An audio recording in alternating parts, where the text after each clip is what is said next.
of this year, Fulton County holding a press conference, the sheriff himself, about these very serious threatening remarks from this teenager and the investigation underway.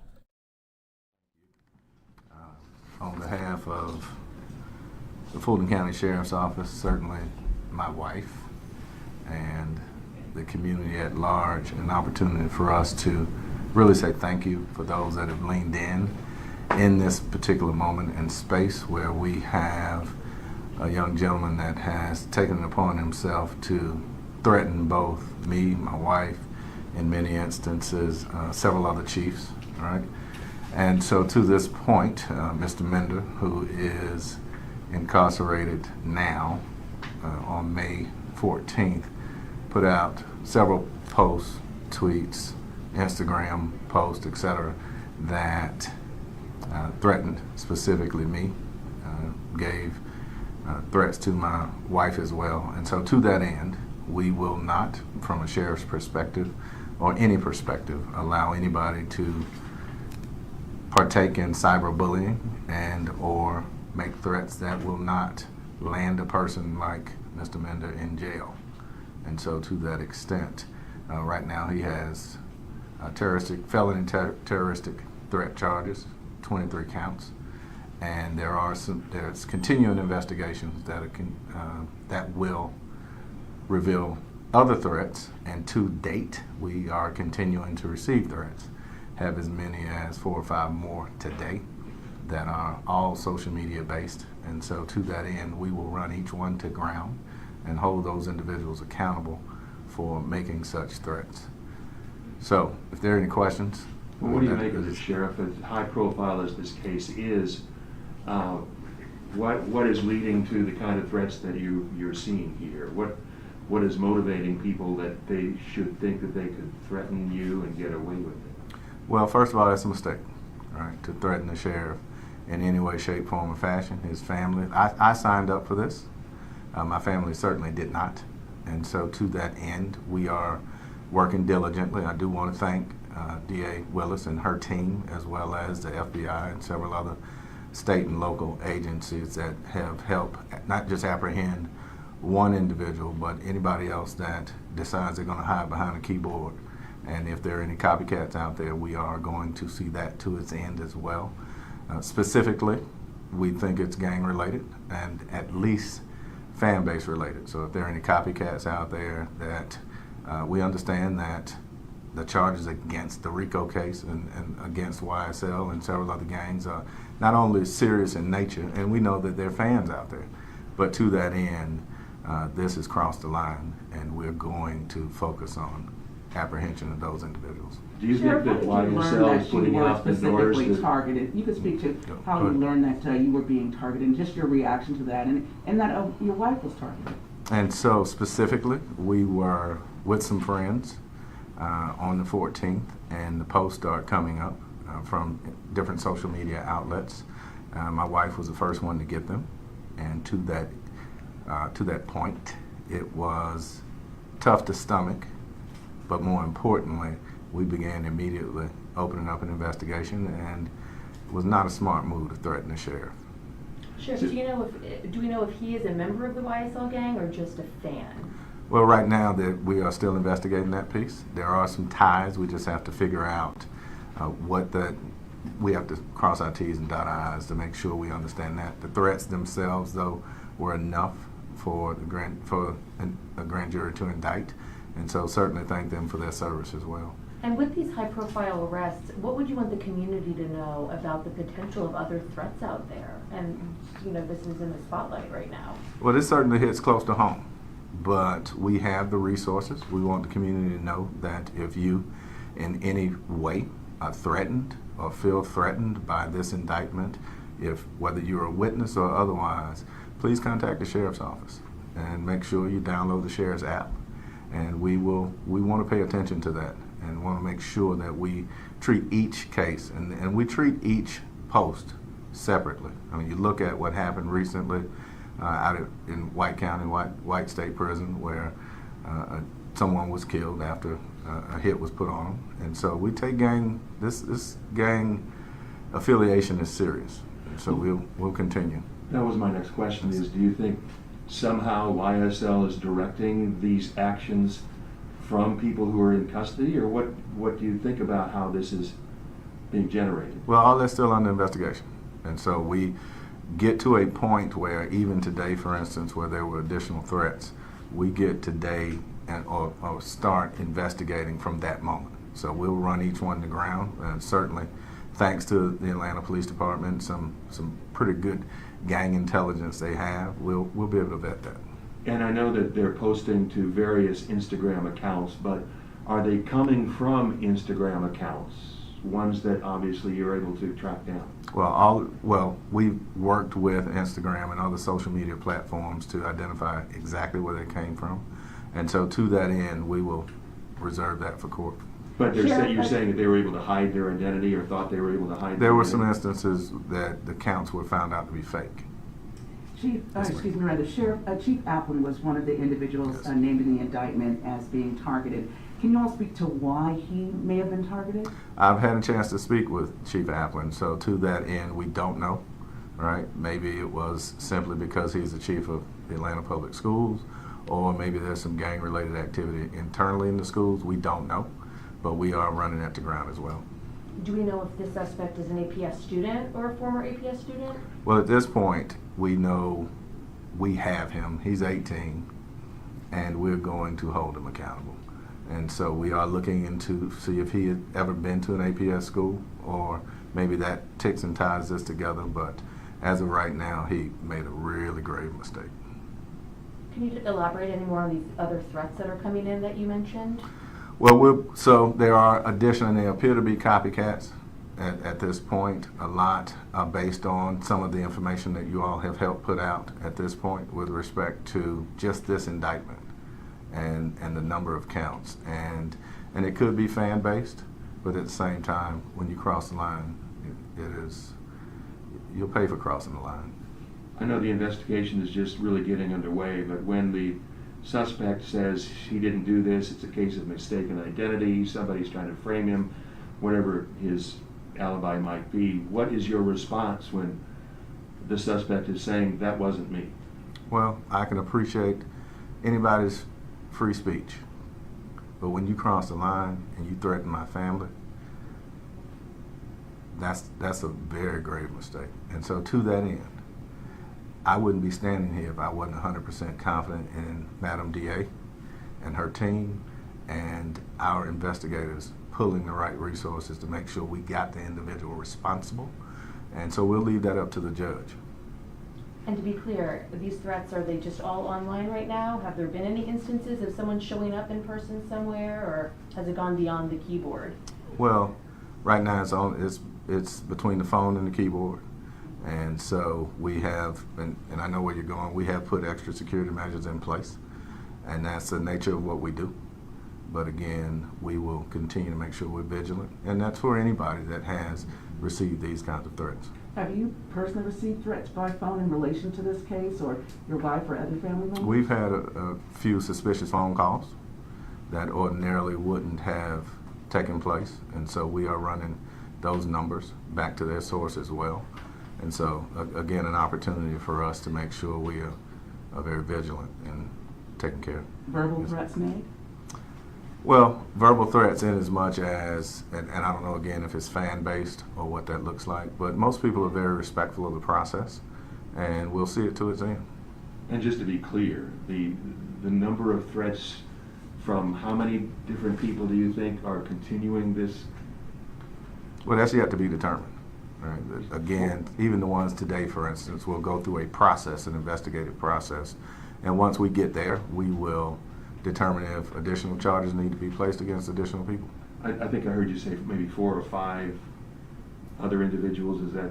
Well, 4 or 5 different posts, all right, that make 4 or 5 different references to the same type of threats, as it were. And so again, it is time to really buckle down and get people to understand that they've crossed the line, and we're going to go after those bad actors. Is there any particular issue you're facing with security for the people, the suspects who are in your custody now? Well, given that we have so many people involved in the RICO case, we are taking extra precautions. As you know, many of the individuals are housed elsewhere, and so we are being very diligent about keeping them separate. We'll do one more question. All right. I appreciate it. Thank you. Appreciate the opportunity. Thank you all.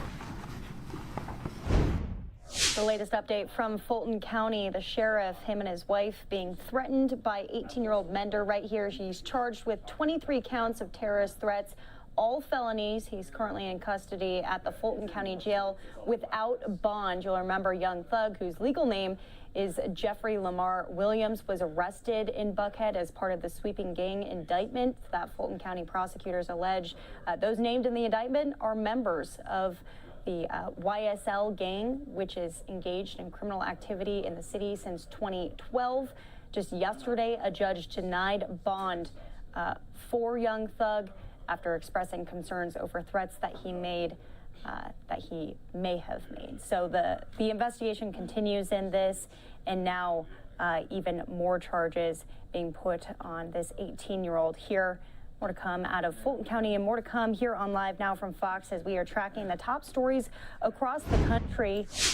Gun control, definitely top of mind. That's the national conversation. And we had a school walkout a little bit earlier today out of Long Beach, California. Take a look at that. All of these students leaving school early on a Friday to really spark the conversation of school security and safety after the Uvalde school shooting. That's as some states are continuing with gun rights, even out in Tampa. We'll be speaking with one of our reporters after this commercial break where there was a massive gun convention, gun event. We'll be talking about that in 2 minutes.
Welcome back here to Live Now from Fox. I'm Daytona Everett. Gun control, top of mind across the country. That is the conversation. President Biden even holding an address, a national address, speaking about gun laws and new initiatives that he wants to take. Meanwhile, out in Tampa, Florida, there's a large gun show underway, and Fox 13's Josh Cassio actually spoke with the general manager of the gun show ahead of it. Josh, what did he have to say? Interesting timing on this.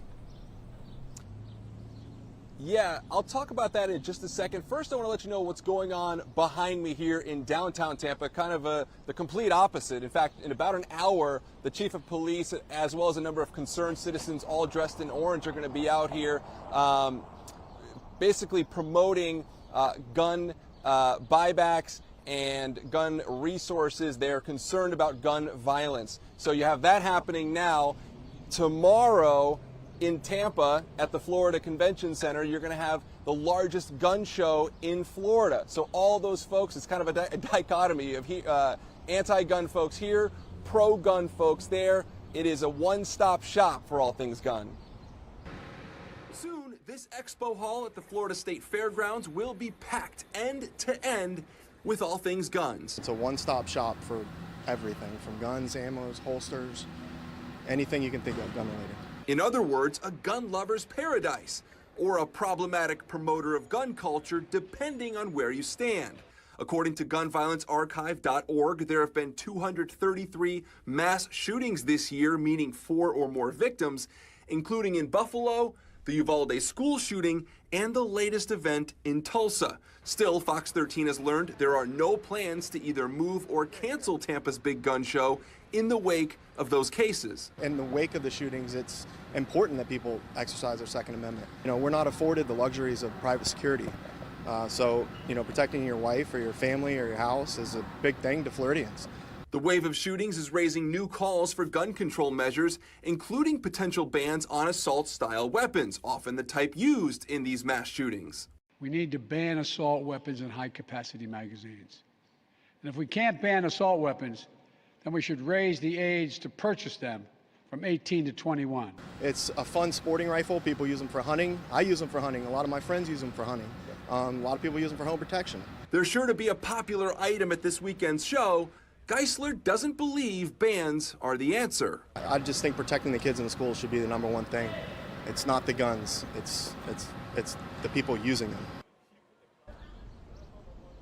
And something important about this weekend's gun show, all sales there will require a background check. There are no private sales, so every gun purchased, the buyer will have to go through a background check. That event, Saturday and Sunday. It's the largest gun show in Florida and one of the largest gun shows in the entire country.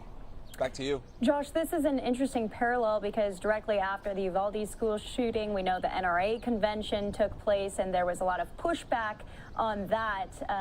Do they expect there to be any pushback on this? There was even protests out there. Have you heard anything from on the ground?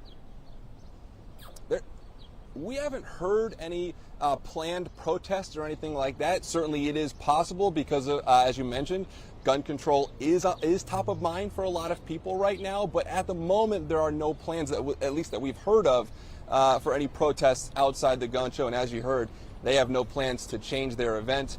It is one of the largest in the country, and they plan to hold it beginning 9 o'clock tomorrow morning. And what about state and local lawmakers? We heard from DeSantis today talking about a plethora of issues. Have they been outspoken about this?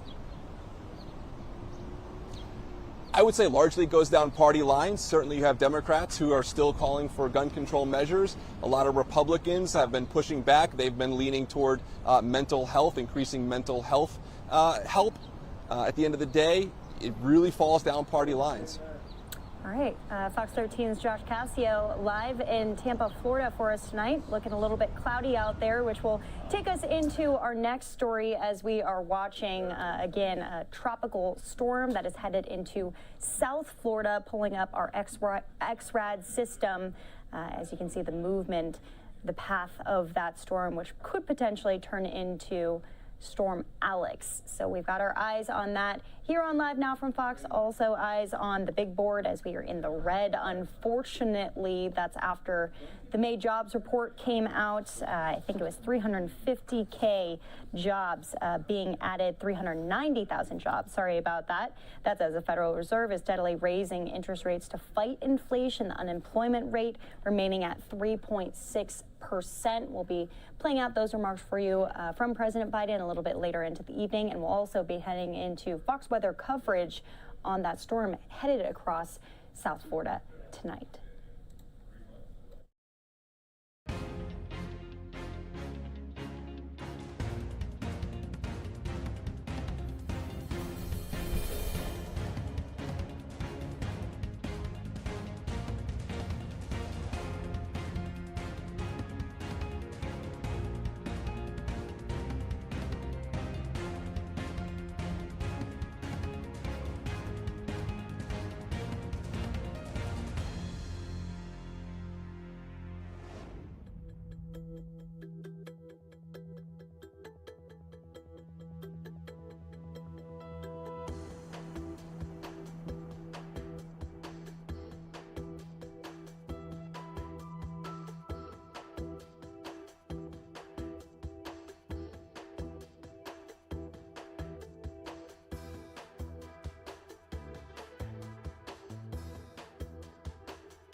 Welcome back here to Live Now from Fox. I'm Daytona Everett, where we are tracking breaking news across the country on this Friday afternoon, Friday evening for some of you, a little after 2:20 here in Phoenix, 5:20 out on the East Coast. Take a look at this. We have Skyfox flying overhead the house of a family of 5 that was allegedly killed by Gonzalo Lopez. Remember, he's that escaped Texas inmate. It's been 3 weeks since Gonzalo Lopez escaped from custody, and the manhunt came to a dramatic end moments after a family of 5 were found dead at a home in Leon County. Officials with Texas DPS say during a search in the Leon County area where Lopez escaped custody, officers received a call from a concerned family member saying they hadn't heard from an elder relative.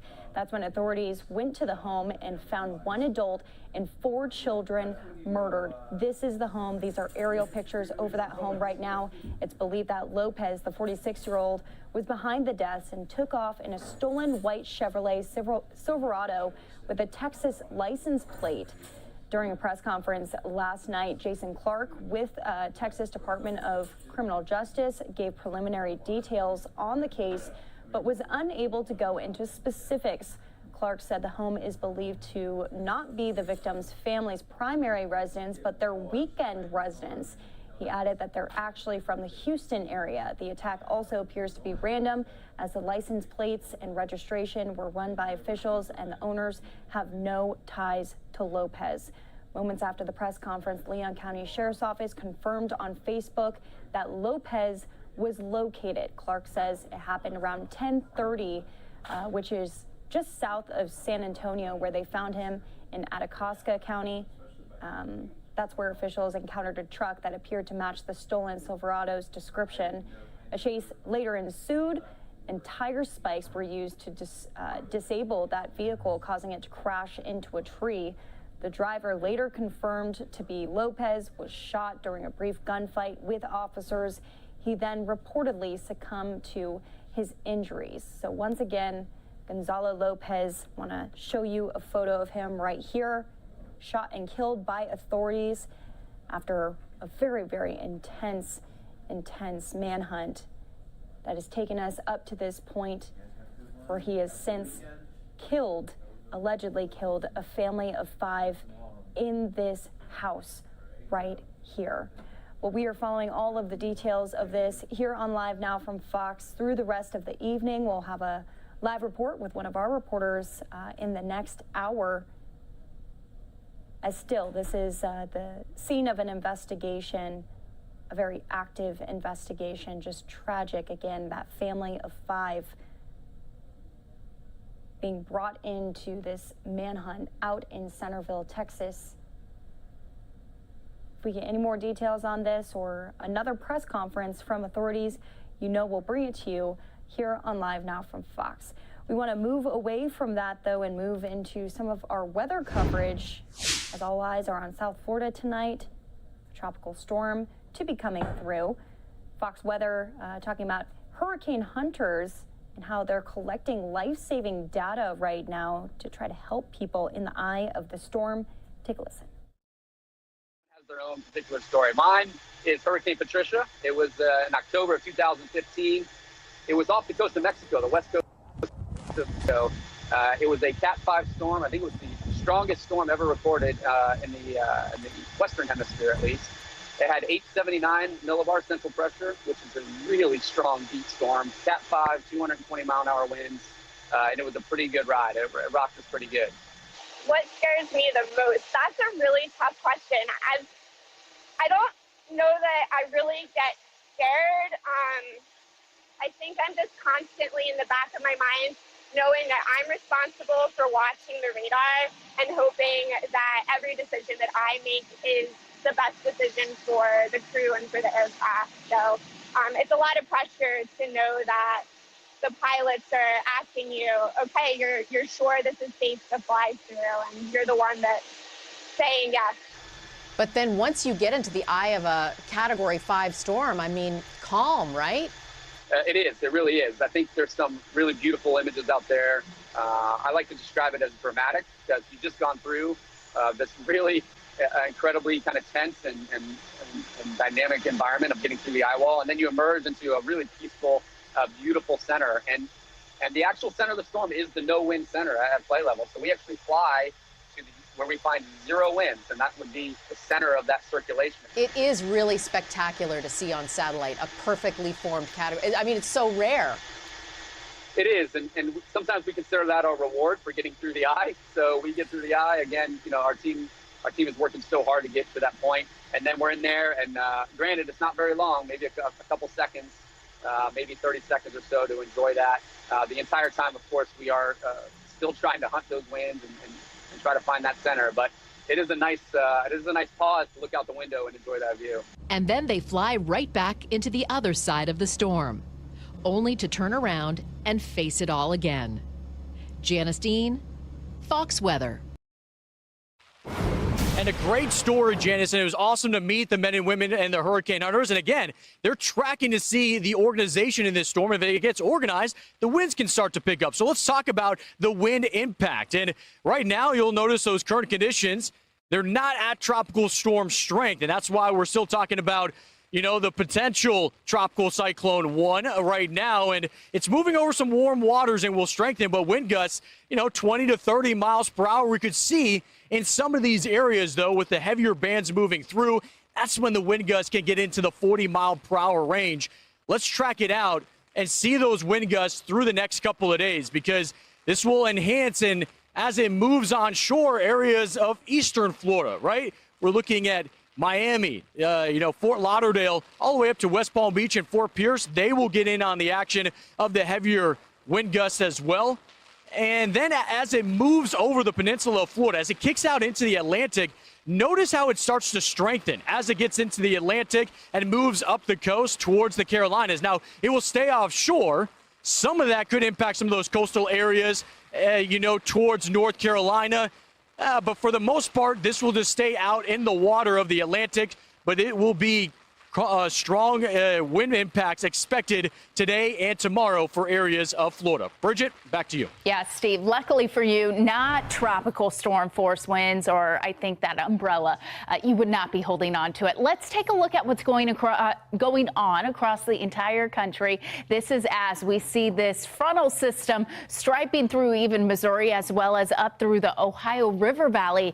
This has been slow to move. It's been bringing severe weather through the central portion of the country all week long. It's continuing to slide east, slowly bringing some severe weather through the Carolinas. So let's head back out to the west, also through the central portion of the country, through Colorado. We are going to see the potential of some severe weather as we head into this evening, and that's what we're already starting to see close to Denver, south into New Mexico, working off to the east. Several severe thunderstorm warnings now in effect. And I mentioned from the Carolinas off to the south, like Savannah through Myrtle Beach, we've seen a few severe thunderstorm warnings so far. I'm keeping my eye on this as we head into the evening. Let's get a quick check at radar as we look at some of the scattered showers impacting Florida. This is all in association with that tropical system. Of course, tropical storm watches in effect for areas through southern Florida. Of course, we're keeping our eye on this, and our Weather Wire just launched on Fox Weather.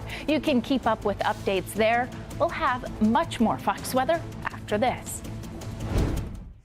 And we'll have full coverage through the rest of the evening here on Live Now from Fox as well. We're going to take the time to go out to a quick commercial break. We'll be right back.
Welcome back here to Live Now from Fox. I'm Daytona Everett as we are tracking storms moving across Florida right now. This tropical system bearing down specifically on South Florida. Fox's Brandy Campbell brings us the latest. Flight cancellations and delays are beginning to pile up as South Florida braces for a tropical disturbance.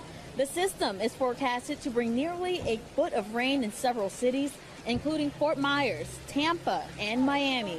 Our street floods anytime there's rain. It rained a few days ago and our whole yard was flooded. Flash flooding will be a concern, and local residents should not rule out the threat of isolated tornadoes. Officials are warning people to stay clear of beaches as tropical force winds will bring dangerous surf and rip currents along the coast. As far as like plans for the weekend, I mean, I was hoping to do some sort of like active outdoor stuff, but that kind of put the kibosh on that. The storm is the remnants of Hurricane Agatha, which left at least 11 people dead in southern Mexico. Heavy rainfall unleashed mudslides and flash flooding and washed out roads in parts of the country. Residents are now picking up the pieces after Agatha made landfall as a Category 2 storm, becoming the strongest Pacific hurricane to come ashore in May. It was very strong and very scary. And also we had to work the whole time to keep the house together. So it felt like a lot of work and stressful. It was unusual in terms of its intensity, but also the location where it made landfall at a very strong intensity. So we do believe that storms are getting more intense. Now, tropical storm warnings are in effect for the southern half of the Florida peninsula, including the Keys. The storm is forecasted to move off of the Florida coast late Saturday. I'm Brandy Campbell reporting in Miami for Fox Weather. And right here, a live look from Miami, Florida. As you can see, the palm trees moving in the wind there. Very, very gray, very ominous, but still a pretty beautiful beach there in Miami, Florida for us. Let's go out to Fox Weather as they are in full coverage of this potential tropical cyclone with 40-mile-per-hour winds already moving northeast at 7 miles per hour. Take a listen. It was related to this big kind of elongated area here that is the nominal center. So the Hurricane Center has been trying to figure out where in that is probably going to end up being the center if it does indeed form. So they've been choosing up here close to the top, close to these big thunderstorms here, and that's what we're tracking right now. Okay, so when we put color on the tops of the clouds, we can see where the clouds are the coldest, and that's where the thunderstorms are the tallest. Very often, that's where very strong winds and very heavy rain is. And you'll see we had this big cluster down here. See this purple here? Now watch as it moves on up to the northeast. And in that cluster, the National Hurricane Center has analyzed by looking at the Key West radar that there are some winds of 40 miles an hour in there, and that's why they're carrying 40 miles an hour with 4 top winds with this system, although only in that cluster. The rest of all this rain area, the winds are significantly less than that. Anyway, that's coming on now toward the Keys, and there's another big cluster behind it. So it's going to be this rounds of heavy rain that are going to affect South Florida. Now, the question is, is it going to be a flooding kind of situation, or is it just going to be heavy rain? I mean, this is Florida. It rains like crazy down here. So this band here, which has produced very heavy rain and some gusty winds moving north, this one right here, well, that's kind of horizontal. So when that moves up, yes, it rains very hard and the winds kind of blow a little bit, but then it goes on by.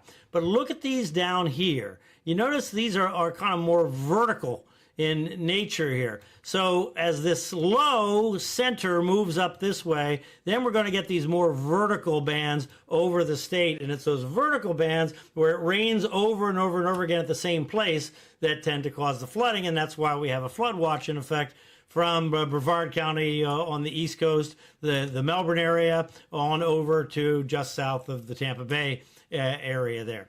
Now, as far as the timing, by tomorrow evening, the National Hurricane Center forecasts that center to be somewhere in the Fort Myers area. Remember, the bad weather is way over here.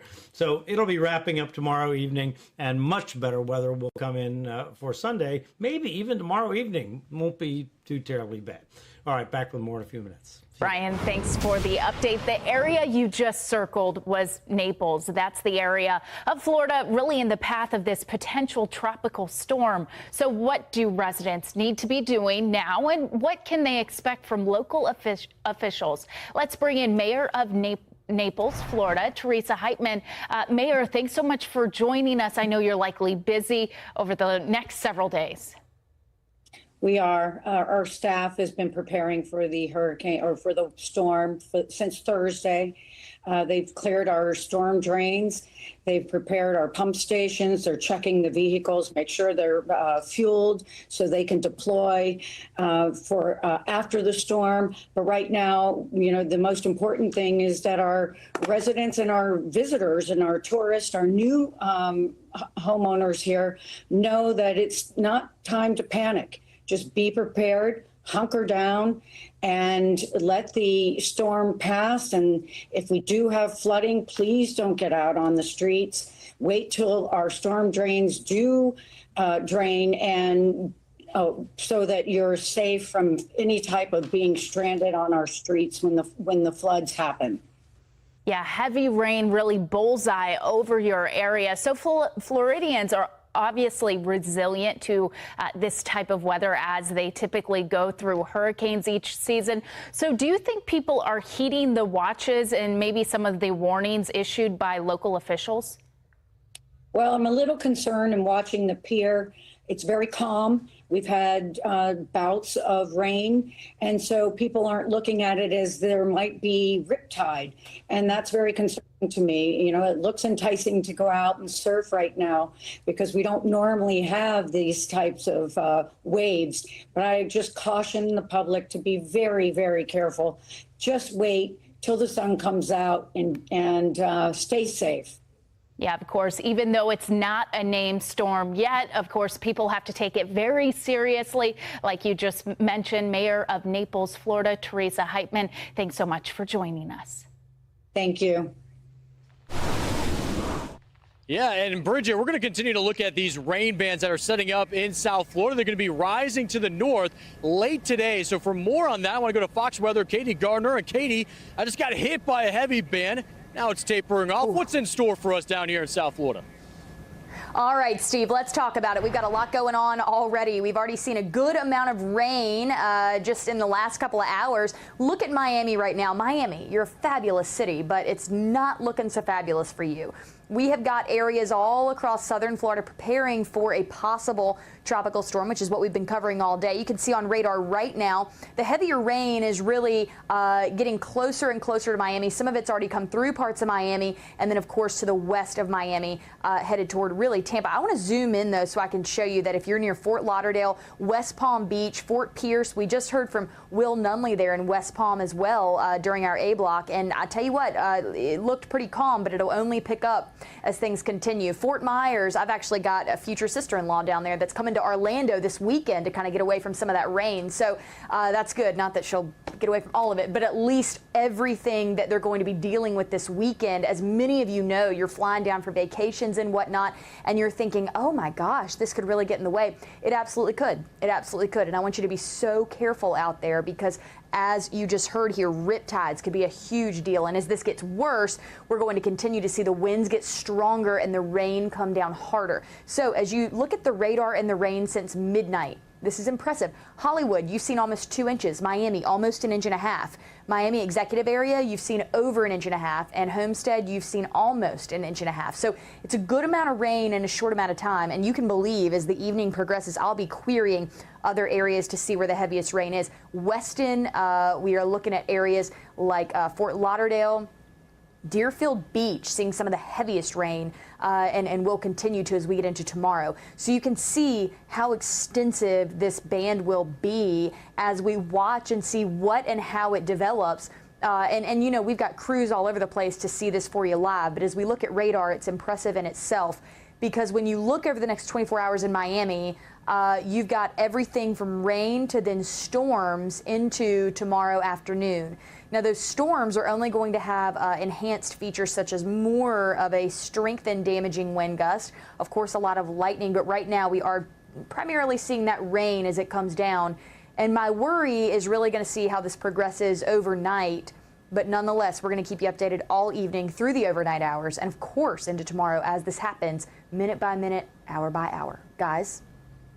Yeah, Katie, another 24 to potentially 48 hours. And, you know, tropical systems actually tend to be a little bit of a longer duration event. So that's why we want to time this out for you. This area of low pressure just off the Yucatan Peninsula, as it's going to be moving up to the northeast, this is where it has its eyes on Florida into the next several hours, as well as next 24 hours. So you can see where you see all these lines. This is what we call a spaghetti plot. A lot of people look at this on social media, gets a lot of buzz, but we really need to explain it for you. It's a lot of models, but one really showing the consensus as it looks at kind of an average of the models, but it's doing a pretty good job. Pretty much each and every model fairly consistent with this region of Florida, really south of Tampa. 7 o'clock this evening, it's heavy scattered rain from Fort Myers down to Naples, as well as Miami. Some of the most widespread, heaviest rain is going to arrive just after midnight tonight from Fort Myers down through Naples. 8 a.m. tomorrow morning, Fort Myers, you're starting to get in on a little bit of a drying trend. That's what I like to see. Same with Naples, but still some wrap around showers, and then it's going to exit up to the northeast back into the Atlantic where we want to see it go. So the faster this moves over Florida, the better it is in terms of some of the heavier rain. But you could see some gustier winds if this does pick up speed. Here's a look at Sunday. You can see Sunday 6 a.m. mostly dry across the state of Florida, but watch this. We will get a few wraparound showers from Jacksonville down to Melbourne through the day on Sunday. So the majority of the rain, it will end by the second half of the weekend, but spot showers are still possible through your Sunday. Here's a look how much rain we'll get from I-75 south. That's where we are likely going to get about a foot of rain, even up the eastern border of Florida along I-95 from Fort Pierce to Melbourne. Also 5 to 8 inches is a possibility. So we're watching that very closely. Yeah, Bridget, let's talk more about that. All right, we've been listening in to Fox weather coverage there as they are tracking these concerns in South Florida. But let's go out to Rockdale, Illinois, because these are pretty intense aerials that are now coming in here. Firefighters on the scene of what we have described as a truck fire. They're dousing these active flames with water at this point in time, but you can see the vegetation nearby, which is never good. The plumes of smoke extremely black, which makes us believe there's some sort of other material that is pushing on these flames, possibly gas, possibly oil from those big rigs. There's multiple vehicles that could technically catch fire right here. It looks like some sort of storage facility. Hopefully no one inside. We haven't had a lot of details confirmed as first responders just got there and are, I'm sure, trying to assess the scene themselves and knock down these flames as quickly as possible. But at least, 3, 4, 5 big rigs catching fire right here. The source of the fire, we have not confirmed quite yet. But once again, they are trying to douse those flames right now. This is in Rockdale, Illinois, just southwest of Joliet. So as we get more details on this, of course, this is what we do, live, raw, and unfiltered here on Live Now from Fox. We have a lot more top stories we want to be getting to, and we'll take that to you right after this commercial break.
Welcome back here to Live Now from Fox. I'm Daytona Everett as we take you to breaking news across the country. This just coming in to the news desk right now in Rockdale, Illinois, as firefighters on the scene of an active fire at a service center. We're now confirming that this is Polar Service Center. It's the nation's largest network of commercial parts and repair facilities. They're dedicated to the tank trailers and tank truck industry, which makes you think there's probably a lot of fuel on these tanks here, on these trucks.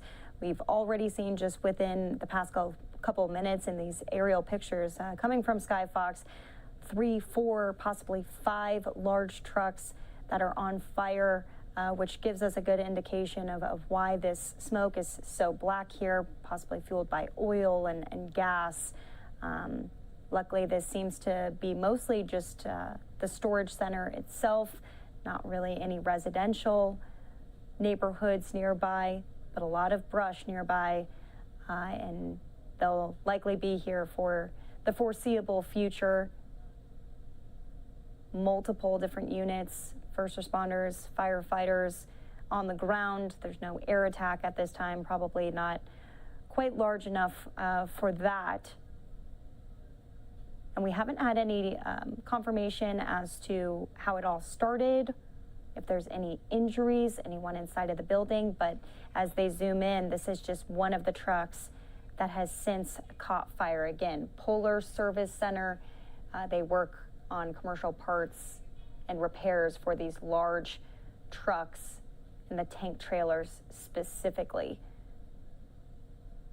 So we're going to keep those up in a box for you as we continue to follow that story and the other story of the day, as weather is a main concern. Storms to hammer South Florida with heavy rain. This is a live look at Miami right now as the wind is really gusting on those palm trees. Not a lot of people out on the beach, maybe a couple of people though down there by the water on this Friday afternoon going into the evening as we're coming up on the 3 o'clock hour here in Phoenix and 6 o'clock out on the East Coast. Our Fox weather team has been on it all day.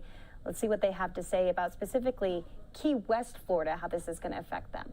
And then overnight into tomorrow, still going to be windy and rainy. We do have the light at the end of the tunnel, though, for Key West. You can see by your Sunday, 84, some sunshine popping back out into Monday, 84, also with sunshine back in the forecast. Monday night, maybe a few spot showers, but we'll just think about the nice days in between. And here's a live look at Delray Beach, Florida, along with the radar on the left-hand side of your screen. Some choppy water out there, gusty winds expected anywhere from 20 to 30 miles per hour. This is a potential tropical storm as we watch the organization with this system. Regardless, tropical storm watches remain in effect for the southernmost portion of the state of Florida. We'll be back after the break with more updates. So as they head away again, that was Fox Weather. Fantastic coverage right there. We'll be keeping our eyes on that and that fire underway in Rockdale, Illinois as well. But let's head into some of the updates from the White House. President Biden releasing the May jobs report, 390,000 jobs being added in the United States. Fox 13 Tampa with a breakdown. Some economists say that hot job market is also helping to drive inflation. Our political editor, Craig Patrick, is crunching the numbers. Craig, what's driving the job gains and how does that relate to inflation? Well, for background, during the first part of the pandemic, people built up a lot of extra money, extra savings, and then when it let up, they began to spend it much more. There was increased demand to buy stuff, to buy items, to buy goods. Now we're seeing a shift toward more people buying services, investing in experiences, travel, vacation, etc., and that is fueling many more new jobs in hospitality and in tourism and leisure. That's where we're seeing the biggest gains in this particular report, and that also, with so much demand, is also continuing to fuel inflation. We've laid an economic foundation that's historically strong, and now we're moving forward to a new moment. Build a future of stable, steady growth so we can bring down inflation without sacrificing all the historic gains we've made. At this point, we've reclaimed most of the job losses from the pandemic, and we're on pace to recapture all of them and then some by August. But right now, there are more job openings than available workers, and that's driving companies to raise wages in order to land workers. And they often make up for those higher wages they have to pay the workers by raising prices on their customers. That's how this red-hot job market can feed inflation. But President Biden's economists say that is not the main cause of it. They blame inflation primarily on supply chain snags and COVID surges that have pulled down production around the world. The inflation is really coming from sources that are somewhat distinct from the job market. If you look at the supply chain constraints that we've had, China was into a COVID lockdown, you'll get a good sense of where some of this inflation is coming from. Also, the rate of inflation is now actually higher in many European countries than it is here. Now, it's heavily elevated here, but they have a very different labor market, yet they still have even higher inflation than we do. So it's certainly not just the labor market. In terms of what happens next, economists generally project the rate of inflation will slow by the end of this year, and the job market will also begin to cool. We aren't likely to see the kind of blockbuster job reports month after month like we had over this past year. But that's a good thing. That's a sign of a healthy economy. And that's the consensus at this point of the projections. But word of caution, what have we seen about projections, particularly as it relates to inflation through much of last year and the year before? They were consistently wrong, far off the mark. Why were they wrong? A few reasons. One of the big reasons was the trouble with predicting what the pandemic would do next. And once more, we are seeing COVID back in play with the rising case counts in Florida and much of the nation. That is a big variable in this, as is Russia's war on Ukraine, which also can be very hard to predict, which also is driving up fuel prices, which is being folded into the cost, not just of gasoline, but so many other items as well. And Craig, to what extent can these job gains affect the Federal Reserve's decisions to raise interest rates? Affected a great deal. It could embolden the Fed to raise interest rates even more, because if they see a booming economy, a booming job market, well, that's an indication that they can, in fact, continue to raise rates as a means to try to tame inflation. So the numbers that just came out today make the case to the Feds to keep doing what they're doing and keep moving in that direction of raising interest rates. All right, Craig, thank you. Some economists say that hot job market. And we'll be playing out those full remarks for you from President Biden later on into the evening here, but also hitting the Biden administration conversation. I have a feeling because when it comes to gun violence, especially in our schools across the country, you're taking a look at some of the aerials of a Long Beach school walkout, students walking out in support of Uvalde School District, Uvalde students. Remember, more than a week ago now, 19 children, 2 teachers, their lives taken away from them. So there has to be a federal response, right? Fox's Caroline Shively with an update on what that could look like. Cities across the U.S. are marking National Gun Violence Awareness Day in the wake of mass shootings that killed 10 in Buffalo, New York, and 21 in Uvalde, Texas. It almost feels like we're screaming at nothing because the people who run this country don't seem to care about us, and that's something. President Biden is now calling for Congress to pass a ban on high-capacity magazines and assault weapons, or at least raise the age to purchase those guns from 18 to 21. Our staff is has been dealing constantly with every member of the House and Senate who's wanted to talk about guns. It's been a constant interchange, and I've been constantly briefed. I will do what I can to try to see through we have some real progress. A sweeping package of bills approved in committee Thursday night is headed to the House floor. More gun bills will be voted on next week, but there is little chance something so expansive would pass the Senate. This is a heavy lift. The political arithmetic isn't in Democrats' favor here. Besides the political challenges to the legislation, there could also be a legal one. For example, you could have expanded background checks. I think that would be clearly constitutional. Changing the age throughout the whole country for gun ownership, that might run into a Second Amendment problem. A bipartisan group of senators is also working on a more modest proposal that would increase federal funding for gun safety measures on the state level. In Washington, Caroline Shively, Fox News. And there's quite a few events that have been happening today for National Gun Awareness Day. As she said, President Biden speaking about that in his national address yesterday, a big initiative, the ban on assault weapons there. Well, when we come back, we'll be taking we'll be taking you out to the latest when it comes to that Texas escapee. As it has been confirmed, he was able to kill a family of 5 before eventually being found by authorities and then killed. We'll have those details for you at the top of the hour.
Welcome back here to Live Now from Fox. I'm Daytona Everett. Top of the hour, 3 o'clock here in Phoenix, 6 o'clock out on the East Coast as we head into Texas for this next story. It's been 3 weeks since Gonzalo Lopez escaped from custody, and the manhunt came to a dramatic end moments after a family of 5 were found dead at a home in Leon County. Our affiliate flying over that home right here just within the last hour or so. Officials with Texas DPS say during a search in the Leon County area where Lopez escaped custody, officers received a call from a concerned family member saying they hadn't heard from an elder relative. That's when authorities went to the home and found 1 adult and 4 children murdered. It's believed that Lopez, the 46-year-old, was behind the deaths and took off in a stolen white Chevrolet Silverado with a Texas license plate. During a press conference, the Texas Department of Criminal Justice gave details on the case, but unable to really go into specifics. We're going to play that out for you here on Live Now, and then we'll be speaking with our reporter live down on the ground. Silverado pickup. That information had gone out across Texas, and it was actually law enforcement in Atascosa County that spotted Gonzalo Lopez driving that Chevy Silverado. At that time, they trailed Gonzalo, and then ultimately the tires were spiked on that vehicle. After a short chase and a crash, Gonzalo Lopez exited the Chevy Silverado with a firearm and engaged law enforcement officers who engaged back and ultimately killed Lopez. Again, Gonzalo Lopez has been captured and he is deceased. Any other questions? What time did this happen at? We believe that this happened probably about 30 minutes ago or so. Any law enforcement officers struck? Fortunately, no law enforcement officers were struck. It's my understanding he fired several rounds at officers and was armed with an AR-15 and a pistol, and I believe multiple officers engaged Lopez, ultimately shooting and killing him. What was the law enforcement agency? I don't know exactly. I know it happened in Atascosa County, and I believe the name of the town is Jerdington. That could be a mispronunciation by me, but it's in Atascosa County, and that's where ultimately Jerdington, is that correct? Is where ultimately the interaction took place. Where do you believe you got the AR-15 from? It's an assumption at this point, but given that he was in the vehicle that was taken from this residence, it's likely that those firearms came from this residence.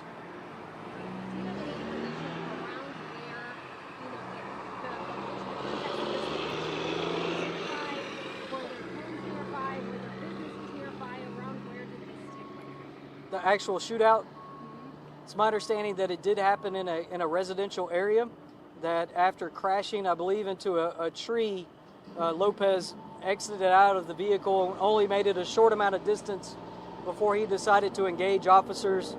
And thankfully for the swift action of those officers, they were able to take Lopez into custody.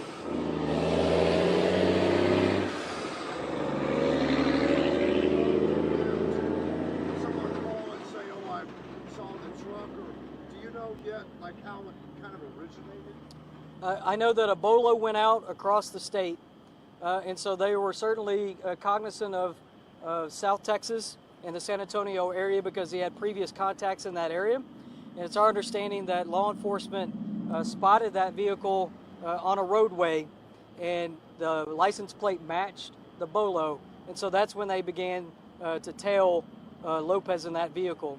Ultimately, that vehicle was spiked after a short chase in which Lopez crashed out and decided to engage law enforcement officers, and those officers very swiftly shot and killed Lopez, bringing this whole ordeal to an end.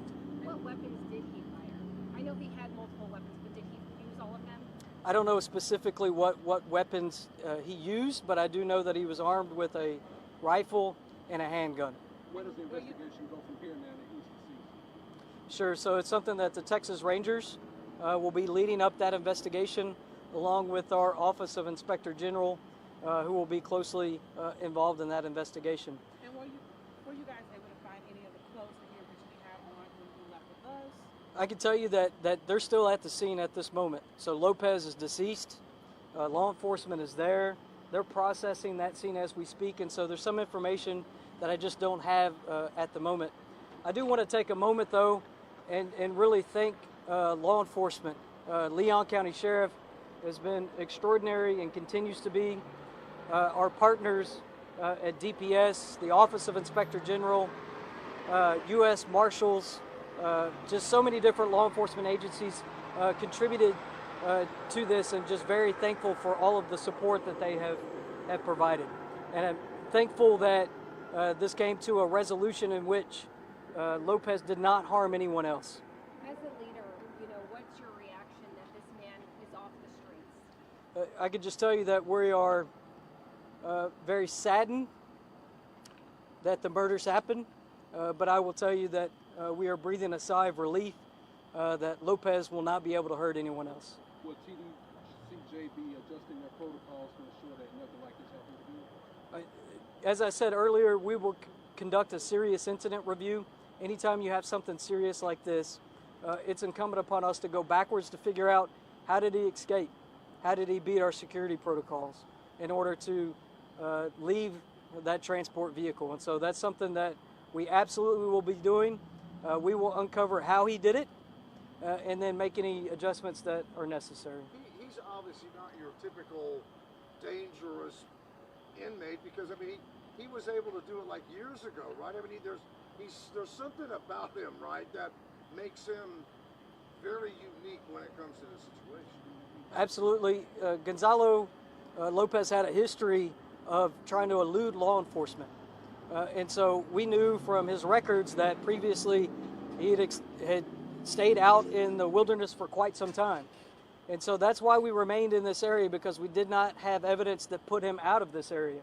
I will tell you that obviously U.S. Marshals and Texas Rangers and our Office of Inspector General were closely monitoring any contacts that he had ever had in the free world to see if he had contacted them, reached out to them. And that was very unsuccessful. And so we still had a thought that he could be in this area, and that's why we continue to have a presence in this area. And it wasn't until this afternoon that it became clear that he remained in this area. Jason, did the victims, I didn't say like did the victims walk in on Lopez? Frankly, it's just too early to tell. We do believe that the victims were there today. It's unclear whether Lopez was already there or was casing the structure and just waiting for someone to come in. What's the feeling now that this is over? You know, it was an exhaustive search for a few weeks there. Are you guys relieved? Just kind of, what's that feeling? I will just, again, it is.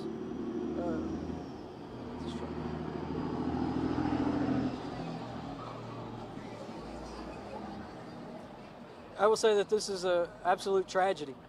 The fact that 4 individuals, I would say that this is a tragedy that you had 5 individuals who lost their lives. And so I am thankful that tonight Gonzalo Lopez is unable to harm anyone else. Do you know if TDCJ has leading to the deaths of these 5 people then, if he was able to escape? Sure. You know, as I said earlier, that will be part of us going backwards to determine how that escape happened and taking any precautions that we need to take in order to prevent that from happening in the future. Being obviously this is a tragedy, do you have any words to say to the family? I don't. I can't imagine the grief and suffering that they're going through, and so my words would fall flat. Have they been contacted? And when we can expect those IDs? That would be something I'd encourage you to talk to Leon County Sheriff. Obviously, this has happened in their jurisdiction. They're working closely with DPS in order to process that crime scene. So I would expect that the sheriff likely would release that information and not TDCJ. So what are some things that TDCJ possibly learned, and could we see that you all move to the inmate who has been on the run for 11 years now and kind of exhaust the efforts that were on this one for Lopez to try to find that inmate? I assume you're talking about Busto Diaz. Yes, sir. So, and I'll just speak to that. It's something that we don't ever stop. We don't rest. And even for Busto Diaz, who we believe is in Mexico, and that we'll continue to search for forever. So once again, this manhunt of 3 weeks coming to a very tragic end here. The manhunt ending in Centerville, Texas. That's where Gonzalo was able to kill a family of 5. That's where Fox 26's Dominique Keith joins us live now. Dominique, you're right outside of the home of that family there, which is where this story really takes us next. How is the community reacting to all of this, and how did they get pulled into it? Yeah, the community, the Collins family is certainly in the thoughts and prayers of this community. And it was just right down the road here on Highway 7 where Gonzalo Lopez escaped from that prison bus as he was being taken to Huntsville. And investigators say in 3 weeks, he just didn't go far. They believe he was somehow surviving in this area. But residents have been coming by, tying balloons, and someone even left a cross and flowers on the gate behind me. And this is the house where the Collins family from Tomball, from the Houston area, this is where they were killed. And so many people are coming by as this memorial behind me grows.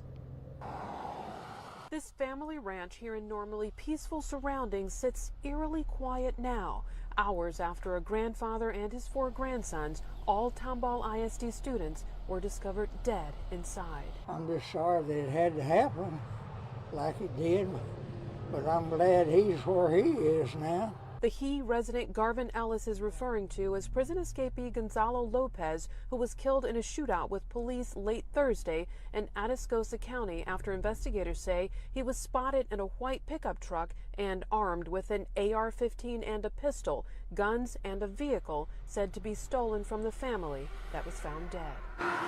We don't have to worry about that no more. Lopez, a convicted murderer serving 2 life sentences, escaped from a prison bus May 12th along Highway 7 in Centerville as he was being taken to a medical appointment in Huntsville. The grandfather and his 4 grandsons were found dead in their weekend home on Highway 7 Thursday evening after arriving at the ranch that morning.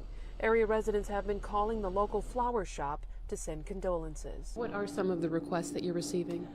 Some have come in requesting things to hang on their property fence, just for the family to know that we're here for them. These are the types of vehicles residents here in Centerville tell me they're used to, not these. Police cars filled with officers investigating the tragic murders of 5 members of the same family. I knew something was going to take place if they didn't catch him. Mr. Ellis says before Lopez was killed by police, earlier in the week another neighbor found evidence that Lopez had been bathing in area rain barrels, and he says the escapee was even caught on an area home surveillance camera. He tried to take that camera down and they found some blood. I guess he hurt himself doing it. But he left that camera there and they had his picture. Now, this isn't the Collins family primary residence. This is their vacation home. We're told the grandfather and his 4 grandsons just arrived here yesterday morning, and they were found dead in the house by yesterday evening. Now, we're also told that Mr. Ellis's home and all of the properties in the area were thoroughly searched, but Daytona police just didn't find the escapee in enough time to save this family.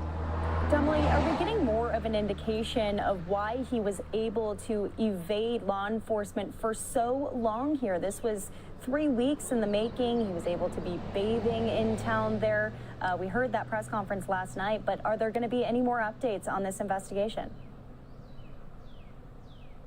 You know, we're all awaiting updates from local law enforcement, and you know, from what the neighbors are telling us, it sounds like the escapee was able to evade police for so long because this is a very thick, heavily wooded area. But also, you know, some of the neighbors are saying that they found evidence that that Lopez was able to bathe in some of the area rain barrels, and that he was able to just kind of pop into some of these homes because a lot of these houses are just vacation houses, and people don't live in them all the time. So they believe he was just sort of able to pop in and out of the houses and gather things that he needed. And for 3 weeks, he lived here without police being able to find him. Yeah, because I remember when it officially broke that he had escaped. It was Centerville, Texas. That was the center of the investigation the whole time. So you would have thought there would be a flood of enforcement to be able to go ahead and find him before something like this would happen. A family of 5 killed there. Also interesting in the press conference, Lopez has a history of invading law enforcement. This wasn't his first go-around. Yeah, this wasn't his first time. He is a convicted murderer, and he's been able to hide from police for quite a while in the past. And so they were expecting him to, you know, to be able to evade them for a while, but they thought they would catch him before something tragic happened. But unfortunately, that just isn't the case. And now a family is absolutely grieving after this heartbreaking story ends with a grandfather and his 4 grandsons murdered in their vacation home. All right, Fox 26's Dominic Keith. At least Lopez is off of the streets in Centerville, Texas tonight. We appreciate your reporting. Thanks, Daytona. And if we do get any more updates from law enforcement, from authorities about the investigation, we'll of course bring it to you as we have it here on Live Now from Fox, Live, Raw, and Unfiltered. Back out to some of those aerial pictures that we are getting out of Rockdale, Illinois, as firefighters on the scene of an active fire at a service center for these tankers out in Illinois. There's still no word on exactly how this started, if there's any injuries, but the presence of first responders continues to grow, and the active flames still there, as you can see on that one big rig. More to come here on Live Now from Fox. We'll be right back.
Welcome back here to Live Now from Fox. I'm Daytona Everett. We are monitoring all of these weather shots across the country as South Florida is really going to get the brunt of this storm, although this right here is a shot in Miami as there's some beachgoers on this Friday night here. Gloomy skies. Can't even see a peak of sunlight coming through there. This is also our radar system, which is tracking the path of the storm itself. Also tracking the path is Fox Weather. Let's listen in to some of their coverage.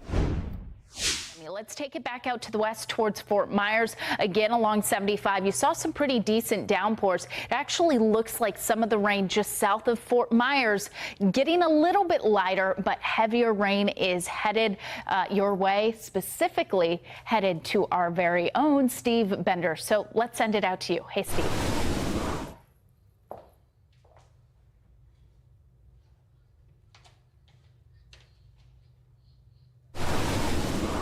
The pre-flight check looks pretty routine for Navy Lieutenant Commander and pilot Adam Abitbol, but his mission is not.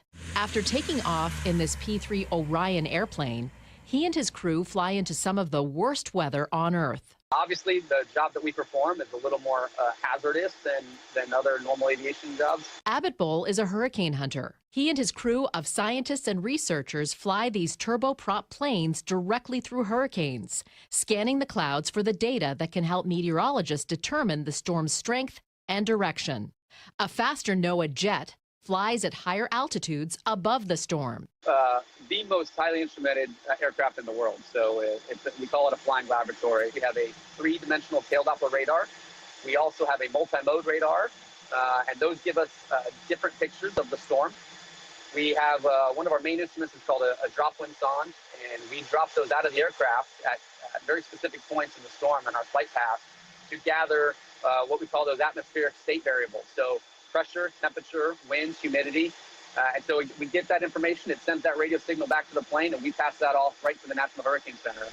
How quickly can we get that information to, NOAA? So we like to say we can gather, collect, disseminate, aggregate, and get it to the National Hurricane Center nearly real time. So we're talking, 10 to 15 minutes for all of that to happen before they have a full picture of what that storm and what that environment looks like. Ashley Lundry is a NOAA flight director. Tell me about your job. I mean, I'm excited that we've got, women as flight directors. Yes, I'm absolutely thrilled to do my job. I love it. This was my dream job since I was a little girl. Well, I'm a flight director with NOAA, which means I'm the flight meteorologist on the aircraft. So not only do I fly on the aircraft, I do a lot on the ground, but for a mission, I'm actually responsible for the weather. So when I come into work, I put the forecast together and I brief our crew before we even step foot on the aircraft what the weather is going to be, what the mission requirements are, and the plan to accomplish that. As you would expect, the weather can get pretty extreme. So you have to tell me what has been the most scary storm that you've gone into. I think this is a unique question for everybody that works here, and everyone has their own particular story. Mine is Hurricane Patricia. It was in October of 2015. It was off the coast of Mexico, the west coast of Mexico. It was a Cat 5 storm. I think it was the strongest storm ever recorded in the Western Hemisphere, at least. It had 879 millibar central pressure, which is a really strong deep storm. Cat 5, 220-mile-an-hour winds. And it was a pretty good ride. It rocked us pretty good. What scares me the most? That's a really tough question. I don't know that I really get scared. I think I'm just constantly in the back of my mind knowing that I'm responsible for watching the radar and hoping that every decision that I make is the best decision for the crew and for the aircraft. So it's a lot of pressure to know that the pilots are asking you, okay, you're sure this is safe to fly through, and you're the one that's saying yes. But then once you get into the eye of a Category 5 storm, I mean, calm, right? It is. It really is. I think there's some really beautiful images out there. I like to describe it as dramatic because you've just gone through this really incredibly kind of tense and dynamic environment of getting through the eye wall, and then you emerge into a really peaceful, beautiful center. And the actual center of the storm is the no-wind center at flight level. So we actually fly to the where we find 0 winds, and that would be the center of that circulation. It is really spectacular to see on satellite a perfectly formed category. I mean, it's so rare. It is, and sometimes we consider that a reward for getting through the eye. So we get through the eye again. You know, our team is working so hard to get to that point, and then we're in there. And granted, it's not very long, maybe a couple seconds, maybe 30 seconds or so to enjoy that.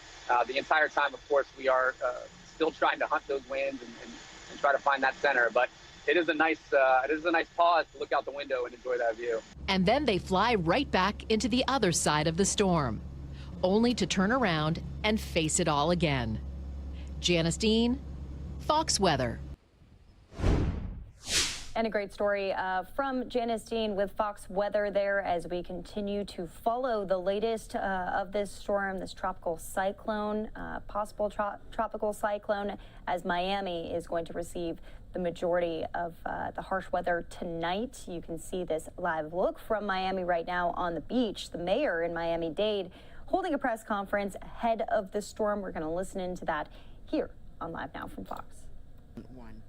As I announced on June 1, hurricane season is here and will be with us all the way through November 30th. A tropical storm warning throughout much of our region has been issued by the National Weather Service.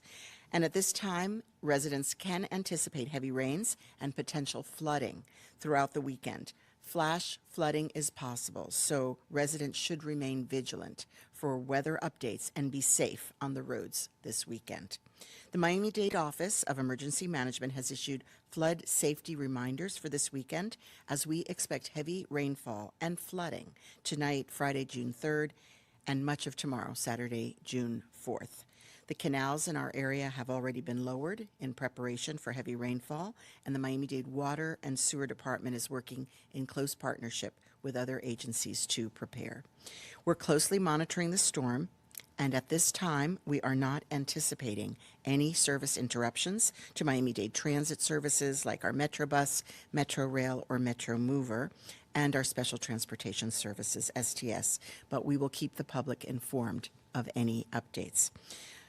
County COVID-19 testing sites may close temporarily today and tomorrow. So please, before you go out, check the status of your local site. You can get that information by visiting the locator page, miamidade.gov/COVID.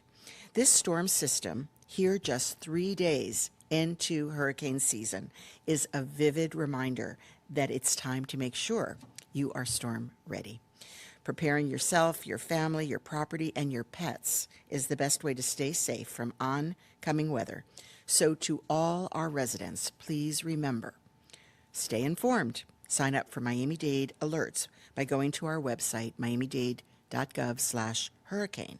We have a free hurricane preparedness guide that is available to you in your mailbox or at the libraries, and there is an app that you can download from the Apple Store or through Google Play called Ready Miami-Dade, and follow our county's Twitter and Facebook accounts or call 311 for any updates. For this storm and all others, remember to have an emergency preparedness plan in place. Review your plan, stock your kit, know your flood zone if you are in an evacuation area. For additional resources, please check out the 2022 Hurricane Preparedness Guide, and you should all have gotten this in the mail, as I say, but again, you can find it online as well, miamidade.gov/hurricane, or at your local library. For more safety tips, follow us at miamidade.gov/emergency. So that covers a broader range of issues. We will continue to monitor the storm's activity in the coming hours, and we ask that our residents please stay safe, stay vigilant throughout this weekend. En español. El condado de Miami-Dade está bajo aviso de tormenta tropical y esperamos fuertes lluvias y posibles inundaciones esta noche, viernes 3 de junio, y gran parte también de mañana, sábado 4 de junio. Estamos observando de cerca la tormenta y en este momento no hay interrupciones en los servicios de transporte como Metrobus, Metro Rail y los servicios de transporte especial, oeste es. Pero los sitios de prueba de COVID-19 del condado pueden ser temporalmente hoy y mañana cerrado. Esta potencial tormenta llega solo 3 días después de que empezó la temporada de los huracanes y nos recuerda que es hora de prepararnos bien. Todos nosotros tenemos que prepararnos ahora. Estar preparados es la mejor manera de mantenerse a salvo. Recuerden, reciben alertas de Miami-Dade visitando miamidade.gov. Bajen la app gratis Ready Miami-Dade también. Síganos en Twitter y Facebook o llaman a 311. Muchas gracias. Y ahora el presidente de la comisión, the chairman of our commission, Pepe Diaz. Thank you. Thank you, Madam Mayor, and thank you for explaining it, everything I think that we needed to have. The most important thing is, to add to that, is we've been working very closely, the administration, myself, and my colleagues, working with South Florida Water Management, making sure the canals could have the capacity to receive the kind of rain that we might be accepting and within our community in the next day. So it's important that you continue to be visual as to not going into flooding areas. You all know where you live, and some areas do get flooded. And by the time the water leaves, you know, there could be a downline for any reason, and there could be a possible electrocution with somebody. So you got to be very careful, not yourself or your children or your pets, allow them to go into the water areas or the flooded areas in the streets. That's very important. And any necessity, anything, as the mayor said just now, 311, please contact them, and we will try to do as best as possible. All our services in the county are available, and any need that we could do, this is what we're for, to make sure we do the best we can for all of you. With that, thank you. En español, yeah. En español, por favor. Sí. Es muy importante que seguimos los avisos, como acaba de decir la alcaldesa. La alcaldesa acaba de mostrar todos los departamentos, todas las cosas que se están haciendo. Nosotros hemos trabajado, yo y mi colega y la alcaldesa y nuestro sistema de gobierno con South Florida Water Management, el departamento de agua. Okay, we've been listening into Miami-Dade officials there update the public on this storm system that is moving through South Florida. You can see it there on the radar on your screen as well. We're going to be getting an update from South Florida in about 10 minutes time to see how conditions are there. You can also see a live look at the beach in Miami as well as this system is moving through. The storm is not yet named, but of course we are tracking it in case it gets stronger into the weekend. Let's listen back in while they were speaking in Spanish. Que tengan. So tengan mucho cuidado, es sentido común, todo lo que su gobierno, de la administración y los otros, hemos hecho todo posible para estar preparados, todas las ciudades están preparadas, todo se ha hecho en la forma conjunta. Cualquier problema que tengas, por favor llamen al 311, como acaba de decir la alcaldesa, y estamos disponibles para ayudarnos lo que podamos. Muchas gracias. Thank you, Mr. Chair. And now if Leonel would come up and offer us the Haitian translation, and then we'll open for questions. Thank you, Madame Mayor. Bonjour tout le monde. Jean que nous t'ai annoncé dans la date 1er juin, de commencer avec période cyclonique là qui commençait. And then, of course, because of the large Haitian American population in Miami-Dade County, they are updating in Haitian Creole as well, and then they're going to take questions from reporters in the room. But here on Live Now from Fox, in addition to our reporters at Fox Weather, we'll be tracking this storm going into tonight and throughout the weekend, this tropical cyclone that is hitting South Florida at the moment. We'll be monitoring if it is going to gain in strength, possibly becoming a tropical storm status, a named storm. Remember, Atlantic hurricane season began June the 1st, and so this has the potential possibly of becoming the first named storm of the season. So we'll be keeping all tabs on it throughout the weekend here. Let's listen back into this update there in Miami-Dade County in Florida. La poste là, guide la information qui est nécessaire, qui est capable d'aider pendant la période cyclone là. Il y a un autre bagage qu'on doit faire, suivre Miami-Dade dans Twitter, avec Facebook, et c'est là nous sommes capables d'informations qui sont nécessaires, que nous avons besoin pendant toute période. Songez pendant la période cyclone, faites très attention. Merci en pile. Merci beaucoup. So we're here joined by our law enforcement, our fire team, as well as our new director of the Office of Emergency Management, Pete Gomez. I know you'll get to know him. Please, any questions? Si puedes repasar otra vez, ¿qué están haciendo específicamente para prevenir las inundaciones, ya que la lluvia es la amenaza más grande, la única amenaza que trae este evento? Sí, gracias por la pregunta. Primero, hemos bajado los canales para prepararnos para la lluvia. También tenemos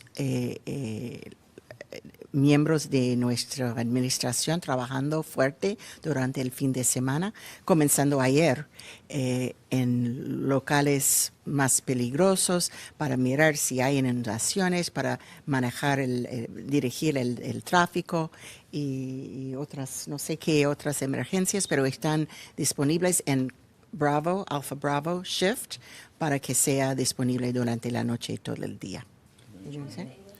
Yes, yes, okay. Arriba de eso, nosotros también hemos chequeado con, como dijimos, South Florida Water Management, no solamente rebajar los canales para que pueda aceptar el agua, pero es probar el sistema de bombas, estar seguro que todas las bombas están trabajando, estar seguro que los generadores que mueven esas bombas están trabajando y que algunos que se puede ir la corriente, como saben, tenemos que llevar los generadores, eso está allá.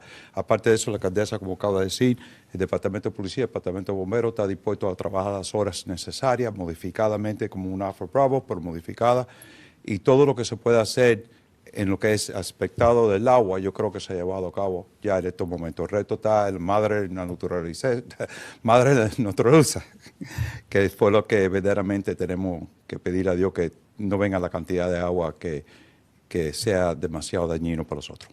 And I'll say in English, thank you. So, is that what you said, Mother Nature? I try to say Mother Nature. La madre de la naturaleza. Ay, gracias. Okay.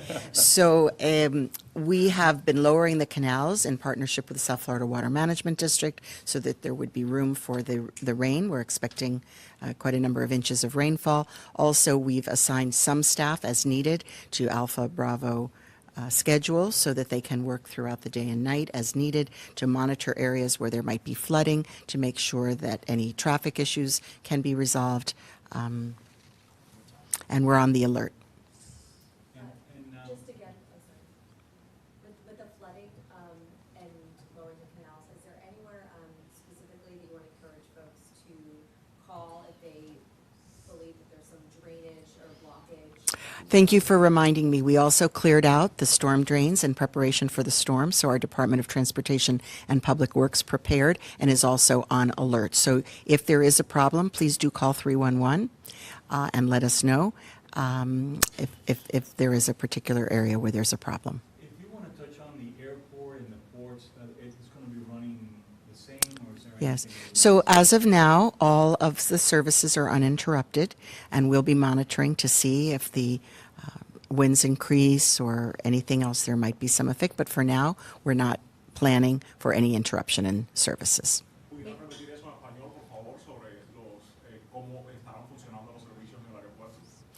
Por el momento, todo va a seguir adelante y vamos a mirar, monitorear constantemente a ver, pero toda la transportación sigue como siempre. Maybe from a little unofficial perspective, it's graduation and end of the year. Yes. Prom season. Yes.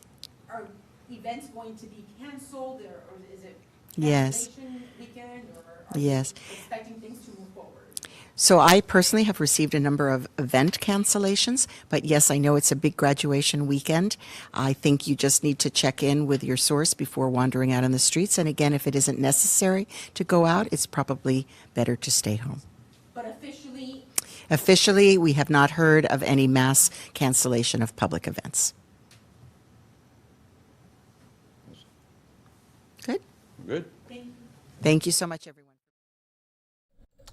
Okay, we were just listening into Miami-Dade County Mayor Daniela Levine Cava update the public on what they need to know about this potential tropical cyclone moving across South Florida there. We have our weather system up, our XRAD system, and you can see bringing a lot of heavy rain. This is a very big system. Right now, to give us a sense of what conditions look like on the ground, I'm being joined by Fox Weather's Will Nunley there in South Florida. Will, what's it looking like?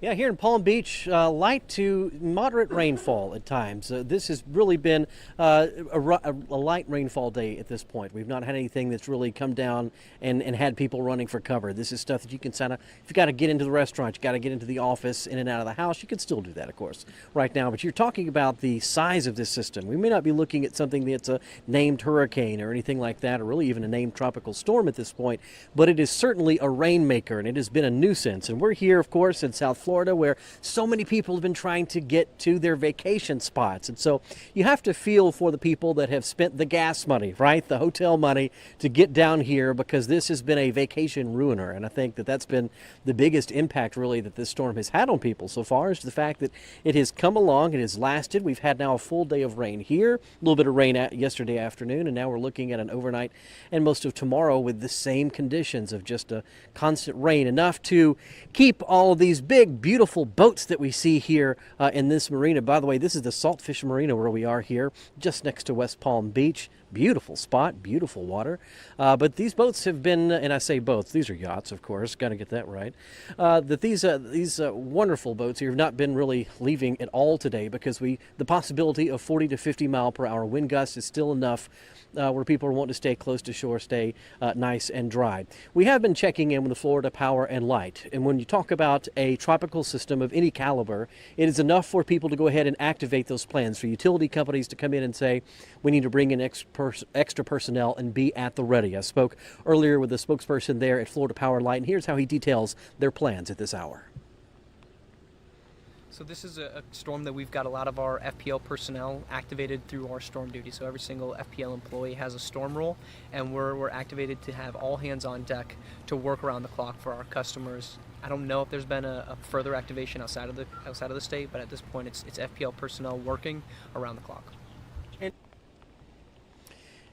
We're not talking about a situation here where we have a lot of drastic measures that have to be taken. This is a system where, with this light and moderate rain, we have already a saturated ground here in Palm Beach. And so we're going to see localized heavy flooding. And in times that could become flash flooding depending on the amount of rainfall, how concentrated that is in a short amount of time. Look behind me, though. The umbrella's all buttoned up here, got the chairs pushed together. That's really what you want to see, is just those basic preparations to go ahead and get ready, just in case the wind picks up and things start kind of being blown around a little bit. But I got to tell you, more than anything, people just say, when are we going to get this break? Of course, that looks like Sunday's going to be the better day here. Still a little dicey tomorrow as this system moves through, because as you were just showing there on radar, this is a big swath of rain that we're dealing with here. But unfortunately has had some vacationers seeking other plans indoors. Back to you. Yeah, and Will, of course, we heard from the Miami-Dade County Mayor that she was asked if, graduation ceremonies, other kind of events around South Florida are being kind of canceled en masse. She hasn't seen that, but of course that is always a risk and a threat with this severe weather going into hurricane season. Fox Weather's Will Nunley there live for us in Palm Beach, Florida. We'll talk to you again. Anytime. Okay, we do want to just throw up yet again the radar over South Florida. You can see this potential tropical cyclone kind of hovering over South Florida. Will there was just in Palm Beach. We heard from officials in Miami-Dade, and so a lot of rain coming through here. We're going to take just a quick 2-minute commercial break. When we come back, we have a lot more headlines left to get to, including an update on the baby formula shortage, the crisis underway. What is up with that? Is it being alleviated at all? And so much more.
Welcome back here to Live Now from Fox on this Friday afternoon. Hope you're getting a good start to your weekend. Just want to show you what we're monitoring still. This out of Rockdale, Illinois right now. You can see many firefighters are still on the scene of what we were being told is a truck yard fire. And so it looks to be somewhat more contained than when we last showed you these aerials over the site itself. We also have and this just came up to us out of Austin, Texas. Beto O'Rourke is about to have an event known as the Protect Texas Kids event. Of course, he is the Democratic candidate for governor, taking on Republican Greg Abbott later this year. Speaking of Texas, we're also monitoring this live event here. This is in Houston, Texas, where the family members and friends of that family of 5 that was tragically killed just yesterday by now deceased inmate Gonzalo Lopez, who was on the run for 3 weeks. They are speaking out as well. So we're going to air that in full a little bit later on. We're going to get an update from one of our Houston reporters later on tonight as well about the manhunt that ended in a shootout last night. But unfortunately, that Gonzalo Lopez killed 5 people before leading authorities on that manhunt. And so that's a story we've been tracking ever since late last night. In the meantime, though, we want to get an update from our team at Fox 13 in Tampa. Remember, we were bringing to you the jobs numbers from the month of May. 390,000 jobs added by employers, according to the Bureau of Labor Statistics. But how does this dovetail with the rising inflation numbers, with rising gas prices, and so much more? Have a listen.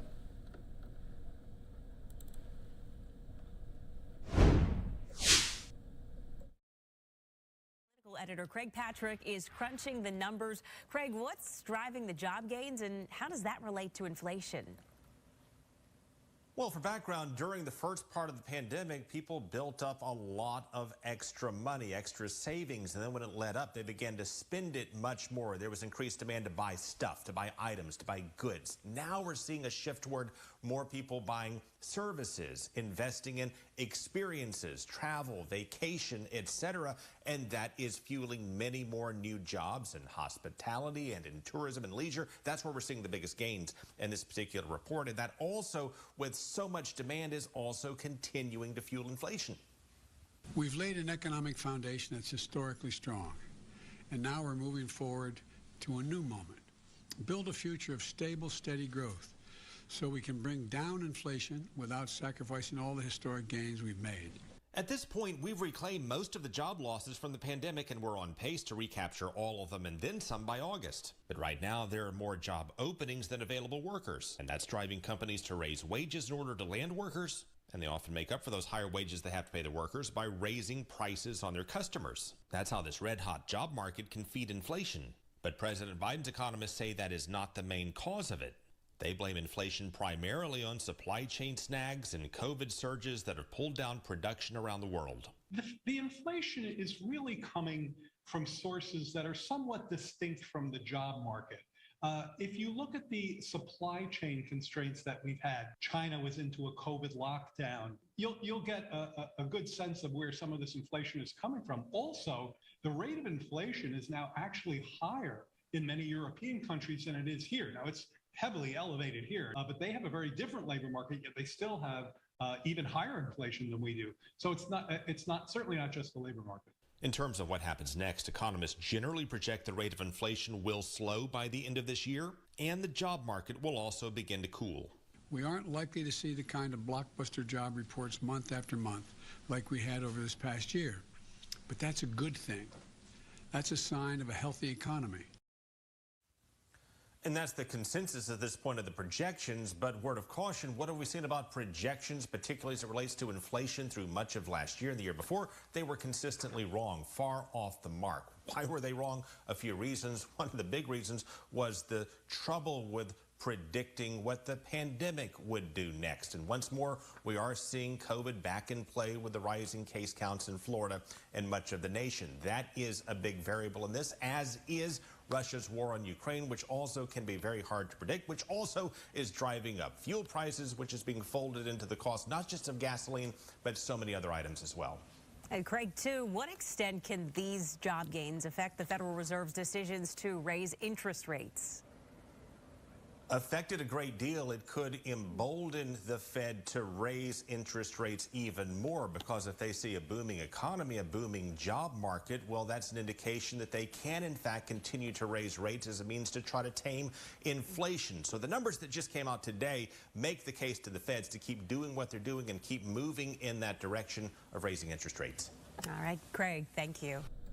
And we thank Fox 13 in Tampa there for that update. 390,000 jobs added in the month of May. President Biden taking the opportunity to give remarks noting that figure and that number. We'll show you those a little bit later on tonight. He gave them from his beach house in Delaware in Rehoboth Beach. He's there for the weekend, and so commenting on the economy. We also spoke to an economist as well about how these job numbers dovetail with the rising numbers having to do with inflation, high gas prices, and so much more. Live Now look here at the U.S. Capitol at this hour. A lot of news happening on Capitol Hill. Remember, we have been tracking all the latest gun reform proposals being introduced by lawmakers, both in the House and, of course, in the Senate. There's going to be some hearings next week on gun violence and what to do about it. So we're going to leave this up. We're going to speak with one of our reporters very soon on the baby formula shortage crisis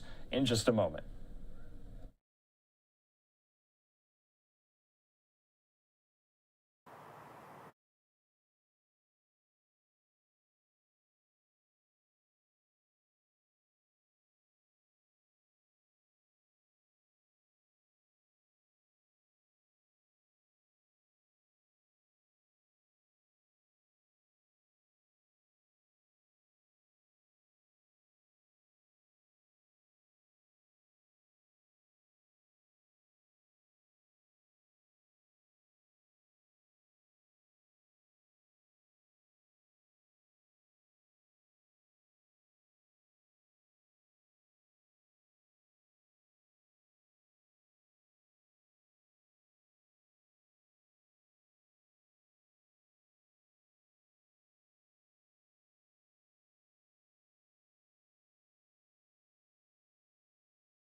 So Live Now look there at the U.S. Capitol, and like I said, there'll be several hearings in the next couple of weeks on gun violence, on gun reform legislation, and of course here on Live Now from Fox, we'll track all of it and see if it goes anywhere. Of course, we've been previewing an update on the baby formula crisis. Well, moms are getting creative to find that baby formula, and one woman is using social media to help her community track it down. Fox's Austin Westphal joining me now live from Charlotte, North Carolina with this story. Austin, who did you speak to and what did you learn? So Andrew, the way that this works is this woman is posting photos on her Twitter account, and the goal is to show if shelves have baby formula on them, and if so, what kind, and it's to do this all in real time. Take a look at some of the tweets that they send out. This is an account run by a woman named Suzanne Young here in Charlotte. The account itself is called Baby Formula CLT. Works pretty simple. She posts a picture of a store shelf along with an address and a timestamp of when that photo was taken. She's able to do this because her job has her going around to stores in the area all day long. And if she later finds out that a store ran out of formula, she'll then delete that picture. The idea's been a hit, and now other members of the community are contributing photos too. Had a lot of good feedback. Everybody thought it was a good idea. People started to share it, and I have pictures coming in from all over the community now, and it's been really, really wonderful. Now, in the 2 weeks since starting the account, Young says that the page has garnered nearly 40,000 views. Data Assembly says the shortage has gotten much worse in the past few months. In mid-February, the country had a 30% out-of-stock rate for formula, but you see that steep upward trend leading into May. By May 29th, that number was about 73%, over double what it was in February. But the hope is that soon there will be some relief as the Biden administration's Operation Fly Formula program brings about 3.7 million bottles of formula from London in the next week. Now, until that shortage, that baby formula shortage gets any better, Young is offering her help to anybody around the country that wants to do a similar thing in their city. For example, if they want to do something like this in the area that you're in, Andrew, in Phoenix, they can reach out to her directly on Twitter, and she says that she'll help them get that set up. Andrew, back to you. Austin, are you hearing from some of these moms and some who are helping these moms that, you know, they no longer need to do this because we've been getting in some of that supply from Europe due to Operation Fly Formula, or is this going to go on for several weeks? Not quite yet. So basically, and we asked her that exact question. So what Suzanne says is, so far these past 2 weeks hasn't really been much of a change. A lot of times you go to these stores, you see mostly empty shelves. Every once in a while you get lucky and you see some that are in stock, post the photos of those. But more often than not, she says there are still stock and availability issues at most of the stores that they take pictures at. She's hoping, though, that as more and more of this stuff comes into the country, they will start to see more stock, and hopefully, although this is a good idea, it won't be as needed as it has been these past couple weeks. Definitely a creative way, Austin, and using social media for the good. Austin Westfall there live for us in Charlotte. We'll see you again. Have a good weekend. Thank you. Okay, and we'll be providing updates as well about how Operation Fly Formula is doing, if it is alleviating some of these supply shortages, also what's going on with Abbott Industries there in Sturgis, Michigan, as it tries to reopen and ramp up supply to get on the shelves in several weeks' time. So a lot happening there on Capitol Hill especially. We have an update we want to bring you as well, having to do with one of these primary elections that has not been decided. But first, let's go to one candidate who wants to be the next governor of Texas. He just got the microphone there at this event in Austin. That's Beto O'Rourke, and he has been holding these town halls since the Uvalde mass shooting, talking about protecting Texas's children. Let's just listen in very briefly. Some distance and walk over, but we didn't want to get started until everyone had a chance to either grab a seat or find a space and to be part of the conversation tonight. And so we were talking and making what some people call small talk, but it turns out to be some important stuff. I said, you know, Rashawn, how are things for you? Tell me about your family. And he says, I have a 22-year-old, a 16-year-old, a 5-year-old, and a 4-month-old. And I said, Rashawn, what are you thinking? You almost escaped. And you're starting over again. That's hard to imagine.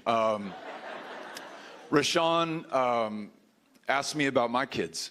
And I said, well, actually, I was in Dallas Wednesday night. We were having a meeting, a conversation just like this one.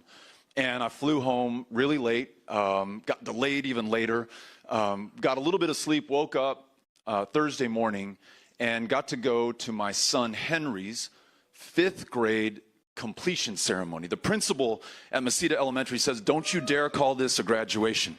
Do we have an alum from Mesita? Or someone was just excited? I like that. I like that too. Go Mustangs, just in case. And so Henry and the rest of the 5th grade at Mesita, the same elementary school I was lucky enough to attend, are getting their awards for AB Honor Roll, for citizenship, for all the things that they want to commend and elevate and inspire kids to pursue. And then at the end, they play the walkout music, and they each pick up their completion certificate. And we get to take some pictures with Henry in the playground with his 2 grandmothers who have come out, and then he goes back into class, and I go back home, and we do some work.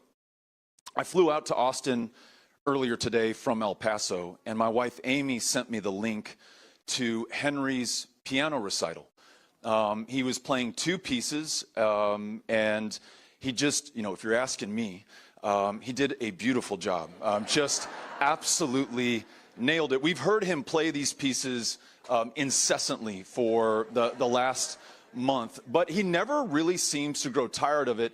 And when I took piano for maybe a month or 6 weeks before giving up at the same age, I did it because I wanted to make my mom happy. She did it because she felt like that was the right thing for me to do. She was just trying to do her job. Henry does it because the kid really loves it. I mean, he is into this thing. And, you know, if you were to ask me about Henry, as Rashawn just did, I'd say, you know, he's all about music. After the graduation ceremony, I actually went to this shop called Hero Music in El Paso, and I picked him up a guitar pedal, because he also plays guitar and he plays drums. And the guy said, well, what kind of pedal do you want? And I said, well, he loves Metallica. And he said, well, what album? And I said, And Justice for All. And so he sold me the pedal. There we go. There's somebody who picked up the pedal that will allow him to sound like Kirk Hammett on And Justice for All, and brought it home. I said, son, congratulations. Your mom and I are so proud of you. You have earned this. You know, if someone other than Rashawn had asked, I'd say the same thing. This kid is all about music. It gives his life purpose and meaning. It's a thing that he wants to do when he wakes up in the morning, especially today. This is the first day of his summer break. He is all about it. Piano, drums, and guitar. It's kind of how I see him and remember him when I'm away from him, as I am today. And I was thinking about that on my way over, because we know that the funerals for those children who were murdered in Uvalde are taking place right now. And many of us have read the stories of these children who were, you know, not too much different from Henry in terms of age and where they were in their life and what was ahead for them to live and to do and to pursue and to achieve. Some of us have actually been down to Uvalde to meet with the families. I met with a family of a little girl who was murdered last Tuesday. Her name is Alithia. Never heard the name before. Will never forget it for the rest of my life. Her mom said, you know, 2 things from you, Beto. 1, I want you and I want the world to know that Alithia lived, and I want you to know about her. And the thing that defined Alithia for her mom, Jess, is the pictures that she drew and the paintings that she made, which were up all over the kitchen and the living room and every wall and every space in that house. Those pictures and drawings that Alithia had made that were faithfully copied by her 5-year-old sister, Akila. So if Alithia had drawn a horse that was just beautiful, Akila drew a horse that was beautiful in its own way, but just a little bit different. You all know how this works. Her balloons from her 10th birthday were still clinging to the ceiling in the kitchen, where I got a chance to meet her parents and to see this artwork. But, you know, that's how her parents define her life, or make sure that I share that with you. And in fact, we took some pictures of Alithia's artwork and I put them up on social media for the world to see, anybody who was interested. And Alithia's mom, Jess, said, you know, Beto, if you can help us get this hung somewhere. I want her art to survive. I want her to live through what she has created. I want you to know that she existed, that she lived. And the other thing she said is, I want you to do whatever you have to do to make sure that no mother ever feels the way that I feel right now. This was Wednesday. This was the day after that shooting. It hadn't even been 24 hours since her daughter was killed. And I've been thinking a lot about that. I've been thinking about how we imagine ourselves in Jess, that's Alithia's mom, imagine ourselves in her shoes. And we often say, when something like this happens, I can't even imagine, or I don't even want to imagine. And the latter is true for me. I don't even want to imagine my kids being killed. I don't want to imagine losing them. And so I can't imagine sometimes, because I won't allow myself to imagine. 2 things that are unique to humans. There are a lot of things that are unique to humans. 2 things that I would ask us to think about. 1 is that these little kids need us. I think, and I'm not a biologist, those in the room can check me on this, but we're pretty unique as an animal, and that our young need our help for a long time. In fact, I've got a good friend whose 24-year-old son is still living in her house, right?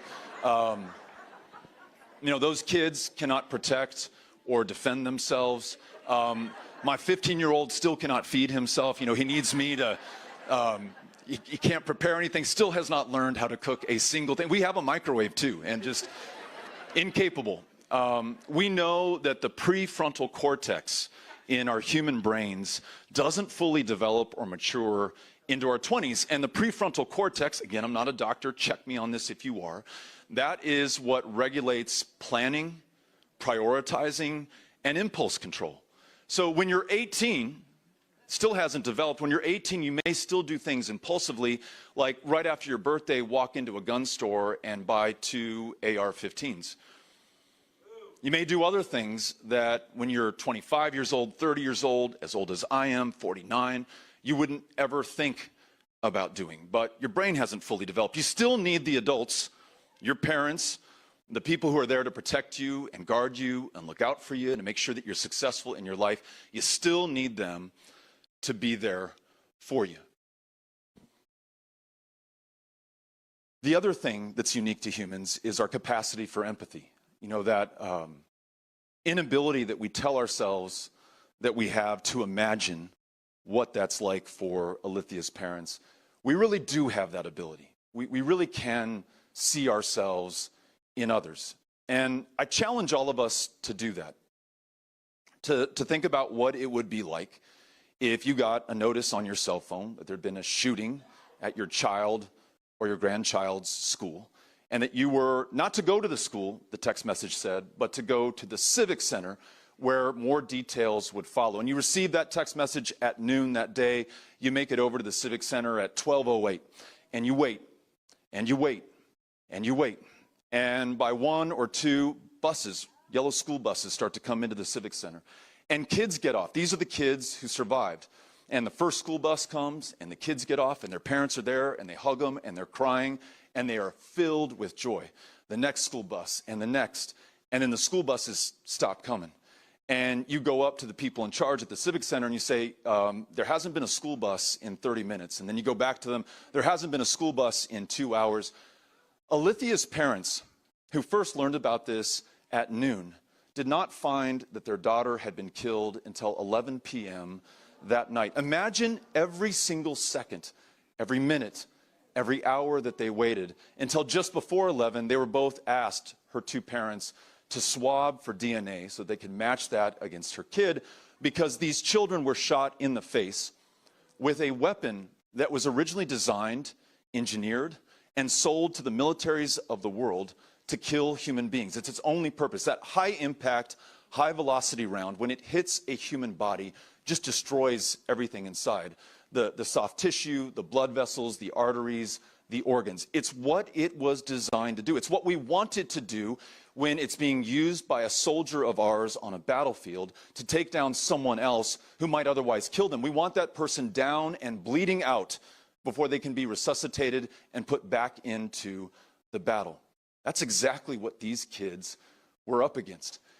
It's that power of empathy that allows us to connect with Alithia's parents and with the 116 people in this community who lost someone to gun violence beginning at the beginning of 2021. 116,000 families have lost someone in Austin to gun violence since the beginning of 2021.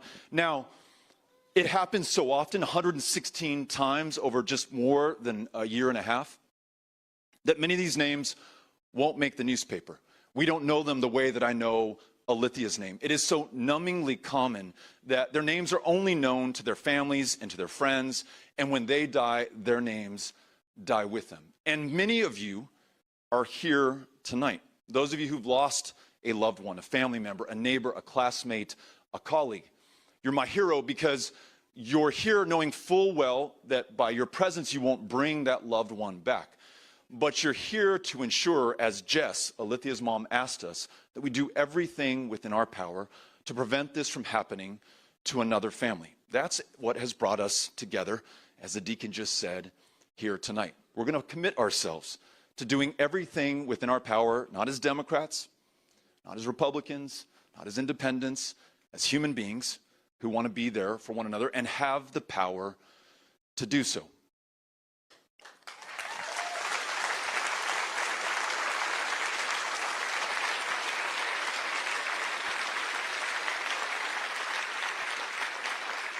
So when we sent out the invite and you all responded. It was to come to a meeting to discuss how we protect and save the lives of the children in our lives, the children of this state, in our communities, just like this one here in Austin, or my hometown of El Paso, Texas. Let me just briefly describe, so that we're all on the same page, what these kids are up against right now in this state. When it comes to gun violence,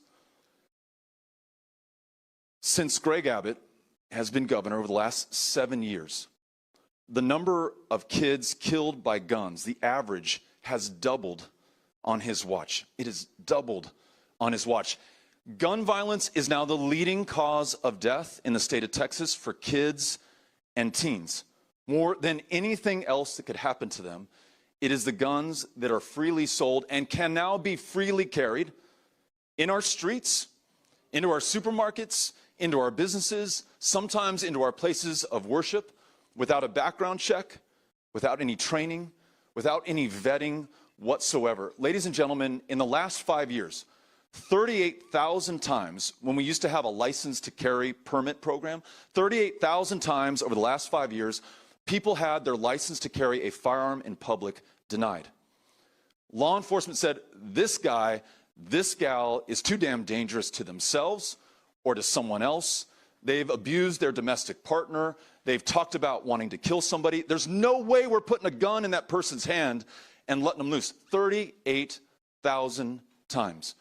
And now, because of the permitless carry bill signed into law against the pleading of law enforcement, cops, sheriffs, their deputies, those who put their lives on the line to protect us in a state where more cops have been gunned down than any other in the union, ignored everything that they had to say and signed it into law nonetheless. And now every one of those 38,000 people who had that license to carry a gun in public denied is loaded, armed on our streets, as are, think about this, the tens of thousands who knew better than to ever apply for a license to carry because they never would have passed the background check in the first place.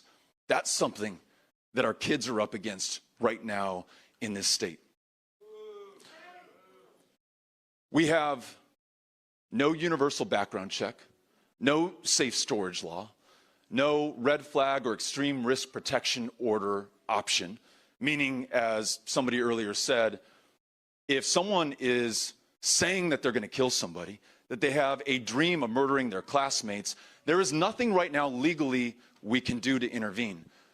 When 23 people were slaughtered in my hometown of El Paso on the 3rd of August, 2019, by a guy who bought an AK-47, one of these weapons of war, answering the call from the President of the United States, who said there's an invasion of immigrants coming into this country. He called it an infestation. He described them as animals who are coming to rape and to kill, when it was echoed by our current governor, who said, Texans, we must defend ourselves from this invasion, and then literally said, this is a direct quote of Greg Abbott, take matters into our own hands. When this guy was actually paying attention and listening and following orders and drove 600 miles from Allen, Texas to El Paso to repel that invasion of Hispanics that he had been told were coming to replace him as a white man in the state of Texas. In the days before, his mom actually called the police in Allen, Texas and said, hey, I don't know what's going on. I have no idea why my son needs an AK-47 or what he's going to do about it. You know what the police said? Good luck. Nothing we can do about it. Under our current laws in Texas, despite the best evidence to the contrary, we are prohibited from being able to intervene before someone is harmed, injured, maimed, or killed, before 23 people are killed. But it's not just guns. And I want to make this clear. And I want to make sure that we connect the thread through everything that our kids face right now. You all know that we're the least insured state in America. That means more people go without the ability to see a doctor or a mental health care provider or fill a prescription here in Texas than any other state in the union. And it is not for lack of resources, by the way. We are a $2 trillion economy. The state budget is $250 billion every biennium. We're the 9th largest economy. Okay, so we've been listening in to Beto O'Rourke. He's the Democratic candidate for governor now in the state of Texas, hammering his opponent pretty hard there on the issue of gun violence. Of course, that's Greg Abbott at this town hall, Protecting Texas's Kids town hall there in Austin. Of course, we saw Beto O'Rourke storm into that press conference in the hours after the Uvalde, Texas mass shooting there at Robb Elementary, where he was essentially thrown out by security. He was yelling to Abbott and others on the stage there to do something about gun violence in the Lone Star State. So we're going to be getting to some more of these updates on some of these shooting incidents from around the country, also on what lawmakers are now doing going forward. We have a live now look at the U.S. Capitol. And speaking of the primary elections and the midterm elections, as we are just months away from November, we're finally getting a resolution here on one of these races that so many of us have been waiting. But that, of course, is the Pennsylvania Senate GOP primary. You're taking some looks there at David McCormick. We're learning that David McCormick has now conceded to Dr. Oz. He's officially ended his campaign.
Welcome back here to Live Now from Fox on this Friday night. Hope you're having a good start to your weekend. Right now, though, we want to update you on a shooting incident we're not able to get to. It happened yesterday in Ames, Iowa, where a man killed 2 women and then himself in an apparent domestic dispute outside an Iowa church. The deadly shooting happened last night in Ames in the parking lot of the Cornerstone Church. Police say the shooter, who was identified as Jonathan Whitlatch, was targeting his ex-girlfriend, who was walking with 2 of her friends, when he pulled up in his truck and began shooting. Officials there in Ames, Iowa, held a briefing on this shooting incident just today.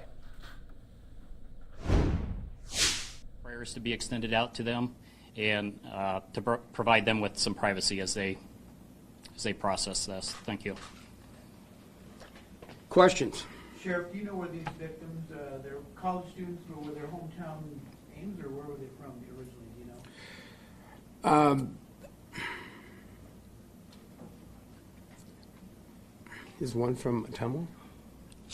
I don't have the location of the college students right now. We had some contact with some other communities last night, but I did not have wherewithal to track that down. You said domestic situation. Can you be a little more specific? Can you give us any more? Yes. As we mentioned earlier, this individual was charged by the Ames police with the 2 charges that he had. And this was a situation that could have unfolded much more tragically had this just been a random act of violence. There was over 80 students in the auditorium at Bible study, and if he'd have found his way inside the church with that intent, it would have been much more tragic than what we have today. This is something where the female and he had just broken up from a relationship, and because of that breakup is what caused the charges to be filed by the Ames Police Department.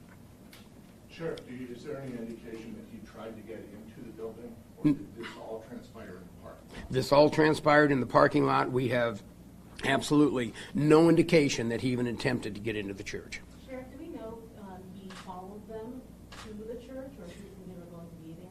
Well, right now there's certain points that we're going to have to find out through the investigation as we're doing this. What we know is the 3 women were in the parking lot going to go into the church.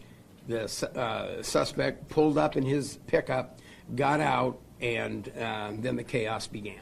Did he act alone in planning this and getting to the church and all aspects of this happening? Again, early in the investigation, but right now everything that has been presented to me at this point indicates that he's a lone individual, and we do not suspect others or others being charged down the road. But that will all be answered as we complete this investigation. What do we know about the gun? The gun is I believe, a Smith & Wesson 9mm. Did he have it legally? We still go through that with the investigation. Yes, ma'am. That was my question. Okay. Sheriff, can you tell us which commander at Ames PD was inside the church at the time? Commander Jason Tuttle. Is there any evidence online or in any other form of his intent or motives in advance of the shooting? We'll be looking into social media on Facebook. We'll be doing interviews with others at the church, people who knew them, that may have knew what kind of relationship they had and what happened in that aspect. There's a whole host of things that we need to still complete in order to bring a full understanding as to what happened and why. Do you have a sense of how long the relationship had been going on prior to the breakup? No, I do not. Is there any indication if any of the victims had involved law enforcement in regards to this gunman prior to this event, if there have been any calls for service in regards to this relationship? That would probably better be answered by the Ames Police Department, but we're still looking into that, and that will be included in part of our investigation. What was the relationship between Eden and the 2 other females? I'm sorry? What was the relationship between Eden and the 2 other women? They were friends. Had they come there together? I believe they were, the 3 of them were in the parking lot. I don't know if they rode in the same vehicle or not, but they met right there and were walking in when this happened. Like I said, after the scene calmed down and continued our investigation. We conducted 2 search warrants, and so that will also be part of our investigation. And did those search warrants reveal any other weapons or anything else that hinted at this attack? Well, 3 things were revealed in the search warrant that I think are pertinent to probably what you're asking. At the residence, we took some computer equipment, electronic records and files.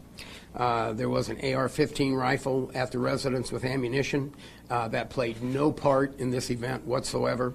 And then in the pickup, when we did the search warrant there, we found more 9mm ammunition and a receipt from a business in West Des Moines where an hour before he had purchased 9mm ammunition.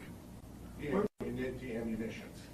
Pardon me? Purchased the ammunition an hour before. The 9mm ammunition, correct. And where was this house located? In Boone? It's in Boone. It's in Boone, and I do not have the address readily available. Is it your belief that he showed up with intent to kill? He went right into action when he got there from all indications. I think that's pretty evident that he was there for that purpose. He had, like I said, he was charged on May 31st. He was arrested and immediately post bond and was released in the Boone County Jail, and he was scheduled for his initial appearance on those charges on June 10th. Did the search of the pickup or any other information give you believe that he was going to encounter law enforcement? Did that body armor, anything of that order? No, I think he was there for a specific purpose, which he accomplished. And there's nothing else at this point that's been provided to me to make me believe that he was preparing for an engagement with law enforcement or anyone else. I'd like to also note that we have our county attorney came to the scene last night, was very helpful. Appreciate all the county attorney's assistance and his staff. Is there anything you'd like to say, Tim? No, thank you. Okay. So what happens next? Well, we're at work completing the investigation. We had the FBI assist us with statements because we had so many people in the auditorium that had heard the shots and were calling law enforcement. Well, the DCI is there also working with search warrants with us and also taking statements. And we just have a whole host of things that the sheriff's office needs to follow up on to complete this and pull the investigation together. Can you clarify why the FBI was there? Well, any more acts of terrorism immediately come under the authority of the FBI. This was a domestic situation, but the partnership we have with FBI and DCI, immediately when they heard about it, they reached out to us, what can we do? And they said, we have agents ready, and not knowing what we had, we said, come on up, that would be great. And they responded, and you get a situation like this, it's always better to have more public safety and law enforcement than there is not enough. And everyone came up. I was close to one of the first ones on scene responding from my residence. And throughout the entire event last night, everyone conducted themselves professionally. It was a smooth operation, and all agencies work together very well. So we have a lot of information. We're all going to sit down together and pull this together and see what else we need to do, but we're going to make this as thorough of an investigation as possible. Was there a restraining order against him from that incident? Yes, I believe there was. And officers never fired any rounds of their own. The shooter was already incapacitated by the time they encountered him. Well, like I said, the deputies arrived within 4 minutes from being dispatched, and the commander was coming out of the church at the same time. It's my understanding all 3 individuals were down at that time. They went, one of my deputies secured the firearm that was used, and then they immediately began to give first aid to the individuals and who were ultimately pronounced dead at the scene. Did he have a prior criminal record? I don't know. Have you heard anything on that, Captain? Aside from the previous charges the sheriff listed, that's not something we can comment on. This time we don't have that information in front of us.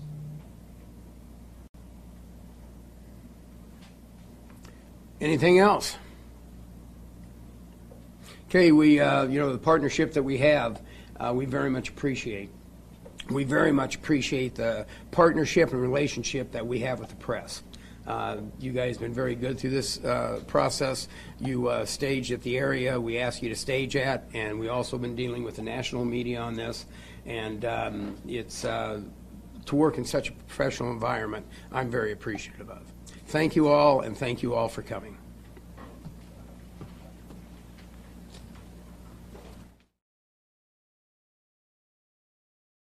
Okay, law enforcement officials there in Story County, Iowa, in Ames, talking about this tragic incident that happened in a church parking lot just yesterday afternoon. 2 women were dead. The shooter, that man, one of those women was his ex-girlfriend. He took his own life, and so law enforcement updating us on the investigation so far. Also wanted to update you on the Uvalde, Texas mass shooting investigation. There were reports earlier that the Uvalde, Texas School District Police Chief Pete Arredondo reportedly did not have his police radio when he arrived at Robb Elementary. So the details and pieces of information are coming to light now, a week and a couple days after 19 children and 2 teachers were gruesomely shot and killed in that 4th grade classroom, and we'll continue to provide updates to you when we get them. Also, just wanted to put on your radar that a 4th grader and the parents of a student killed at Robb Elementary School in Uvalde and the mother of a Buffalo, New York shooting victim, they will testify next week on the House Oversight Committee's hearing on gun violence and gun reform. So put that on your radar. We're going to be showing that in full next week, as on Capitol Hill, so many of these proposals, so many of these ideas are being floated out there. We'll see if the House and the Senate can come to some type of agreement on whether or not to move forward on gun reform. We're getting some breaking news, though, out of Encino, California. We just got these aerial pictures up. Let's take them for you right now. We're learning that there's a possible stabbing incident at this hospital. You're seeing some of the fire trucks and police on the scene. We're going to leave this up. We're going to work on getting more information for you. This just came to us.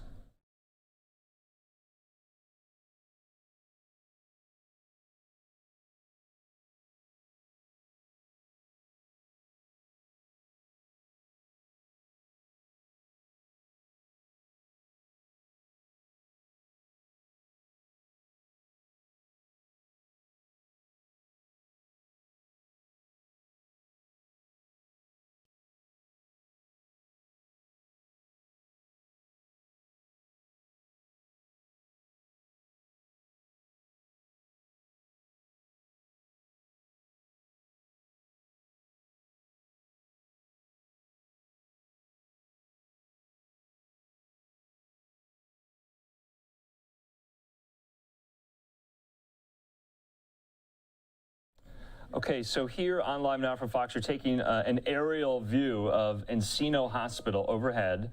We're getting reports of multiple people who were stabbed inside the hospital. We don't have a concrete number as to how many might have been injured.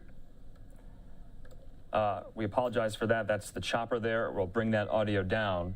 But right now you can see somewhat of a large emergency response presence, fire trucks, police cruisers, and they're setting up the yellow police tape around the perimeter. That is the entrance there to Encino Hospital in LA County. It's a little bit after 4:30 here on the West Coast as we just got these pictures in. We don't really know much. That's about as much as we know. And so hopefully we'll get more information. But if you're just joining us, we're getting these live pictures overhead at Encino Hospital, where there are reports of multiple people stabbed inside. And that's about as far as we know. Hopefully law enforcement and hospital officials will provide more information in the coming minutes. But very scary situation. Of course, we've been following for the last couple of days that tragic situation in Tulsa, Oklahoma, at a hospital there. 4 people dead in a shooting. We're going to get an update from Tulsa at the top of the hour. There's going to be a vigil as well held for some of the victims tonight. But yet another scary incident happening at a medical complex This one, though, in Encino, California. And so you can see there are some ambulances on site outside in the road there. Law enforcement and emergency management kind of walking around there as well. And the yellow police tape is up. So remember, in situations like this, they're very fluid. We get these live looks almost immediately, but yet the information, of course, might not be there as well. And that comes in and trickles in piecemeal, but once it does, we'll provide that to you. But we just wanted to make sure we let you see it and let you know that the reports are multiple people have been stabbed. We don't know how many. We don't know possibly, what the status of their conditions are or injuries. But you can see it's a very active scene. We don't know, who is involved, if it was, patients or workers. That all remains to be seen.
Okay, so this is Andrew Kraft back here again. We just don't have much information so far, at least confirmed, but we do know reports of multiple people that have been stabbed inside of this hospital, Encino Hospital in LA County, and there's a large law enforcement and emergency management response there outside of the hospital's entrance. The yellow police tape is up. So if we get any more information, we'll bring that to you here. We're also in contact with our Fox 11 Los Angeles team to see what they know, hoping we'll get word pretty soon here from law enforcement and from hospital administrators. We're going to take just a quick 2-minute commercial break. And of course, speaking yet again of another tragic incident at a hospital, we'll have a live report from Tulsa, Oklahoma about where that investigation stands. 4 people shot dead in that doctor's office at St. Francis Hospital. Vigils being held tonight in honor of their memory. More on that in 2 minutes.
We'll go back here to Live Now from Fox on this Friday afternoon there in Encino, California. You're taking a live look at this pretty large response of law enforcement and emergency management as they respond to reports of multiple people stabbed at Encino Hospital. That's about as far and as much as we know at this point in time. And so hopefully we'll be getting more updates throughout the afternoon here, especially regarding how many people might have been injured and the nature and extent of their injuries. So we're going to leave this up. We're going to work on getting our reporter next up prepared. We're going to go out to Tulsa, Oklahoma very soon here for that update. Stand by.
Okay, we're going to step away from this just momentarily. Hopefully, like I've been saying, we'll get more information as to what exactly is going on inside the hospital, as there are reports of multiple people stabbed there in Encino, California. We want to get to another story we've been previewing, and we've been covering this since the very beginning there in Tulsa, Oklahoma. And 73-year-old Army veteran, he died trying to save his wife's life in a hospital shooting there in Tulsa. William Love's family telling police he heard the gunshots Wednesday afternoon and he knew his wife Deborah would not be able to escape the building on her own. They say he gave his own life to protect hers. Fox's Ashley Soriano live outside of St. Francis Hospital in Tulsa, Oklahoma with this story. Ashley, what do we know? Hi, Andrew. Well, William Love has been identified as a retired Army First Sergeant. He served 27 years, including a tour in Vietnam. He and his wife, Deborah, were supposed to celebrate their 55th anniversary this summer, but now his family is planning his funeral. Investigators say the killer was a former surgical patient who had been complaining about pain since his back surgery last month. In addition to that veteran, he gunned down 2 doctors and a receptionist, including the one of the doctors was the surgeon who had did his back surgery. The killer then committed suicide, police say. All of this unfolded very quickly. The first 911 call coming in at 4:52 p.m. Police were there within minutes. We train for it to happen, for when it will happen, because we see it too much now. So it's not a matter of do we think it might happen, it's how are we going to respond when it does happen.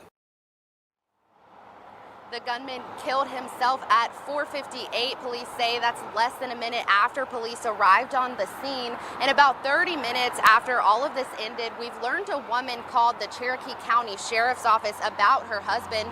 She told law enforcement that he had just killed several people at the hospital. We don't know yet if that woman is giving investigators any more information about the gunman. But today it's quiet at the building where the shooting happened. It's closed to the public. The CEO of the hospital saying he's not sure if they'll ever use the space again. Some have left flowers and candles at the front, which is now guarded by security. And the Tulsa Community Foundation has set up an emergency fund online to offer therapy, counseling, and other services to the hospital's employees. And they're accepting donations online at tulsacf.org. Andrew. Ashley, we've been hearing possibly of some vigils being held tonight in the community for some of these victims. Is that going to happen? Yeah, so there are vigils being planned, and more details on that should be released. And what we do know, though, is that people are still occasionally bringing flowers and candles, as we saw there. Such a tragic event. Indeed, it is. Ashley Soriano there, live for us in Tulsa, Oklahoma. We'll speak to you again, Ashley. Thanks. Thanks, Andrew. Okay, just a tragic set of circumstances in that hospital shooting at St. Francis Hospital there in Tulsa, Oklahoma. I believe, what was that, Wednesday already, and the authorities will continue their investigation. If we do get any live pictures from some of those vigils that are being held tonight in honor of those victims, we'll bring them to you here on Live Now from Fox. In the meantime, though, we're following a lot of stories that are unfortunately related to gun violence, to violence writ large. This back out here to Encino, California, where we're still monitoring this potential hospital stabbing situation. There are reports that multiple people have been stabbed there at Encino Hospital. We're waiting for kind of official word from some of our sources at Fox 11 in Los Angeles and from law enforcement. We're going to keep that up on the screen here. We're also tracking this event that Beto O'Rourke is having there in Austin, Texas. This is a Texas town hall all about protecting Texas's children. So we're going to keep that up as well. But in the meantime, we want to show you having to do with Capitol Hill, lawmakers, and the like. Senator Ed Markey, the Democrat from Massachusetts, joining gun control activists today outside of a Smith & Wesson manufacturing plant in Springfield, Massachusetts, protesting. Activists there demanding more gun control measures. Let's have a listen to that as well.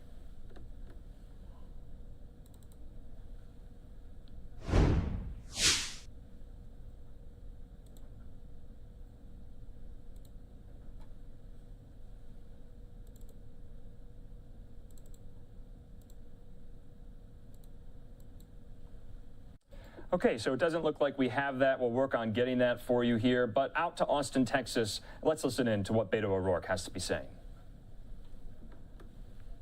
Been here for 4 generations, some of these families 8 or 9 generations. Before there was a Republic of Texas, part of the original Spanish land grant in their communities, and they're still on the same land. That fierce pride that they feel in who they are and where they're from can only be experienced by being there in person. So we take no one for granted. We write nobody off. We show up for everyone. And this is important. Last thing. You know, when we gathered in 2018 and we were talking about Ted Cruz, I'd say something like, and this was really dumb, I'd say, you know, you formed your opinion of Ted Cruz. There's precious little I can add to it, right? I thought everybody knew what a gigantic jackass that guy was. And I wasn't going to say anything. But that was actually, that was not only did we leave votes on the table, but in some ways it was disrespectful to people's experience. You know, if your rural county hospital closed down, in part it's because the guy in the Senate wasn't standing up for you to protect you. So in South Texas, when I was recently in Far, Texas, I listened to these mom and pop small business owners who import the produce from Mexico. 2/3 of the produce we consume in Texas comes from Mexico. When Abbott shut down U.S.-Mexico trade, everything that their business relies on was literally rotting and completely unusable by the time it came over. I'm going to make sure everyone there understands that Greg Abbott has done this to them. The highest levels of COVID fatalities in this state and maybe across the country in these same border communities, sacrificing some to be able to say that he is, quote unquote, pro-business or keeping the state open. We're going to make sure that we connect the dots and people understand the choice that they have and the consequence of 4 more years of Greg Abbott in office, especially in South Texas. Thank you for asking the question and for being here. Appreciate it. To your right, over here by the door. Hi, Beto. My name's Ashton Johnson. I'm just a regular teen. Okay. Sorry about that. My name's Ashton Johnson. I'm just a regular teen like everybody else in here who can also attest to being young. Sorry, words seem to fail. You got it. You got it. The one thing that makes my story unique is that I have been a participant in the mental health system for many, many years, since I was 9 years old. I first-handedly have seen the despair and the hopelessness that these kids in the mental health system have to face on a daily basis, including the malpractice that these institutions enforce on these kids, like in vitro, what's the word? In vitro tranquilizers. These kids have to worry about getting physically abused by the people that they're trying to get help from.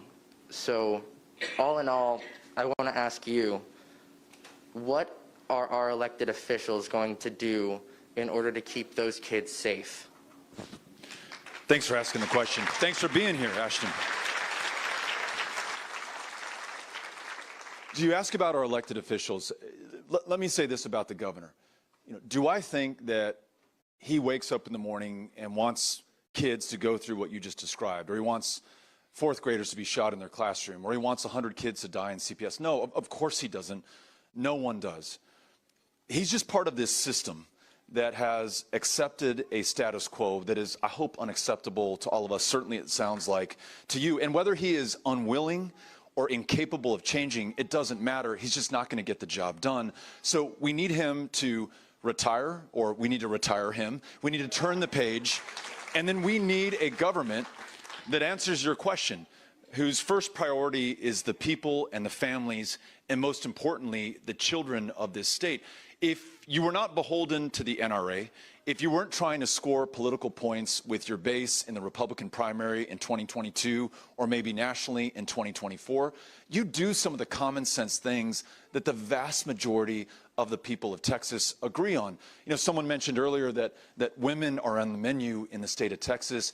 This governor signed a bill that provides a $10,000 bounty for anyone who turns in any Texan who assists any woman in making her own health care or reproductive health care choices about her body and her future. That's really messed up. It's probably not something that he was excited to do. And in fact, in the press conference afterwards, he looks like the deer caught in the headlight, or the dog who finally caught the car may be the better analogy. Because a reporter says, Governor, you realize, right, that there's no exception for rape or incest in this. And the governor says, well, we're going to eliminate rape in the state of Texas. If you were really concerned, actually, the clearance rate for rape, murder, and violent crimes since this guy's been governor, it's gone from 70% to 50%. Not only has he not eliminated it, it is worse in this state on his watch. So we need to elect people like those public officials who are here today that represent this community, whose greatest priority is you and the constituents they serve, not the special interests, not their campaign donors, not their political career. And look, whether people agree with me or not on a given issue, I hope that you understand that you can always count on my candor. I'm always going to tell you the truth. There are some things that I say that are politically unpopular, but I face my conscience, which in my case is my kids, and I know I'm going to have to account for what I did or failed to do while I had the chance. So just know this. I'm going to fight for you every single day as your governor and make sure that we come through and deliver the care that you deserve, as does everyone else in this room and in this state. Thank you. Thanks for being here. Appreciate it. Okay, right behind you, Beto. Thank you. Hi, everyone. Thank you for bringing us together, Beto.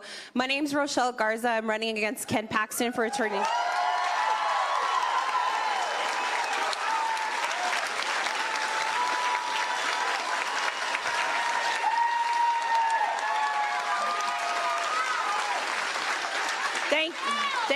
Thank you. Ken Paxton, it's a whole trio of them, right? It's Ken Paxton, it's Dan Patrick, and it's Greg Abbott.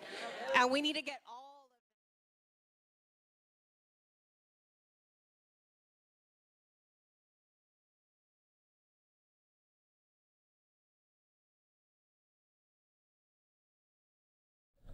Okay, we're going to step away from this live event in Austin, Texas. Of course, remember, we've been tracking this incident out of Encino, California, at Encino Hospital, where we're getting reports that multiple people have been stabbed there at the hospital. That's about all we know. We're about to go listen in to Fox 11 Los Angeles at the top of the hour. Maybe they will have more updates, but we've also been getting witness statements as well from outside the hospital down on the ground. Let's listen into that.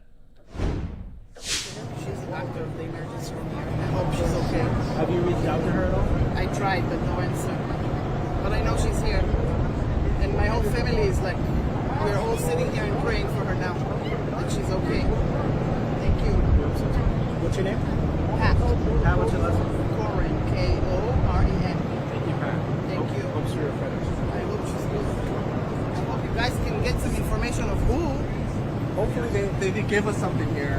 Hopefully we could get some sort of a statement from police in a little bit. We could get some answers, hopefully.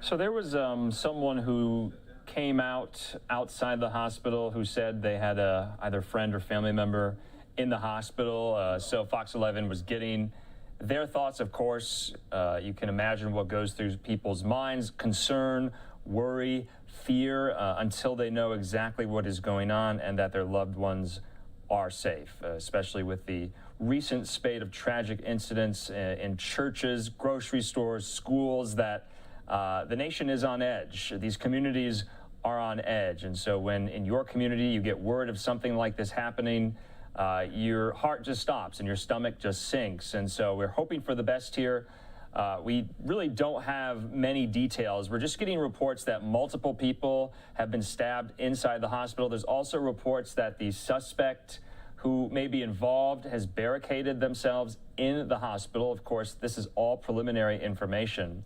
At the top of the hour, we're going to listen into Fox 11 in Los Angeles, hopefully with more details on what might be occurring there. But you can see it's a very active scene. Law enforcement, emergency management response there on the ground outside of the hospital's entrance. And so we're hoping for the best. We don't know how many people might have been stabbed or the current nature of their injuries or their conditions. That is all remains to be seen. That needs to be gleaned here from this story. But we're going to keep these live pictures up.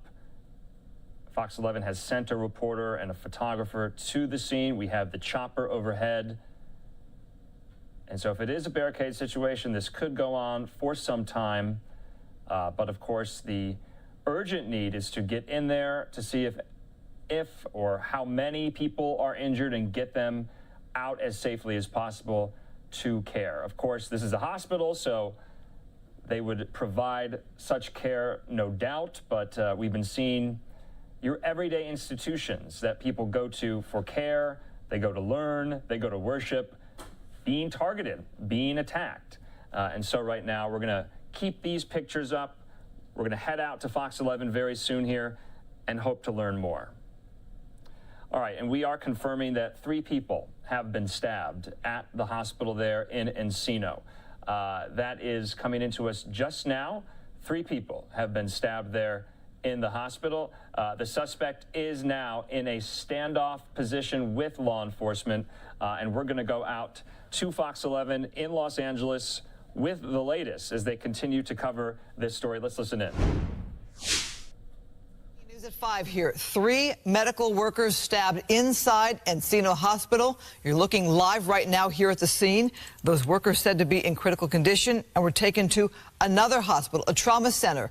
You can see the heavy police presence right now at the San Fernando Valley location. We learned of the stabbing about half an hour ago. It's still unfolding at this hour. Police do not have the suspect in custody. They're actually preparing for a barricade situation. We have a crew headed to the scene. We will bring you live updates throughout this newscast. So much violence to talk about. We're going now to the recent mass shootings across the country. 10 killed at a Buffalo supermarket. A beloved doctor dies, saving others at a church in Laguna Woods. 19 children gunned down at a Texas school. Americans' everyday lives shattered by this violence, and now gun laws are at the center of a national debate and California's upcoming election. We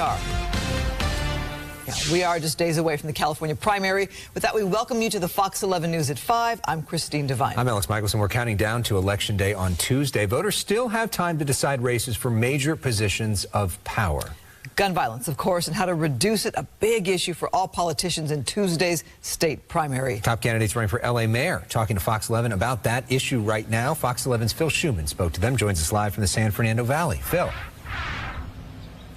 Well, today is National Gun Violence Awareness Day. Events all across the country, including one at this church behind me in Woodland Hills, visited by candidate Karen Bass this morning.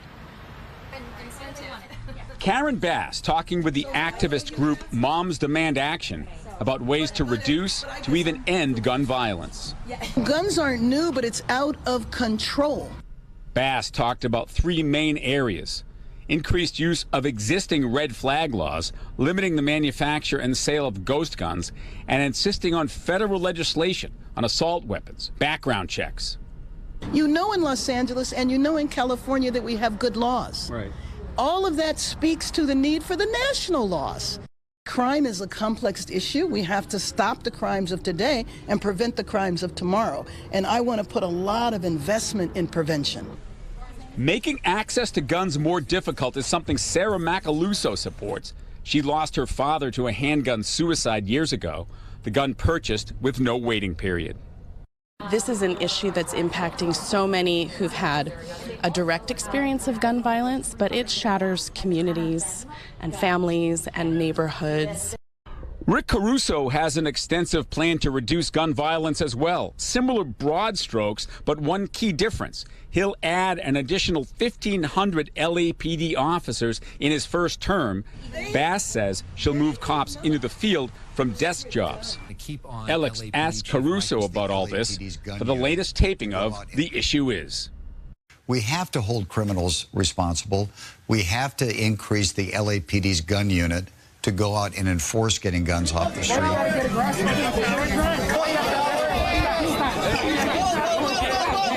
Meantime, LA City Councilman Kevin De Leon, he's still in the race. At a rowdy campaign appearance that happened to overlap with one by Sheriff Alex Villanueva, De Leon said national action definitely necessary. I've been the author of some of the most restrictive gun laws in America. The reality is this, is you can walk into a gun store in Texas and legally purchase these weapons and export these weapons into the state of California. That, of course, one of the many issues on this complex problem of trying to reduce gun violence, eliminate gun violence. Alex and Christine, they're all looking for answers from Washington as they stress California has some of the toughest and most effective gun laws in the country. Live in Woodland Hills, I'm Phil Schuman, Fox 11 News. Was that a fight at the De Leon thing? What was that about? That was some hecklers who were yelling at Sheriff Villanueva, but because he had more security there than De Leon, they moved over to start yelling at De Leon. Los Angeles today. Phil Schuman, thank you. Much more from Rick Caruso, as Phil mentioned. Okay, so California voters there gearing up for primary day next Tuesday. A lot of candidates are up for positions, including LA mayor and so many more. We'll have live coverage of that next Tuesday as well. Though we want to bring you more updates from one of these races that was undergoing a recount. That is the Pennsylvania Senate GOP primary. We reported earlier that David McCormick has conceded to Dr. Oz, but we're now hearing from McCormick himself. We're going to play some of that sound, and then we have a statement from Dr. Oz and his campaign as well. Let's hear from David McCormick as he conceded today.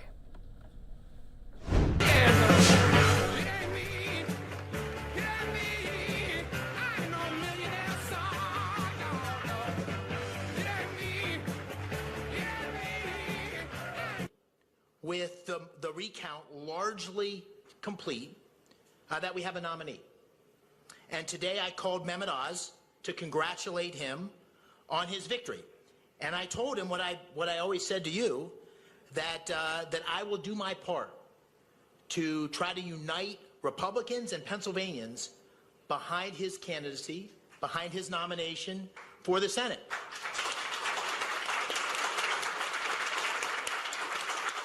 It is so important for Pennsylvania, so important that we beat John Fetterman, and it's so important for the country that we take back the majority in the Senate. Okay, that was David McCormick there conceding to Dr. Oz. Dr. Oz releasing a statement saying, in part, this evening I received a gracious phone call from David McCormick and am tremendously grateful for his pledge of support in the fall election. We share the goal of a brighter future for Pennsylvania and America. He says, now that our primary is over, we will make sure that this U.S. Senate seat does not fall into the hands of the radical left led by John Fetterman. He says, I look forward to campaigning in every corner of the Commonwealth for the next 5 months to earn the support of every Pennsylvanian. Of course, John Fetterman, the current lieutenant governor, is the Democratic candidate. This seat is being vacated, you'll remember, by Republican Pat Toomey, who did not seek re-election. Although, remember, we got word from earlier today from the Fetterman campaign and from Fetterman's doctor about his health condition. You'll remember just days before the primary on May the 17th, he suffered a mild stroke. Fetterman released a statement saying, as my doctor said, I should have taken my health more seriously. The stroke I suffered on May 13th didn't come out of nowhere. Like so many others and so many men in particular, I avoided going to the doctor even though I knew I didn't feel well. He says, as a result, I almost died. And so it remains to be seen what his health status is as he campaigns underway for this crucial Senate seat. The battle for Congress heating up, midterm elections just months away. I'm Andrew Kraft. We're going to take just a quick commercial break. Hope you're having a good start to your weekend. When we come back, though, we'll be hearing from President Biden from Delaware on the recent jobs numbers from the month of May. Also, an update on that gruesome Texas inmate search leading to the death in a shootout of Gonzalo Lopez. He had been on the lam for 3 weeks. He killed a family of 5 while doing so. And we'll have an update there from Texas in the 7 o'clock hour as well. Lots more to get to on Friday. We'll be back in just a moment.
Welcome back here to Live Now from Fox on this Friday night, 10 minutes after the 5 o'clock hour here out west, a little bit after the 8 o'clock hour there in the nation's capital, sunset almost. President Biden commenting on the May jobs numbers from Delaware, where he's spending the weekend. 390,000 jobs added in the month of May. And we've been speaking to economists about what this means For the economic outlook, is a recession on the horizon? So many questions. First, let's hear from President Biden.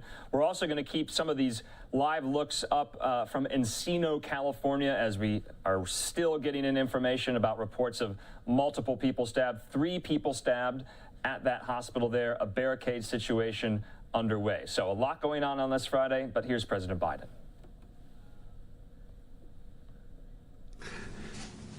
With today's excellent jobs report and unemployment remaining at near historic lows of 3.6%, I want to speak very about our economy and what we're doing to lower the cost for American families. I know that even with today's good news, a lot of Americans remain anxious, and I understand the feeling. I grew up in a family about 100 miles from here where the price of gas went up, you felt it. It was a discussion at the kitchen table. And there's no denying that high prices, particularly around gasoline and food, are a real problem for people. But there's every reason for the American people to feel confident that we'll meet these challenges. Because of the enormous progress we've made on the economy, the Americans can tackle inflation from a position of strength. It's still a problem. We can tackle it from a position of strength. The purpose that we've set out to accomplish and the progress we've made, I think, is critical. At the time I took office, about 16 months ago, the economy had stalled and COVID was out of control. Today, thanks to the economic plan and the vaccination plan that my administration put in action, America has achieved the most robust recovery in modern history, just 2 years removed from the worst economic crisis since the Great Depression. The job market is as strong as it's been since just after World War II. We've got more evidence of that today. We learned that in May the economy 1,000 new jobs, bringing the total since I took office to 8.7 million new jobs, an all-time record. We learned that more Americans entered the labor force in May. In fact, working-age people have come back into the workforce at a faster rate in this recovery than at any point in the last 40 years. That means that the unemployment rate is near historic lows, and the number of Americans on unemployment benefits has gone from record highs to record lows, with millions of Americans moving up to better jobs with better pay. And American manufacturing is booming. 600,000 new manufacturing jobs created since I took office. But it isn't only about jobs. Since I took office, families are carrying less debt. Their average savings are up. A recent survey from the Federal Reserve found that more Americans feel financially comfortable than any time since the survey began in 2013. That confidence and comfortability is part of the reason why Americans applied to start more new small businesses last year than ever before in American history. And because of our historically strong growth, we have strengthened Medicare and Social Security programs that millions of American families rely on. Yesterday, I learned that Social Security and Medicare trust funds will be able to pay benefits for longer than previously projected before we pass the American Rescue Plan. The reason? A faster than expected recovery in jobs, earnings, economic growth, has all strengthened the financial prospects for these bedrock programs. In fact, America is in a stronger economic position today than just about any other country in the world. Independent experts have projected that the U.S. economy could grow faster than China's economy this year. That hasn't happened since 1976, nearly one half century ago. The point is this. We've laid an economic foundation that's historically strong, and now we're moving forward to a new moment where we can build on that foundation, build a future of stable, steady growth, so we can bring down inflation without sacrificing all the historic gains we've made. And that's what we're beginning to see in today's jobs report. With today's numbers, the jobs over the last 3 months have averaged about 400,000 jobs per month. That's historically robust, and a sign we're beginning to shift to steady growth after rapidly recovering 600,000 jobs per month over the prior 6 months. And as we move to a new period of stable, steady growth, we should expect to see more moderation. We aren't likely to see the kind of blockbuster job reports month after month like we had over this past year. But that's a good thing. That's a sign of a healthy economy with steady growth, rising wages for working families, everyday costs easing up, and shrinking the deficit. That stability puts us in a strong position to tackle what is clearly a problem, inflation. I've been very clear that fighting inflation is my top economic priority. On Tuesday, I spoke about one element of my inflation plan, giving the Federal Reserve the space they need to operate. Today, I'd like to address the two additional elements of my plan to tackle inflation. One, bringing down the cost of everyday goods for families. And two, bringing down the federal deficit at the same time. Bringing down the cost, here's where we stand. The two challenges on the minds of most working families are prices at the pump and prices at the grocery store. Both of these challenges have been directly exacerbated by Putin's war in Ukraine. The price of gas is up $1.40 since the beginning of the year, when Putin began amassing troops at the Ukrainian border. This is a Putin price hike. Putin's war has raised the price of food because Ukraine and Russia are two of the world's major breadbaskets for wheat and corn, the basic product for so many foods around the world. Ukraine has 20 million tons of grain in storage right now, and it's been in storage since the last harvest. Normally, that would have already been exported into the world market. But because of Putin's invasion and blockade of the port on which they could take that grain out for the rest of the world, it's not. It's not. And look, I understand that families who are struggling probably don't care why the prices are up. They just want them to go down. Joe, what are you going to do to bring them down? But it's important that we understand the root of the problem so we can take steps to solve it. I've been up front with the American people from the outset that there would be a cost here at home of Putin's decision to brutally and savagely invade a sovereign nation. But as your president, I remain committed to doing everything in my power to blunt the impact on American families. That's exactly what I'm doing. I led the world to coordinate the largest release of global oil reserves in history, 240 million barrels, to boost global supply and keep prices from rising even more. I directed the sale of gasoline using homegrown biofuels this summer, and I'm working closely with our European partners to get more of the grain locked in Ukraine right now out into the world market, which could help bring down prices. There's ways to do that over land, which we could talk about at another time. But actions have already helped to blunt that what would have been an even larger Putin price hike. As I said, I'm going to continue to use every tool available to me to further blunt those price hikes as we move forward. But the fact is this, there's more than one way to solve this problem. If food and gas prices are going to be elevated by Putin's price hike, one way we can make things a little better for families is by helping them save on other basic items their family needs on a monthly basis, like their utility bills, their internet bills, their prescription drug bills, and other costs like housing. My goal is to make sure that at the end of the month, families have a little more breathing room than they have now. For example, here's something we can do right now. Congress could help ease the cost for families right away by passing my clean energy investment proposal that I proposed. It's been sitting there. Things like tax credits for businesses to produce clean energy, the tax cuts for families to make their homes more energy efficient. That's what it results in. I met with nearly a dozen CEOs of America's largest utility companies, such as Southern Company and American Electric Power.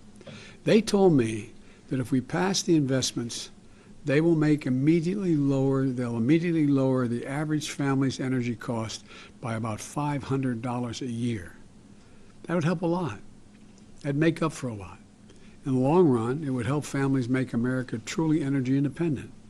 So in the future, American families are no longer subject to the whims of a dictator, half a world away controlling oil. It's not just utility bills, though. Lower prescription drug cost by giving Medicare the power to negotiate with the pharmaceutical companies and how much they can charge, just like they do with the Veterans Administration. Right now, more than X amount of dollars for your insulin. Well, they can decide not to sell it at all, or they can sell it at the price that the government says they'll pay for it. Bringing down the average cost of prescription drugs by capping that cost of insulin, by the way, at no more than $35 a month. It costs them less than $10 to make it. And in some families, it means hundreds of dollars a month and sometimes hundreds of dollars a year, depending on what ailment they're trying to deal with. Someone with diabetes, for example, it's hundreds of dollars per year. Someone with arthritis, it could be thousands of dollars per year. I've laid out a plan to lower rent and mortgage costs, the largest cost most families face, around a third of a typical family's budget, because we have a shortage of housing. Building more than 1 million more housing units and closing the shortfall in affordable housing in this country will do that. I've laid out a plan to lower the cost of high-speed internet by working with the 20 leading internet service providers to cut their prices and raise their speeds for tens of millions of households. This could lower what they have to pay for high-speed internet by $50 a month or more. And nearly 40% of households in America qualify for these savings. And by the way, you can find out if you'd be eligible by visiting getinternet.gov. Getinternet.gov. Say it again, getinternet.gov. See if you qualify. I've laid out a plan to lower the cost of everyday goods that move through our supply chains to stores and families' doorsteps. For example, at the State of the Union, I called on Congress to crack down on foreign-owned shipping companies that have raised their prices to transport goods by as much as 1,000%. 1,000%. And that obviously raises the cost of the goods on those ships to consumers. The Senate has passed legislation, and I'm hopeful the House can do the same to send me legislation in the coming weeks to crack down on these companies and help lower overall cost. And my plan does all this without raising a penny in taxes on people making less than $400,000 a year, and without raising the deficit at all by taxing the super wealthy and big corporations, like the 55 major corporations that don't pay a single penny in taxes, even though they had $40 billion in profits. The point is this. I'm doing everything I can on my own to help working families during this stretch of higher prices. I'm going to continue to do that. But Congress needs to act as well. We can do so much more if we come together to lower the cost for American families. But my congressional Republican friends, led by Rick Scott, have a different approach. He's actually introduced a plan. He wants to raise taxes on working families by an average of $1,500 a year, put Medicare and Social Security, Social Security and Medicaid on the chopping block every 5 years. In other words, every 5 years they're going to no longer exist unless they vote them back into existence. I disagree with that. What in God's name are they doing? I'm going to work with anyone, Democrat, Republican, Independent, to deliver real solutions and real savings for the American people, not take money out of their pockets. Now, the other element I'd like to address that has impacts on inflation is to lower the deficit. The reason this matters to families is because reducing the deficit is another way to ease inflation. My friends on the Republican side like to paint me as the big spender. But let's look at the facts. Facts matter.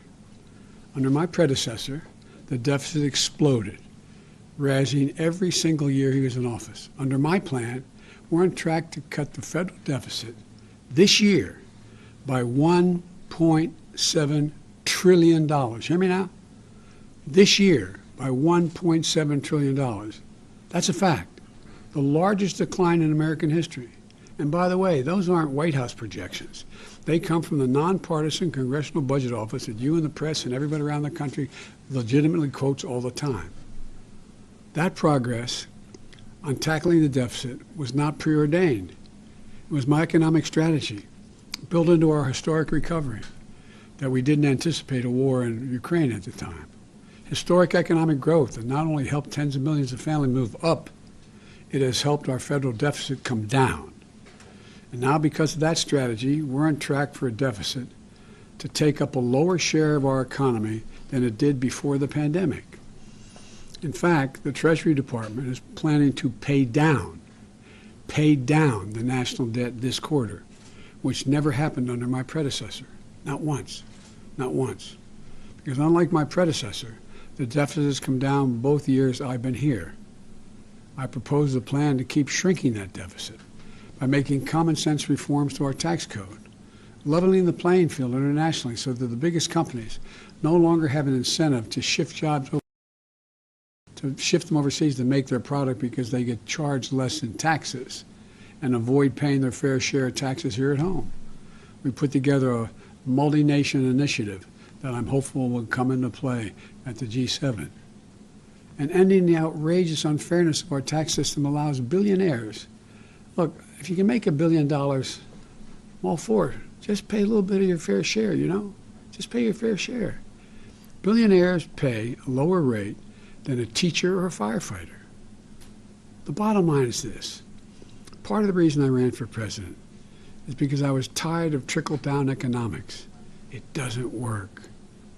My plans are to produce the strongest, fastest, most widespread economic recovery America has ever experienced, with record jobs, new record small businesses, and wages rising.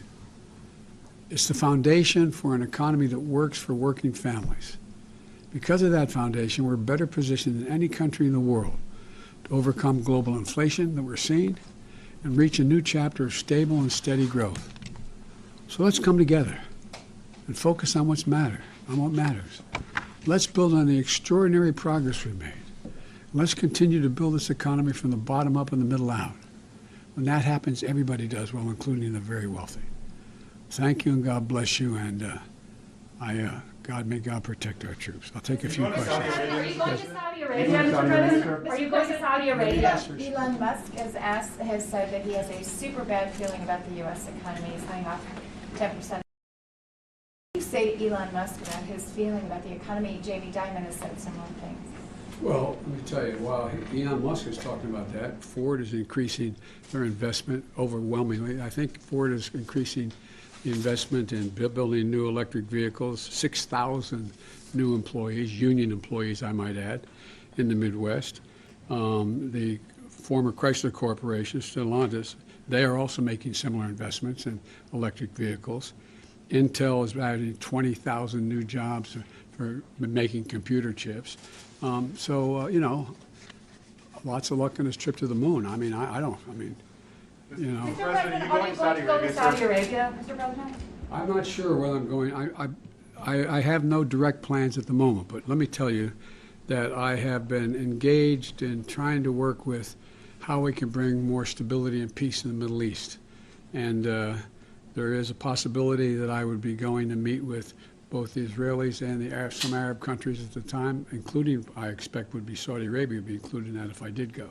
But I have no direct plans at the moment. Is the kingdom still a pariah in your eyes?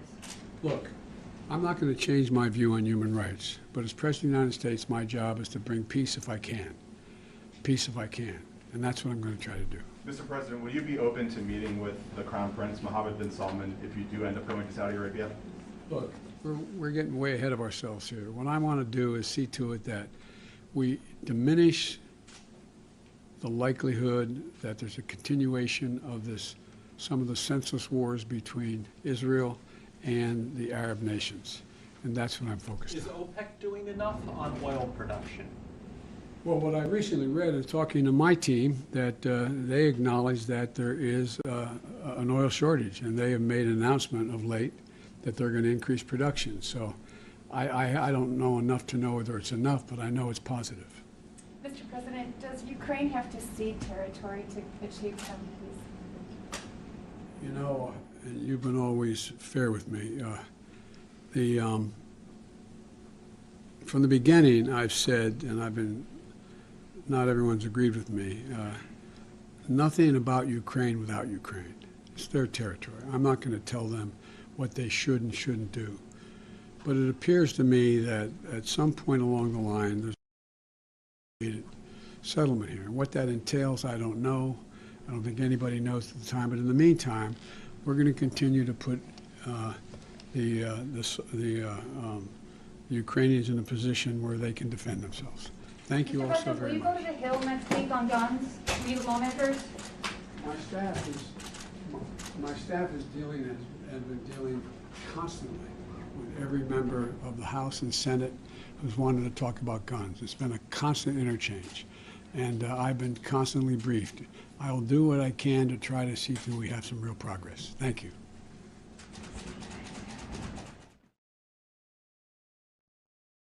All right, President Biden taking a number of questions there after his remarks on the May jobs numbers report. 390,000 jobs added last month. Also touting his administration's progress in bringing down the deficit. And so, of course, some conservative economists would disagree about how they reached that conclusion there. Also, President Biden was asked whether or not he's going to go to Saudi Arabia, and if he is, whether or not he'll meet with Crown Prince Mohammed bin Salman. So lots of questions posed to the president there. He's spending the weekend in Delaware. I'm Andrew Kraft. Thanks so much for being with us. We're going to take just a quick commercial break. When we come back, we'll have an update out of Encino, California. That hospital stabbing, 3 people stabbed there. We're getting more reports. Hopefully we'll hear from law enforcement. Also, news on Capitol Hill and on the January 6th House Select Committee investigating the Capitol riot. One of the Trump administration's senior advisors on trade, Peter Navarro, getting indicted today, arrested for not complying with a subpoena. We'll have more on that in 2 minutes.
Back to our breaking news out of Encino, where 3 members of the medical staff at Encino Hospital were stabbed.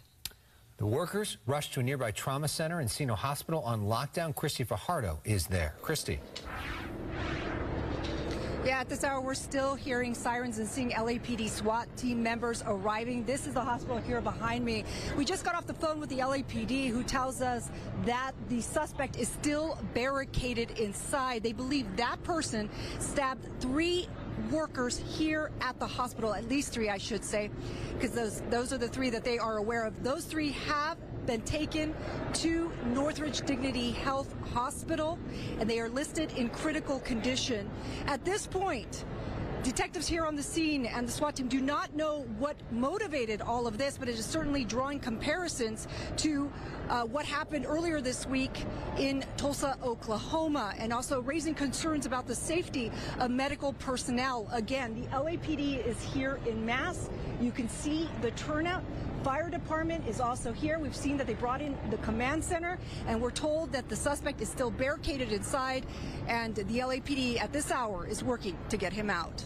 For now, I'm live in Encino. Let's send it back to you.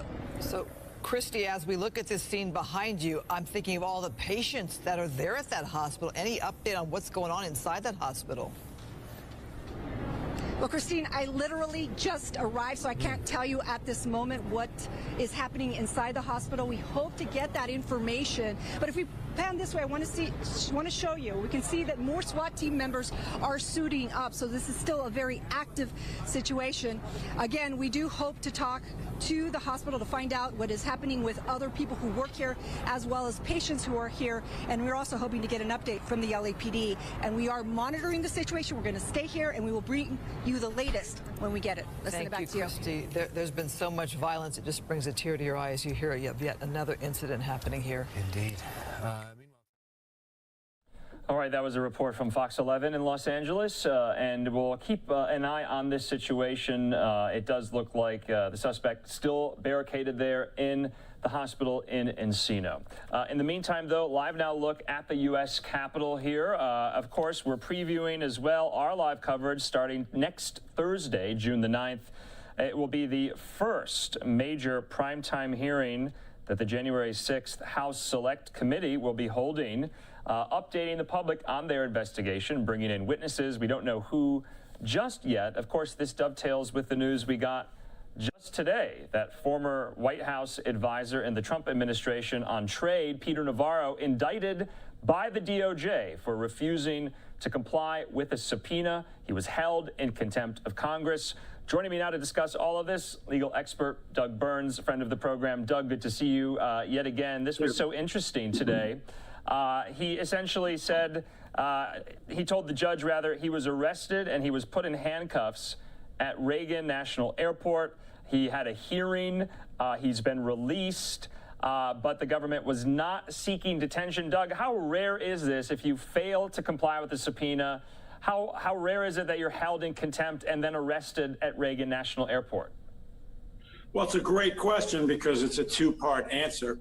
It's less rare to be held in contempt by Congress, but what's really rare is to have the Department of Justice then obtain an indictment. Let me unpack a couple of quick legal points, though, because I think they're a little bit interesting. First of all of the blaring talk about the indictment and the grand jury is actually interesting and confusing because this is a misdemeanor. Normally, a misdemeanor does not require action of the grand jury. In the Constitution, it says that nobody can be held to account for a felony level charge except on presentment to a grand jury. This is a misdemeanor. So the first question is, well, wait a minute, if it's a misdemeanor where normally the U.S. attorney can simply file what we call an information, why did they obtain a grand jury indictment? Because the statute that refers a contempt of Congress to the Department of Justice, the actual statute says that they have to do it through the grand jury. So the reason I make this point is that it's a little misleading to be blaring about the grand jury and the indictment. It's a misdemeanor charge. The next legal thing that's really fascinating to me is that a Class A misdemeanor under federal law carries a penalty of 0 to 12 months. I emphasize the 0 for a reason. This statute carries a mandatory minimum imprisonment of 1 month. Now, for a misdemeanor statute, that's almost unheard of. And again, you can go into the weeds theorizing that the idea was to encourage people, to not fail to comply with the subpoena. So it's 1 month to 12 months is the jail exposure, prison exposure. The fine is minimum $100, maximum $1,000, but there's an alternative fine section that the judge can look to, which provides for up to $100,000. You might have seen Peter Navarro complaining about the financial part. I was saying, well, wait a minute, if the fine's $1,000, why is he complaining? But you have that alternative section that can be up to $100,000. Now, as far as, arresting them and putting them in leg irons and all of that, I've been through these rodeos many, many, many times. And I had a detective call me, retired detective, to tell me about an arrest that the IRS made on his street. 10 cars, guys in SWAT jackets and machine guns on an IRS charge, okay? So the point is, I'm not condoning it. I'm just telling you that this does go on sometimes. So the bottom line is, to answer your question, it's extremely, extremely rare. And obviously the next segue is extremely, extremely political.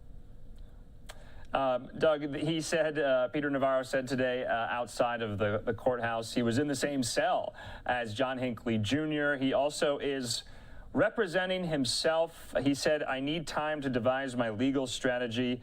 I don't want to spend my retirement money on lawyers. And we also know that he sued the committee and he sued the DOJ as well, as they are looking into, what his communications were, what his role was when it came to January 6th and the lead up. I think this is so interesting because the House Select Committee has also issued subpoenas to other individuals who have not complied in concert with Navarro, but the DOJ seems to be going after Navarro maybe first. I don't know what's going to be happening with the investigation going forward, but the likes of House Minority Leader McCarthy, Dan Scavino, Mark Meadows, the former White House Chief of Staff, they were all issued subpoenas. They outright said they did not want to comply. I believe Meadows did provide a lot of documents, but where do you see this going? Because they have individuals, but they're seemingly taking different tracks on trying to get them to comply. Well, you just set up a very strong argument, like a summation, which is, okay, he's the one who has sued them, okay? He's the one who's being a little more aggressive, and vociferous. And by the way, he is asserting executive privilege, but I spoke to a colleague of mine this afternoon, 40-year veteran in the Department of Justice. And the point is, the committee said to him, look, if you're exerting executive privilege, you can come in, you can make that assertion, we can go from there. He went scorched earth, which is, I'm not even showing up. So the point is, I'm not condemning anybody, I'm not defending anybody. I'm just saying that he may very well have handled this in the wrong fashion. If I were representing him, and I've been in many situations like this, I probably would have advised that, hey, we can go in there. We're not going to answer anything you don't want to answer, but we'll show up. We'll make our assertion of the privilege. He refused to do that. And that was a big part of what they were alleging in this indictment that they put before the grand jury. But to your point, it's worth repeating, there are others who were cited for contempt in Congress, referred similarly to the Department of Justice, and no action's been taken. I like the way you said maybe it's simply that this one's first. That's very possible. But at the same time, swirling in the rafters is the inference, that they were angry at the way he comported himself with respect to the subpoena, angry, ostensibly, theoretically, about the lawsuit that he brought, although that would be, marginally an ethical thing. You don't want to punish him because he brought a lawsuit. But the fact of the matter is that, many individuals have been cited for contempt of Congress. I don't want to start getting political, but Eric Holder, Janet Reno, okay? And those matters were not taken up by the Department of Justice. So it's very, very political. My late father, by the way, was a very high-ranking DOJ official. He was Deputy Attorney General, okay, in the Reagan administration. And when he left, he said to me in no uncertain terms, over and over, uncharacteristically angry for him. He was fairly easygoing. He goes, you must depoliticize the Department of Justice. So to me, unfortunately, this really is very political. Yeah, Doug, having, lived through the Trump years and then, of course, the January 6th investigations and seeing members of Congress try to compel witnesses to comply with subpoenas, it just seems like the subpoena power isn't as powerful as many people would think.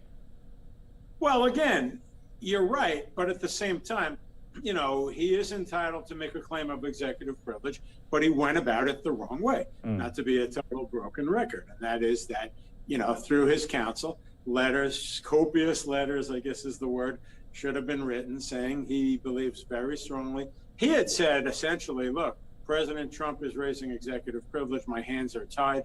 I think that's a fairly accurate quote. And the lawyer should have said two things. One, he is vigorously asserting executive privilege in tandem with President Trump. But two, and this is what he didn't do, we will appear and we're going to strongly assert this privilege.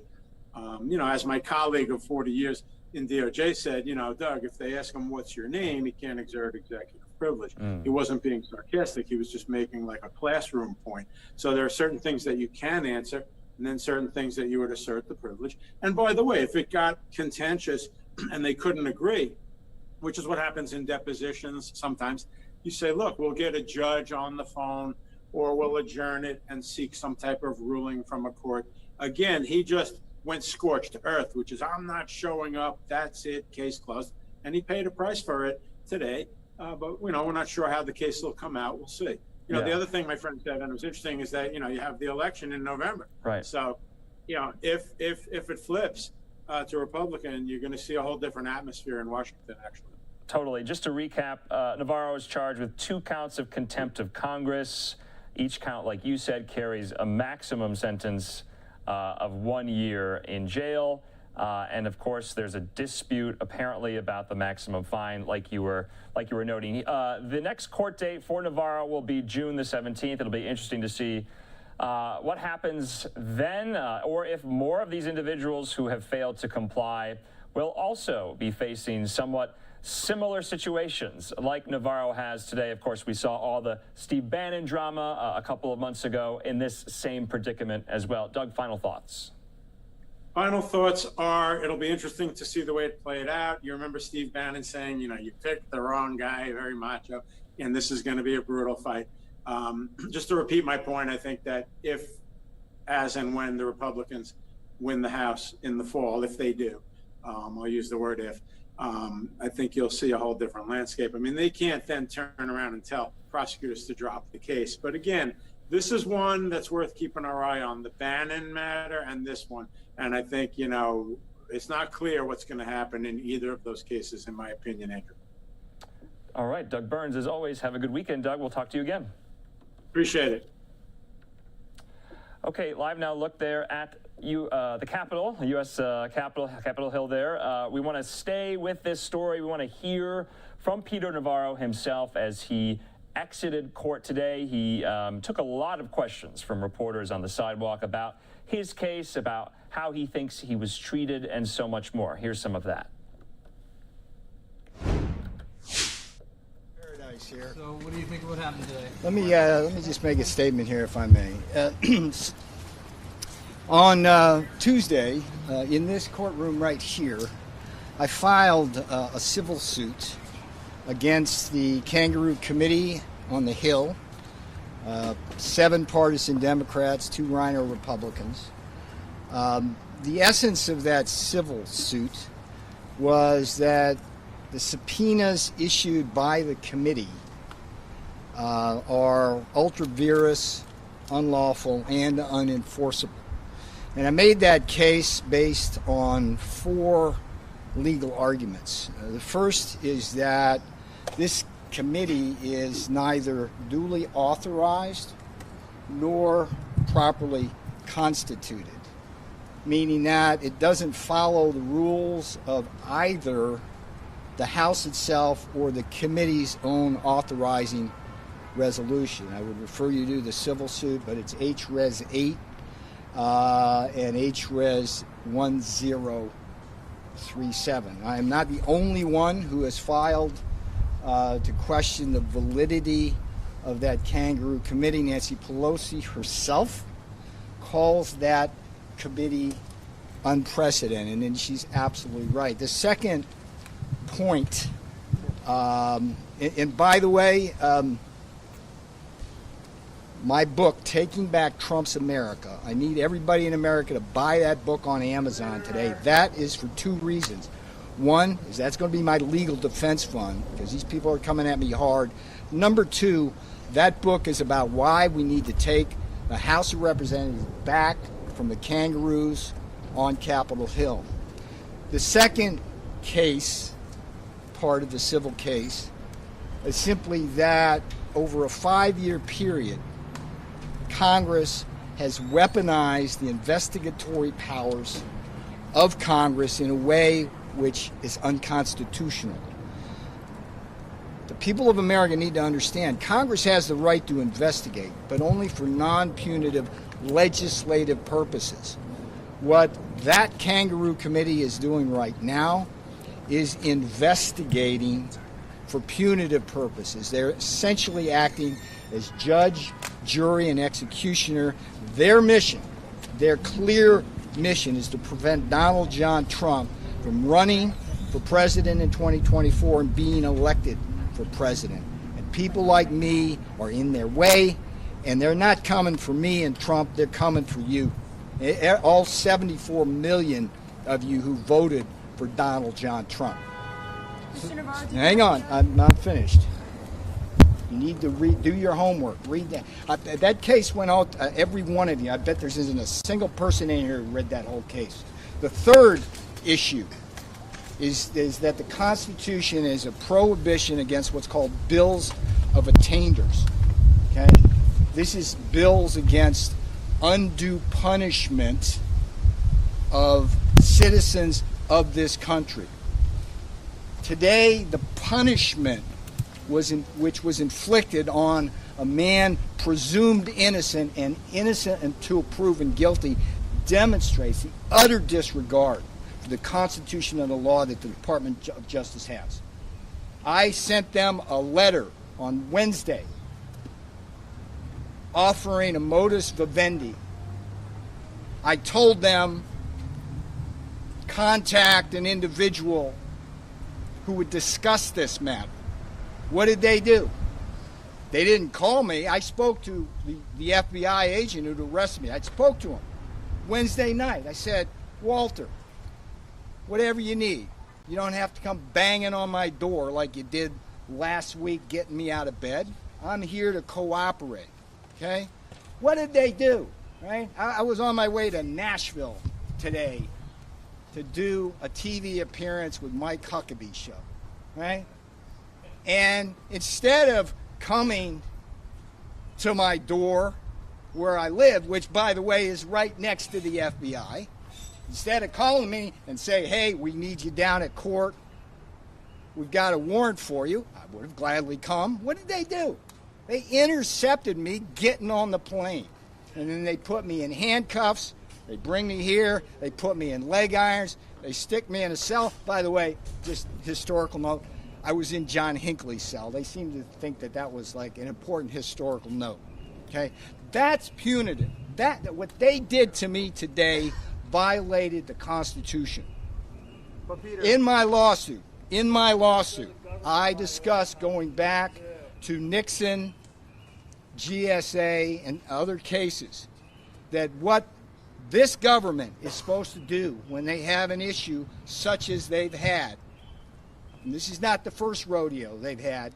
They've had plenty of people question the validity of their subpoenas. What they're supposed to do is take the least burdensome alternative. I told them, go negotiate with Donald John Trump and his attorneys because I'm in an untenable constitutional position. There's no settled law on this. There's no settled law.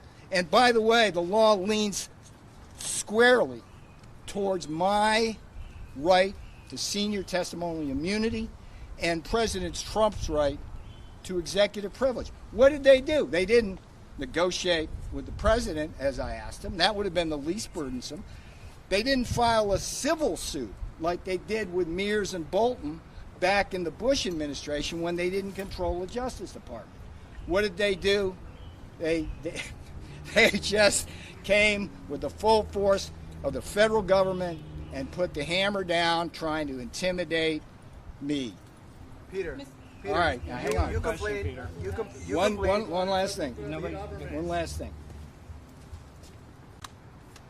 I have represented myself pro se in this matter because part of the Democrats' strategy is to engage in what is called lawfare, which is to say to use the legal system for effectively coercion and illicit ends. I do not want to spend several $100,000 on lawyers. But the reason why I'm here, and this is not about me, folks, not about me here. This is about a constitutional principle that is important to effective presidential decision-making, and what the Justice Department is doing is wrong on all manner of counts. All right, let me stop here. Now, let me warn you here. I'm not going to answer any questions pertaining to the case because with this indictment and arrest, I can't speak specifically about legal matters. So Peter, I'm warning you on that, you- okay? Peter, and you, if I get questions to that, I'm going to have to just find my way to my home. Yes, ma'am. Are you willing to go behind bars over this? And is there any chance that you would cooperate with the committee? I made it very clear that the least burdensome path for the committee and what was required by case law, settled case law, is for them to first go and negotiate executive privilege and testimonial immunity with President Trump. They did not do that. What they did was they colluded with the White House to have Joe Biden engage in the fanciful and absurd notion that somehow a sitting incumbent could strip his predecessor of executive privilege and me of testimonial immunity. It does not fly. So that is an important principle that I think lays partly at the heart of this case. So let's, as the boss likes to say, let's see what happens going forward. But I have on Wednesday, I reached out to the Justice Department and I offered them a possible way forward, a modus vivendi. They responded with effectively the same kind of thing you'd see in Stalinist Russia or the Chinese Communist Party. And I note, interestingly, for the record, that the only two people who have been indicted on criminal charges are me and Stephen K. Bannon, and we're also one of the few people in this world that have been sanctioned by the Chinese Communist Party. This government is acting like an authoritarian government, whether it's vax mandates or this case or anything in between. Peter, Yes, sir. So you complained last week. You were in the court. Yes, I was You in heard court. what I had to I was say. in court You and I can heard report on that. One of the things you complained about was the fact that they came to your door last Thursday to present the subpoena. So today they didn't come to your door. They met you at the airport. So I'm just trying to make sure. As I said, on Wednesday, I said, look, to Walter Giordano, it's like, Walter, I'm here. You don't have to bang on my door in the early morning. I'll take whatever subpoena you want. I let them know that at the Justice Department. There was no reason on God's good earth for what they did today to an American citizen. That did not have to happen. It's terrorism, it's coercion. There's no excuse for what they did today, and America needs to know this. And I want to, again, taking back Trump's America, buy on Amazon. I need that out to the public. That's the blueprint for taking back the Congress from Pelosi's terrorists and the White House from Joe Biden. Okay, Peter Navarro there outside of U.S. District Court in Washington, pretty defiant about how he was treated today. He was arrested, put in handcuffs at Reagan Airport. He was, I believe, very briefly detained, and then, of course, they're hawking his book that he wants people to go out and buy about Biden and Pelosi's America. We're going to be tracking this story as well as so many of the developments going on in the House Select Committee investigating the January 6th Capitol riot. But that is just one angle to it, that, of course, Peter Navarro, who was a senior White House official, trade was his remit there in the Trump White House, and he completely failed to comply with this subpoena. Doug Burns, who was just speaking with us, said he was going scorched earth, not even showing up for a deposition, not providing documents. And so now he is paying the consequences, and we'll continue to follow it here. I'm Andrew Kraft. Thanks so much for being with us. We're going to take a quick commercial break. Just some beautiful LiveNOW looks, though, out of the White House and the Empire State Building there in New York City.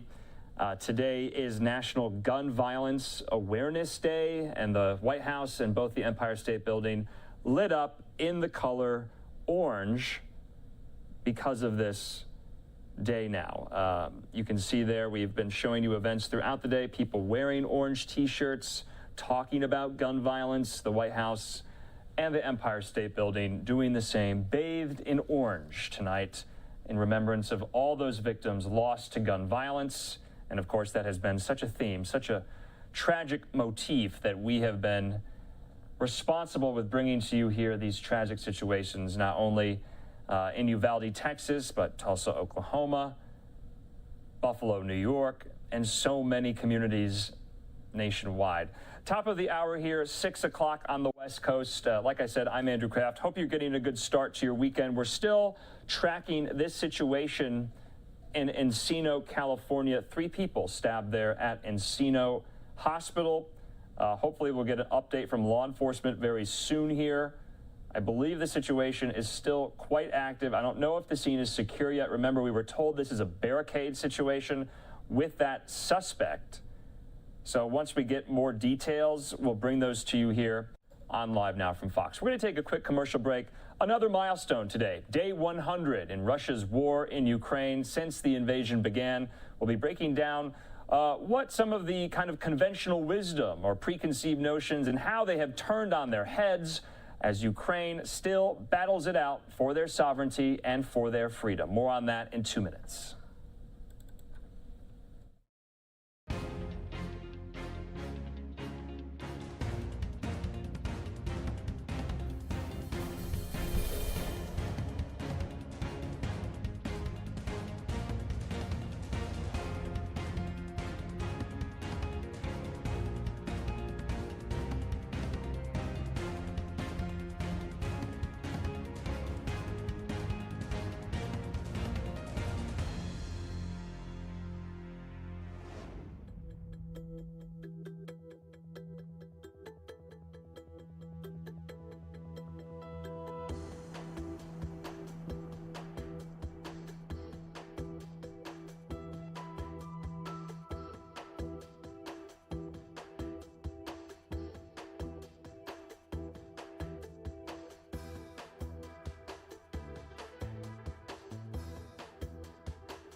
Welcome back here to Live Now from Fox, a little bit after the 6 o'clock hour.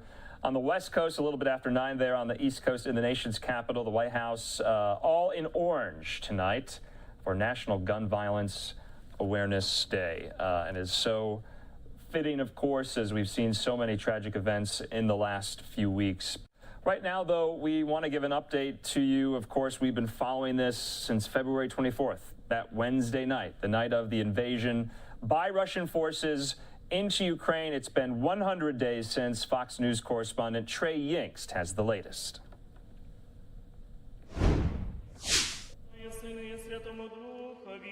A priest in Kyiv blesses the body of a Ukrainian soldier. His friends and family grieve for the man killed 1 week ago. He was always smiling, saying, "This is our job." 100 days into the war, Ukraine is suffering heavy losses on the Eastern Front. Troops are still fighting for control of the strategic city of Severodonetsk that sits in the central Donbas region, though the Russians are reportedly advancing. American rocket systems are set to arrive in eastern Ukraine later this month to help slow the invasion, amid questions about when exactly they'll be delivered. I do think that and understand there were some problems at first, but my understanding is that now it's very quick. In the capital, Ukrainian leadership remains confident they'll be able to win this bloody and ongoing war with more international assistance.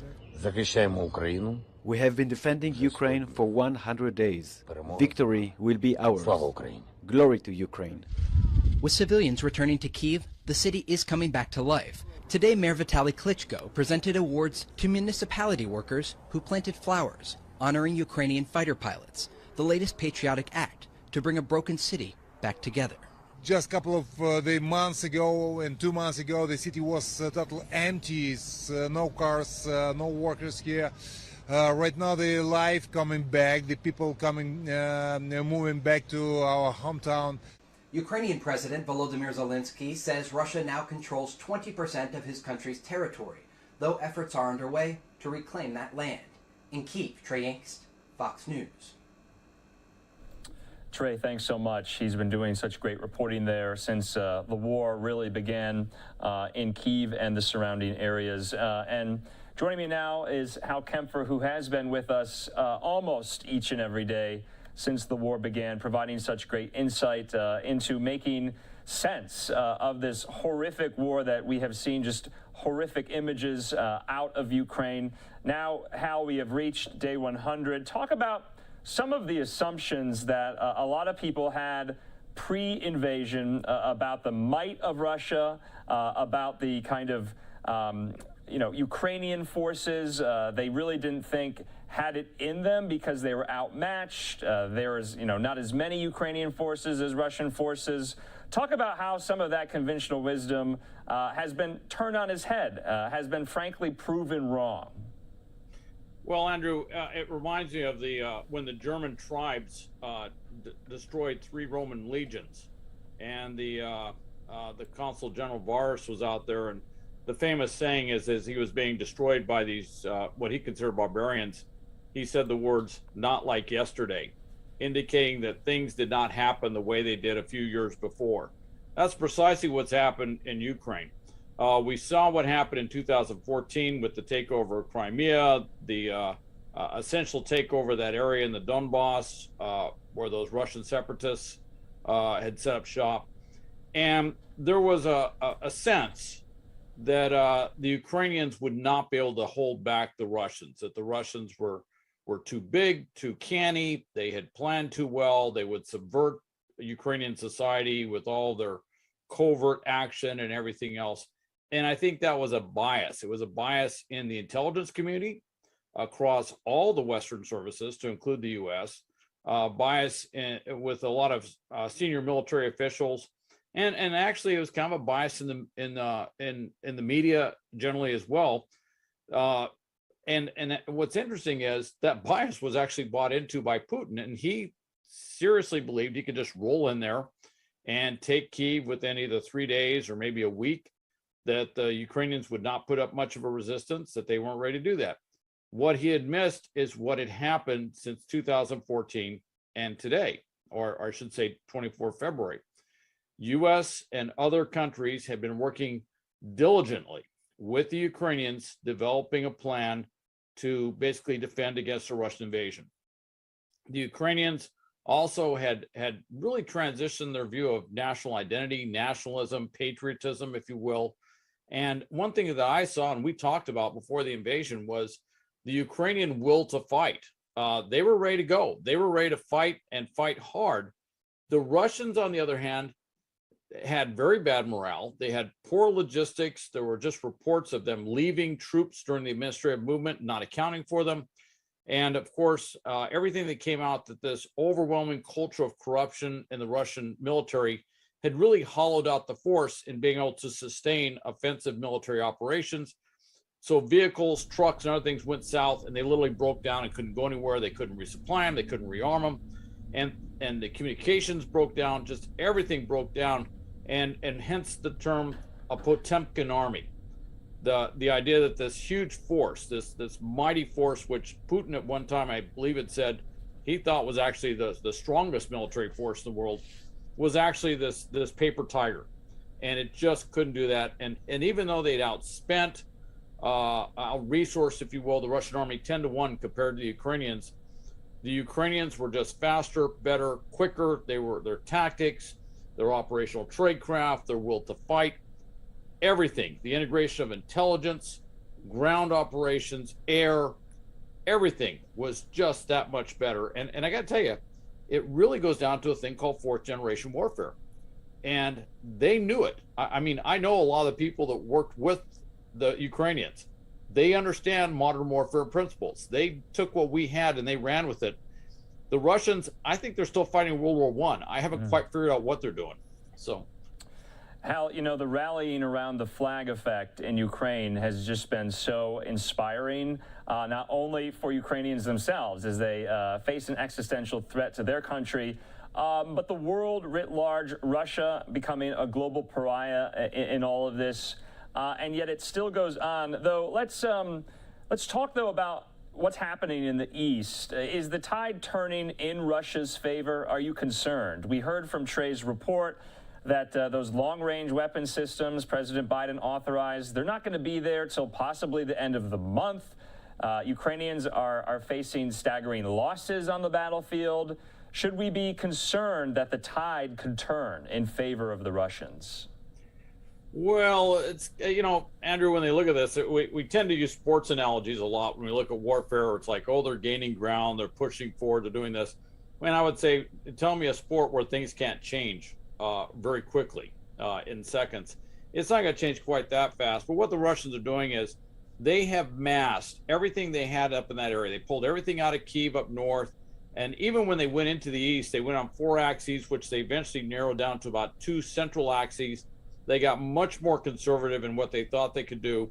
And they have thrown overwhelming firepower and armor and whatever troops they have at these axes to move forward with overwhelming firepower. And I mean, they destroy everything. They take a village, there's no village to take. It's a parking lot by the time they get there. They see a town, the town has been destroyed by the time they get in there. So that's been their modus operandi, very much like we saw down in Mariupol, and that's how they move forward. With that said, for the preponderance of forces that they have, they're underperforming dramatically. There's reports, very credible reports, that the logistics units won't send their trucks forward to resupply those forward units. There's also reports that a lot of those forward units, not just in the east, but also in the south, have been kept forward. They're not rotating these units out. Many of these units have just been staying on the front lines in combat the whole time. The morale of these units is very bad. As you see with the video of the river crossing, the commander's tactical ability is degrading. They're making really stupid mistakes. They're getting their people killed. The troops know this. One of the reasons they don't want to rotate the troops out of the front lines and rotate fresh troops in is there's a report that when they rotate troops off the front lines, 30 to 40% of them don't return. That's an incredible rate. I'm not saying they're all deserters, but there's a certain amount of desertion in that number as well. And the Russians are simply having trouble putting troops in there. They're sending troops in that are simply not physically qualified, not just ending the age requirement, but sending troops that have physical maladies that can't qualify for military service, and they're sending these troops in. So whereas they're making incremental gains, there are substantial problems with the Russian forces, the force structure down to the troop level, which makes you wonder, can they sustain it? And like today in Severodonetsk, where the Russians had taken 70 to 80% of the city, at the same time, the UK saying, oh, they're probably going to seize and seize control of Luhansk province within a couple of weeks. Yeah. Ukrainians turned around and took 20% back. And that says that there's still a lot of fight in the Ukrainians, offensive fight in the Ukrainians. They're not getting bowled over by any means. But Hal, let's game out some scenarios. You know, if Luhansk Oblast falls, does, you know, the Ukrainian leaders, Zelensky and the like, do they need to start coming to the table and making some concessions? That is the talk now. And you and I had spoken about those comments Henry Kissinger had made last week in Davos. But do they need to start thinking about that if they lose such a large part of their eastern territory there? Is that on the table? I think, you know, looking at rationally, realpolitik, one would say that would definitely have to be on the table. They would have to talk. There's been a lot of discussion, maybe if they return to the pre-24 February lines, which would actually have them pull back forces in the Donbass region to a smaller perimeter. maybe they could say, okay, certainly what most experts think is that at this point, Putin would be satisfied with Luhansk Oblast, Donetsk Oblast, and that land bridge going down to Crimea, and probably call it a day.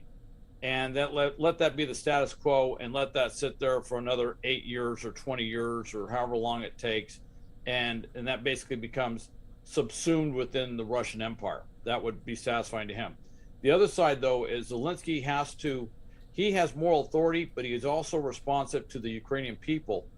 And if you looked at particularly the press reports today on this 100th day event, there's a certain defiance, not just in Zelensky and his senior leadership, but also within the Ukrainian people, which is, we are not going to give up any of Ukraine. Right. And within that, when they say that, that implies retaking Crimea and retaking that area in Donbass. That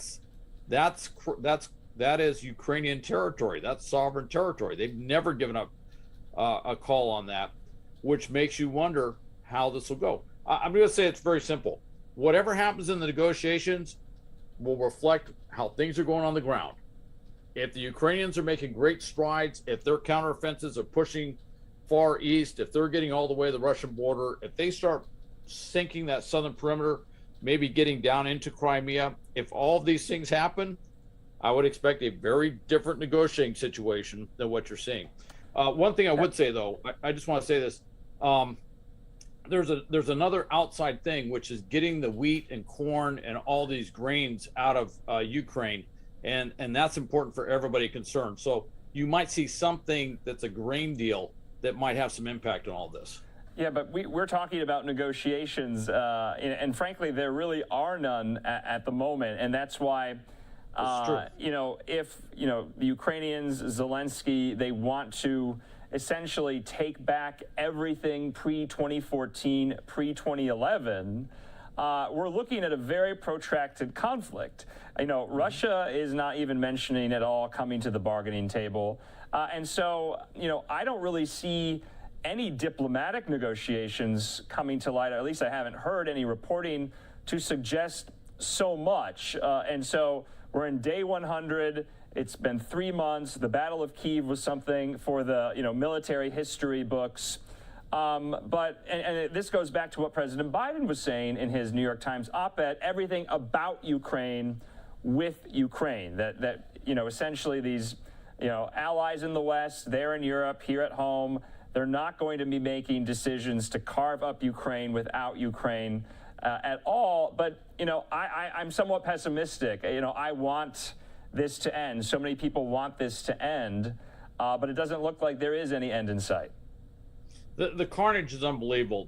The amount of damage, and that's something also in the last week, I've heard it over and over again. Everybody talks about it. It's difficult to fathom the sheer amount of destructive force that the Russian forces are incurring in eastern Ukraine, similar to what we saw in Mariupol, where they simply level these cities, thousands of Ukrainian civilians being killed. And also keep in mind that the Ukrainians, and they're being rather candid about it, they're saying we're losing a lot of forces, military forces, about probably somewhere close to 100 troops a day, which is significant. I mean, the Russians, by Ukrainian estimates, are losing somewhere around 200 to 300 a day. So yes, the Russians are losing 2 to 3 times more, but the Ukrainians haven't been losing troops at this level for quite some time. So you're seeing both sides are taking hits. I think what you're going to see is they're going to keep fighting until probably exhaustion kicks in. And if I was to guess where exhaustion would kick in more, I think you're just going to see if the Russians stay true to form, and I haven't seen anything on the logistics side or anything else that say the Russians are going to suddenly turn this around by any means. They're going to keep pushing forward, but at some point they kind of run out of gas. The troops don't want to fight.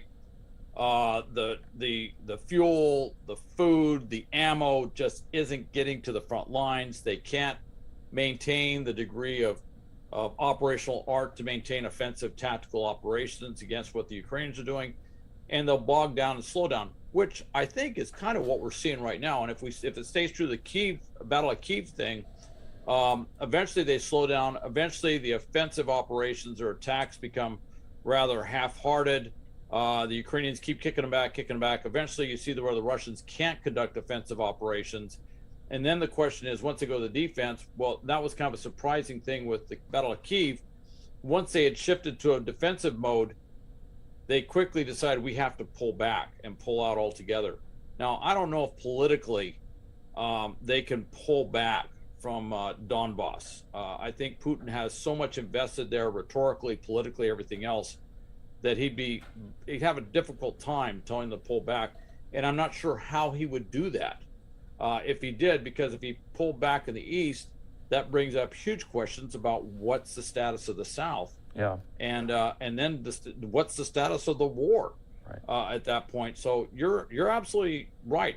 It's going to be a slog for quite some time. Yeah, you and I have talked so often about off-ramps and thresholds. What are the casualty thresholds that both sides are willing to endure, the materiel thresholds that both sides are willing to endure? And then last point I want to make with you, because this is also related to this discussion about, will they come to the negotiating table? My only concern about that is, but for if Putin is as ill and sick as many intelligence sources are saying, Putin has nothing left to lose. Let's unpack that a little bit more. What do we know about Putin's health? Well, there's a couple things. Number one, and I've put together briefings and presentations on this where I show video where he clearly shows signs consistent with Parkinson's. I don't know if he has Parkinson's, but he has something where he shows symptoms very consistent with that. Also, other things in terms of his face, his posture, a lot of things that indicate he's being treated for something. I have heard consistently since the beginning of the war that he had some sort of cancer. At first, I heard it was leukemia, and then it kind of migrated to thyroid cancer, and then the latest thing, he has blood cancer. But what happened yesterday was very senior U.S. intelligence officials basically went on record and said, and to include the director of the National Intelligence Office, turned around and said that he does have cancer. It's advanced stage cancer. With that said, we've seen him where he had trouble moving around. Then we saw on May 9th where he seemed to kind of almost bound up the steps of the podium or of that stage, shake hands, and it's like, well, he looks healthy. And then he did that long walk. And then there were other scenes where he was covered up in a blanket and his posture was slouched. And it's like, well, maybe he's not quite that healthy. But with this, experts I've talked to said, look, you can pump people up so they can perform and look healthier for a short period of time. And certainly that would be something that Putin would do to create the illusion that he's healthier than he is. But the other thing is that even if he has cancer, this could potentially, with all the treatment he's getting, this could go on for quite some time. We're talking years, maybe 2 or 3 years. He's degrading. There's rumors that the forces around the Kremlin, it almost sounds like something from the Middle Age, the ages where there was always palace intrigue and stuff. Shakespeare. And it reminds me of some of the criminology of the Cold War, where we're always trying to read the tea leaves of what's going on and who's in power, who's in, who's out. That there are forces coalescing around Putin. There's talk that maybe there's some plan out there that they medically say, look, he's ill, he gets sent off to a sanatorium, and somebody comes in, takes charge. All speculation, none of that verified. Interesting, but he's obviously not ill, or obviously not well. He's very ill, and the fact that it's becoming so public about his illness, and even if he wasn't that ill, if everybody thinks he's that ill, that could put some things in motion, which could potentially lead to some sort of change in who's in charge. So it's interesting. I always have a tough time. Is this information operations or is this actual information? In trying to sort through that, because there is a tremendous value in making him seem worse than he is. Yeah. And so that's basically what the status of that is. Yeah, well, it'll be interesting to be seen as well. Remember, we heard from Sergei Lavrov. He was asked about it. He had to swat down those rumors. So it is seemingly kind of coming up to the surface more and more in these intelligence discussions, and we'll continue to follow that line of the war as well. And hopefully there is not another 100 more days. Hopefully this conflict can come to an end somewhat soon here as we go even further into the summer. Hal Kempfer, we appreciate your insight and expertise into guiding us through it, and we'll talk to you again. Have a good weekend. All right, you too, Andrew. Thank you.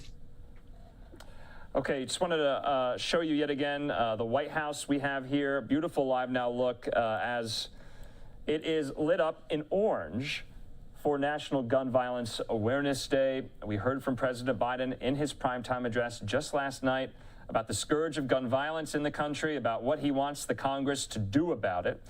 Speaking of violent encounters, remember we were bringing you live pictures out of Encino, California, and it looks like this press conference, at least the podium is set up for officials to step up there to give us an update about what happened at Encino Hospital.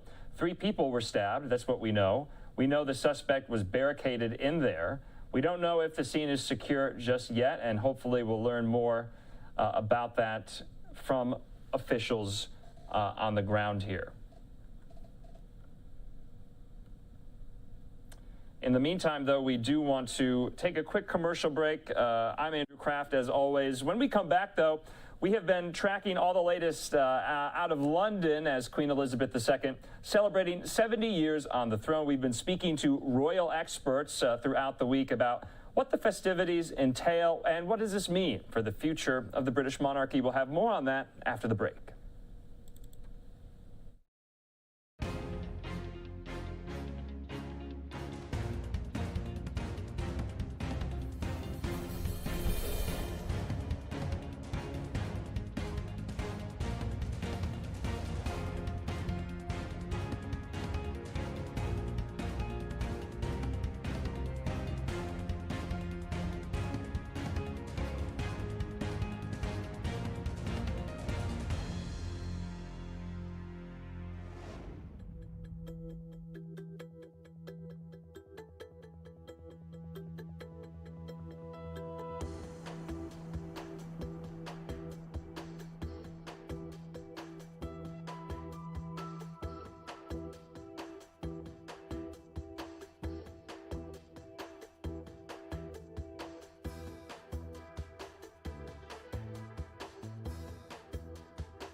The feel of the city, what you've seen. I know aside from events held by the palace itself, that there are a lot of private events and parties happening all over the place. So what can you tell us? It is an exceptionally busy London and actually an exceptionally busy UK right now. Obviously, all of this is going on for the Queen's Jubilee celebrations, but it's also really the start of the first summer we've had completely COVID-free restrictions here in the UK. We've got tourists coming in from all over the world to celebrate the Jubilee and just celebrate the beauty that is London at the same time. It doesn't matter what part of the UK you are in at the moment. There are official celebrations taking place in cities all across the UK, from Edinburgh right the way down to London, but private parties festivities up and down the country. And of course, the big British tradition of having a street party. Anyone that lives in a cul-de-sac or a closed road has got chairs and tables out in the streets today to celebrate the Jubilee in the way that we all know best here in the UK. Yeah, absolutely, Sam. And we're actually going to show some video next to you of people lining the streets.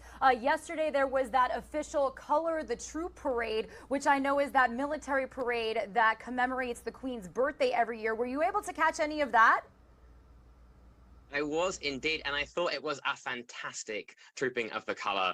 It happens every year for the Queen's birthday, and this year it was exceptionally large. I think it was something like 350 horses that were parading down the Mall with thousands of soldiers and probably tens of thousands of people lined up down the Mall to see it. A really fitting tribute for the Queen's 70-year reign. Unfortunately, a little bit of a hiccup halfway through. There were a few protesters that jumped that barrier and went straight into the front of the soldiers who were parading. They're fully working soldiers, but the police dealt with that very swiftly. There was no disruption to the schedule, and we were able to carry on with the festivities. Yeah. Actually, Sam, I do want to get to a bit of those protests and a little bit of pushback for these celebrations in just a little bit. But I do want to talk to you about the Queen herself. So yesterday, we saw her make that grand appearance on the balcony alongside of 4 generations of working royal family members. But then we learned yesterday, late last night, that she wouldn't be attending the church service that was honoring her 70-year reign this morning. It happened just a couple of hours ago. So really, I mean, when you put it into perspective, she's 96 years old. This is quite a celebration. So what can you say about how this is really showing us that her age is catching up to her? Indeed, and it's no secret that she's 96 years old. I'm sure you and I both know plenty of people in their 90s, and mobility issues can come around. She is obviously tiring. I think there was a blessing in disguise somewhat with COVID over the last couple of years. She was able to take a lot of her engagements remotely. She's still doing a lot of those remotely. She still does a lot of Zoom calls for public events and engagements instead of traveling up and down the country. And having done that for the last couple of years, I can imagine that being out in public for the first time in a little while, doing big engagements like this, must be quite tiring for her. So is it a surprise that she's going to miss that, or has missed that Thanksgiving service today? No, not really. The other thing I would say about it, though, is that remember, this is not an inauguration. This doesn't get organized on a few months' notice. This has been in the making for the last few years. People have been planning this event for 2-3 years plus. I would not be surprised if her disappearance from today's Thanksgiving service was not necessarily as much of a surprise as we thought. It may always have been planned that she wouldn't be able to make it on the Friday to give her a bit of respite and a break before the rest of the activities this weekend. I don't know. I don't want to speculate. But the fact of the matter is she is getting older. She is having mobility issues, and we are seeing Prince Charles step up, as we saw yesterday, in that front seat in the cathedral. Yeah, and you know, when you talk about becoming older, I mean, it's also something to mention too. We just saw her on the balcony alongside one of her cousins, but this is actually the first Jubilee and really the first celebration that she's marking without Prince Philip, and he was just a couple months shy of his 100th birthday. Indeed, indeed. It will be her first Jubilee. She's seen a few of them, but it will be her first without Prince Philip. Quite a poignant image, I felt yesterday, seeing her in the middle of the balcony on her own, but surrounded by her family members with that walking stick. But really a show of bravery, I think, despite all of the obstacles, despite some of the scandal and conspiracy that's been surrounding the royal family over the last couple of years, despite the death of her late husband, she's still there. She's still living her lifetime of public service, and she's still there for the rest of the country. Absolutely, and you know, that's a really great point. And you know, when you talk about Prince Charles really stepping in, I know a couple of weeks ago we saw him represent the Queen at Parliament when he was speaking and attending a session there, and then he was in place for her at the Mass. So, you know, given her age and given the fact that he is the heir to the throne, do you feel that there's a little bit of a passing of the baton and he is taking on more roles as his mother gets older and really can't do as much? We've definitely seen that. I think there's a real fear of anyone here in the UK using the A word. No one wants anyone to abdicate at any point during the reign of the monarch. But we've definitely seen that soft passing of the baton down to Prince Charles. He's been stepping up and taking over and doing activities and taking on royal engagements for her. And there was a little bit of a rumor coming out of the palace over the last few months that this would be a really good opportunity and a really good year if she is going to do some kind of official passing down of her role to her son, that now would be a good time to do it while she's in the public favor. We've had all the festivities over the course of this 4-day weekend. We will see. It remains to be seen what happens, but I'm sure some of us would not be surprised. Yeah, absolutely. And, you know, when it comes to the support that she's had from her family, like you said, they had that shot yesterday of them on the balcony. Actually, if you really look closely, little Prince Louis making, really stealing the spotlight there as he put his hands over his ears. There was that flyover after the Trooping the Color parade. But really, when you talk about the drama surrounding the family, like you just mentioned, Sam, I want to talk a little bit about Prince Harry and Meghan, because there was some concern on whether or not they would even be there. I know they cited security issues, and they're not working members of the royal family. So can you kind of explain how that works, what they've been attending, and really how this is the first joint appearance with the family since last year's bombshell interview with Oprah? It is indeed the first time they've been in a public engagement with the royal family since that Oprah interview. And yeah, what have they been doing over the course of the last couple of years? I'm not sure. We haven't seen too much of them here in the UK. Maybe you see more of them out in the States. But this is the first time we're really getting a glimpse with them being with their family members in an engagement like this for quite a long time. I would say, personally, I think that it's been quite nice to see Prince Harry and Meghan at the event. At the Thanksgiving ceremony today, they've appeared quite relaxed. It's a very different Prince Harry than we saw a few years ago, constantly with his back arched to try and take on that royal role as a working royal in the family. Now he seems quite relaxed. There's been a lot of photos coming out of him laughing and joking with his niece and nephews, and with other members of the royal family. So I think definitely a good thing to see them back and a good thing to see them relaxed. There were indeed these conversations about security concerns, and they said that they were worried about coming back to the UK. I think it's really worth highlighting that I think whilst Prince Harry and Meghan have universal support, near universal support in the States, they're not as universally loved here in the UK. There's a lot of people that think that moving to the States, stepping back from royal life, doing that interview with Oprah was a big snub to the Queen, and they're not happy with some of the way that all played out. So security concerns are a real concern for that royal couple, but I think the Queen stepped in rather graciously over the course of the last few days. She even sent her own personal car to the airport to pick the pair of them up to reassure them, and it's understood that they're staying in the royal cottage in Frogmore to get that 24/7 security that they asked for. So hopefully they are getting that security that they wanted.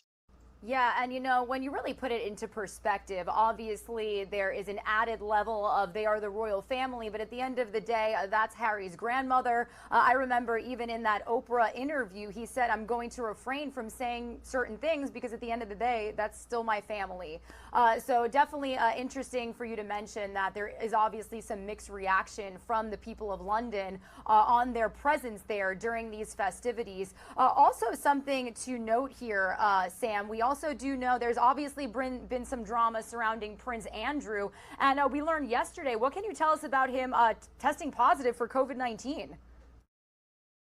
Yeah, what a bizarre announcement from the palace that Prince Andrew had suddenly and unexpectedly tested positive for COVID and would not be able to attend the Thanksgiving service. He wasn't planned to attend the Trooping of the Colour. He wasn't on that balcony, as you saw. That we all knew, but we wondered if we might see him at the Thanksgiving service. Now, look, I'm not one to speculate, but I said to you earlier, this event has been planned years in the making. Nothing is really a surprise over the course of this weekend to everyone. So for Prince Andrew to test positive for COVID at a time when everyone in the palace was desperate to keep him out of the public eye, it does seem awfully convenient. Apparently he saw the Queen, but not before he got COVID. He looked perfectly healthy when he was out horse riding on Wednesday. Who knows what's going on behind closed doors? But will anyone really truly miss his presence on the balcony? I don't think so. And yeah, Sam, you know, that's actually, again, we don't want to speculate, but it is really a great point. This has been planned for years. All of a sudden he gets COVID. Also, too, the palace would not release the last time that he saw the Queen. So very interesting information there. But everybody is expected to attend this big party on Saturday. We've got a lot of celebrity performers even coming from the United States. So what can you say? Hopefully, maybe the Queen is resting today for that big bash on Saturday. What can you tell us about that party? Yeah, I really hope to see her on Saturday night. Keeping my fingers crossed that she will be able to make it. We don't know too much about how the night is going to play out. All we know is the very long list of celebrities that are going to be there. The palace have told us that this will be a celebration of the breadth of Her Majesty's reign to her extraordinary service to Britain and the Commonwealth, including fashion, sport, entertainment, 70 years of pop, music, musicals. The latter actually curated by the legendary composer Andrew Lloyd Webber, of course. Diana Ross making her first public performance in 15 years. We've got Queen Alicia Keys performing, but also like Sir David Attenborough, Emma Raducanu, David Beckham, all lots of people due to attend. Exactly what will play out, I'm not quite sure yet, but one thing is for sure, it will be a spectacle to see, and it will not be one to miss. I know, I had no idea that you could enter some sort of contest to win a ticket. I would have done it myself. That sounds like quite the party, for sure. But, you know, when it comes to the whole Commonwealth, London, and everybody really celebrating, Sam, I know that, and actually I'm going to show our viewers a site of London we have right now. This was a 4-day weekend, officially declared a holiday for people living there. So is it true that many have actually taken advantage of the long weekend to flee and go on vacation? It is indeed true, and the timing of this is also that we have, for most places in the UK, a school holiday next week. So the kids are all off school next week. There's a great opportunity to get an extended vacation. So lots of people have nabbed at that opportunity. Unfortunately, if you've seen the news here in London, they've been greeted by massive queues at the airport, cancellations of hundreds of flights. I think the airlines for some time have been planning for this big weekend, followed by the school holidays. They anticipated all this demand for flights going out, and lots of people have found themselves stranded. The transport minister saying that he thinks airlines have oversold flights this weekend because they knew it was going to be a popular weekend to fly, and they couldn't get the staff due to COVID to come in and work the flights. That's been an absolute nightmare, and tens of thousands of people have been stuck at stations and airports trying to get away. I was actually right there where you're looking at now at St Pancras yesterday. I've never seen St Pancras that busy in my entire life that I've lived here in London. So people that did try to escape the Jubilee celebrations, unfortunately, weren't in for the holiday that they had planned. Yeah, actually, I was just about to say we do have some video, Sam, of very packed railway stations of a lot of people trying to take advantage of this holiday, like you just mentioned. So definitely interesting to see her. Obviously, so many want to celebrate, but a lot of people just want to use the time off there. But, you know, when it comes to who's celebrating and who's not, what can you say? Obviously, there's a celebration everywhere you look in the street, I'm sure, but who aren't? I want to head back earlier into our conversation when you said there were protests. Why are these protests happening, and really who are these people? Yeah, well, the protests yesterday at the Trooping of the Colour were very strange and very unexpected. I don't think we're all 100% sure. There have been mixed messages in the media about exactly what they were protesting. The running thought is that they were protesting something to do with veganism, which is a bizarre thing to do during the middle of the Jubilee celebrations, but whatever. You're right, though, however, the royal family are much loved here in the UK, but not universally so. Travelling back from St Pancras yesterday, that image that you just saw, there were stickers on the tube carriage that I was on the London Underground, anti-monarchy messaging about how much money gets poured into the monarchy each year, which could be used to fund our public healthcare or schools or etc. So there is a bit of underlying sentiment around the monarchy, and obviously all of the scandal that comes out, for example, with Prince Andrew and the controversy that surrounds all of that doesn't help the public image, which is why this weekend is a perfectly scripted, meticulously planned, organized event to try and improve that public image in the public eye and make sure that the monarchy continue to get that support that they so desperately want. Yeah, and you know, going off of what you just said, Sam, do you feel that the Jubilee is giving many people, even those indifferent to the monarchy, really a chance to reflect on the state of the nation and the huge changes that have taken place during Elizabeth's reign? I mean, you're talking 70 years of changes.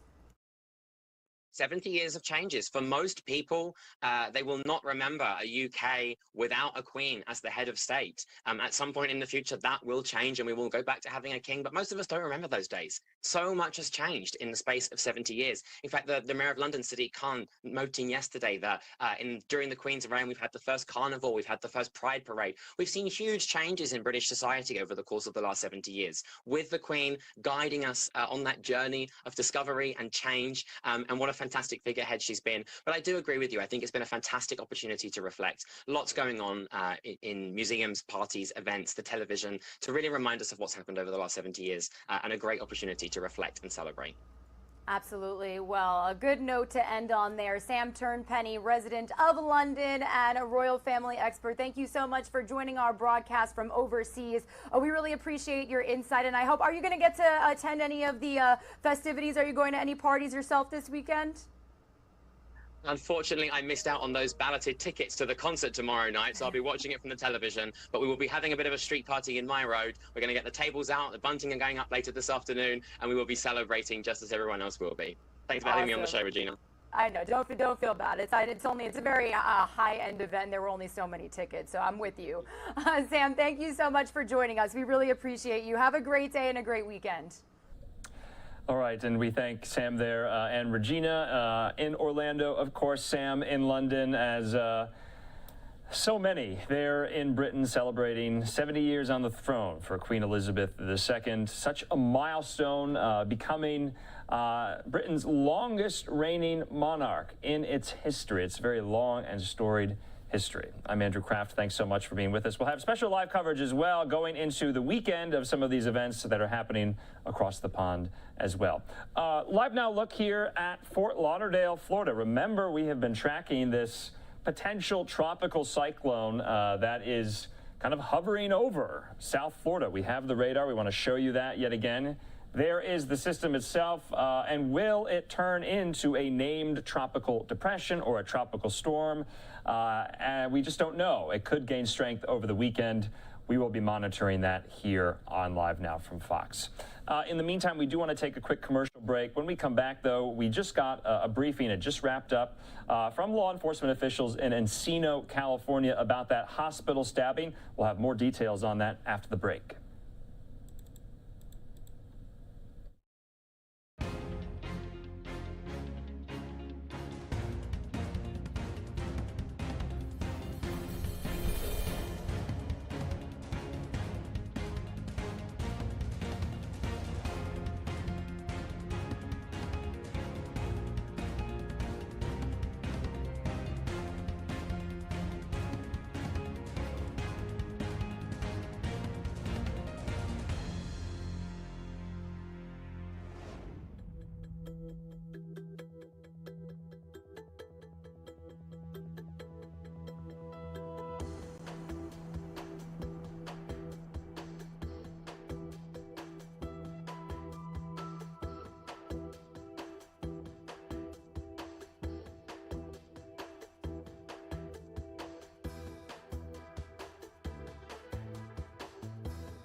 Everybody good?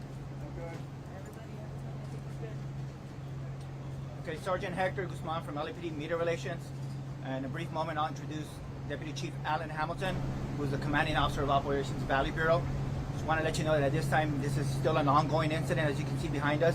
So this is all going to be preliminary information that we have at this point. Keep in mind, this is an ongoing, active incident, so it's going to be preliminary information that we have at this time. Chief Hamilton. Afternoon, everyone. I'm going to give a brief and then I'll answer whatever questions I can. Just be aware that this is an ongoing investigation and we're going to be taking action to bring this thing to a successful resolution. So earlier this afternoon, LAPD Valley Traffic Units received a call of a possible traffic collision here on Ventura Boulevard. They investigated and determined that a traffic collision had not occurred. Subsequent to that incident, there was an indication that one of the people involved in a potential traffic collision had entered the hospital here. Officers conducted a follow-up investigation and later determined that there was, again, no traffic collision in the street and that there were no police-related matters to investigate at that time.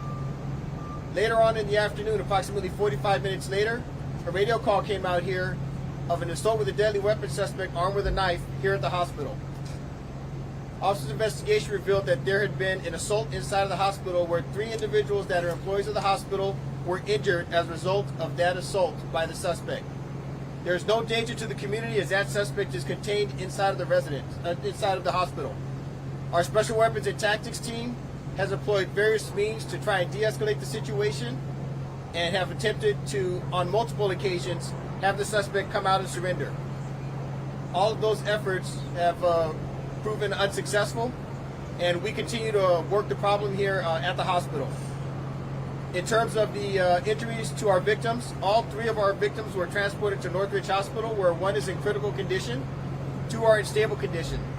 All of those victims have sustained stab wounds or sharp force wounds as a result of the assault by the suspect. Again, that suspect is contained inside of the hospital right now. Our Special Weapons and Tactics Unit negotiators are currently attempting to communicate with that suspect inside of the hospital. In terms of the community here, we've evacuated the areas that are pertinent to this investigation. We've evacuated the first floor of the hospital. We've moved patients out of the danger zone, and we've evacuated the offices that are adjacent to the hospital. So there's no danger to the community outside of the hospital at this time. We are not currently seeking any additional suspects.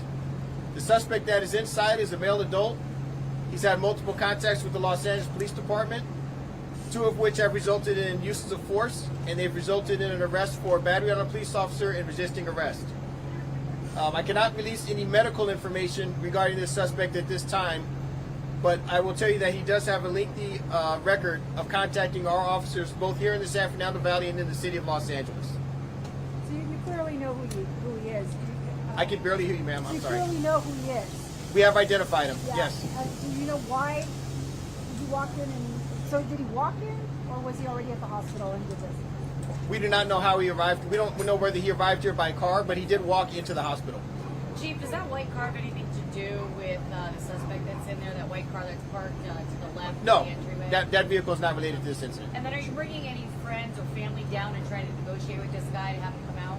So our Special Weapons and Tactics unit has already reached out to family members and made attempts through intermediaries to get the suspect to surrender, and that was unsuccessful. Chief, tell us about the weapon and the context in which you confronted your victims. All I can say is that he was armed with a knife at the time this occurred, and he is, at this time, we believe he is still armed. The people he confronted, where exactly did it happen? All I know is it was in the area of the emergency room. That's all I know. And again, the 3 victims work here. The 3 victims are all employees of the hospital here. Has he been a patient here before? I can't release any medical information. Can you tell us about his last contact with the LAPD? His last contact with the Los Angeles Police Department resulted in him being detained. When and where? That was last year, and I do not have the exact address. And again, the nature of those contacts, can you be more specific? Yeah, I can tell you that he has been arrested twice for battery on a police officer and resisting arrest, and he has other arrests in the past as well. Has he been incarcerated as a result? I don't have any information on whether he was or was not incarcerated. Do you know if he knows anyone at the hospital he attacked, or does this appear to just be random and came in off the street? I don't believe he has any relationship with any of the suspects. We do not have any information that he has any relationship with the suspects. With the victims, I'm you sorry. talked about a report of a traffic collision, but you didn't find one. Do you think that's somehow connected to this, or? That was the original reason the officers responded to the area. So who called that in? We are trying to locate that individual right now. Do you think it was the suspect? That it might have been the suspect who said that there was a... It's absolutely possible. How about folks inside the hospital, sir, who were not injured? Were they evacuated, sheltered in place? What was your policy there? We evacuated them all. Except for the hospital employees that are assisting with the investigation at this time, all other employees have been evacuated from the relevant areas of the hospital. Patients? Patients as well. Now, what about the rest of the patients? I mean, folks who may have family members who are inside who Sure. are sick. What can you tell them? So all the ones that were in any areas that are accessible or were potentially in a dangerous area have been evacuated. And we've posted officers throughout the hospital so that the suspect cannot access other areas of the hospital. Sir, where is he exactly holed up in there? Do you know which room? You know what? I cannot say at this time because I have not been in there and I don't know what they're doing operationally at this point. What did he say when he entered? Did he say something when he entered that emergency room? Our understanding is that he was attempting to seek treatment. I can't comment on what he was seeking treatment for. And how did he end up in the room? Was he chased in there, or did he stab them and then go in himself? As far as we know, he entered under his own power. And can you elaborate on those victims? We got word there could be doctors and nurses. Can you tell us? I can only say that there are 3 employees. 2 of them are in stable condition. 1 is in critical condition and is in surgery at this time. And all 3 of them are employees of this hospital. Did the hospital have security? Yes. Armed security? Unknown. We'll take a couple more questions and then we'll do another follow-up later. Did security respond to the stabbings? Yes. Do you know if any of the workers in the hospital actually helped in this case? Because we're hearing maybe someone locked in a room or in a closet or something. I don't have that information at this time. Was there ever any hostage situation with this? Did you take anything else? I don't have that information either. And this hospital, like most emergency facilities, do they train for this? Do they drill for this? And if so, how? I believe this is one of the hospitals that we've done our Run, Hide, Fight presentation in a previous, it would have been years ago, but we do those presentations regularly to businesses down here along Ventura Boulevard. I believe this hospital was one of them that received that training. You believe those protocols kicked in today? That's going to be part of the investigation as well. Yeah. All right, thank you, everybody. We'll bring Thank more you. information later on. And then Spanish? 1 second. Thank you so very much. Okay, so that was the update there from sheriff's officials. We have a live look, though, from outside the hospital now. That was just from moments ago, that press conference. This is live. This is the entrance to the hospital right here, where the suspect is still inside. This is what we know, though. 3 workers of the hospital were stabbed. 1 is in critical condition, in surgery at the moment. 2 are in stable condition, and they're all suffering from stab wounds.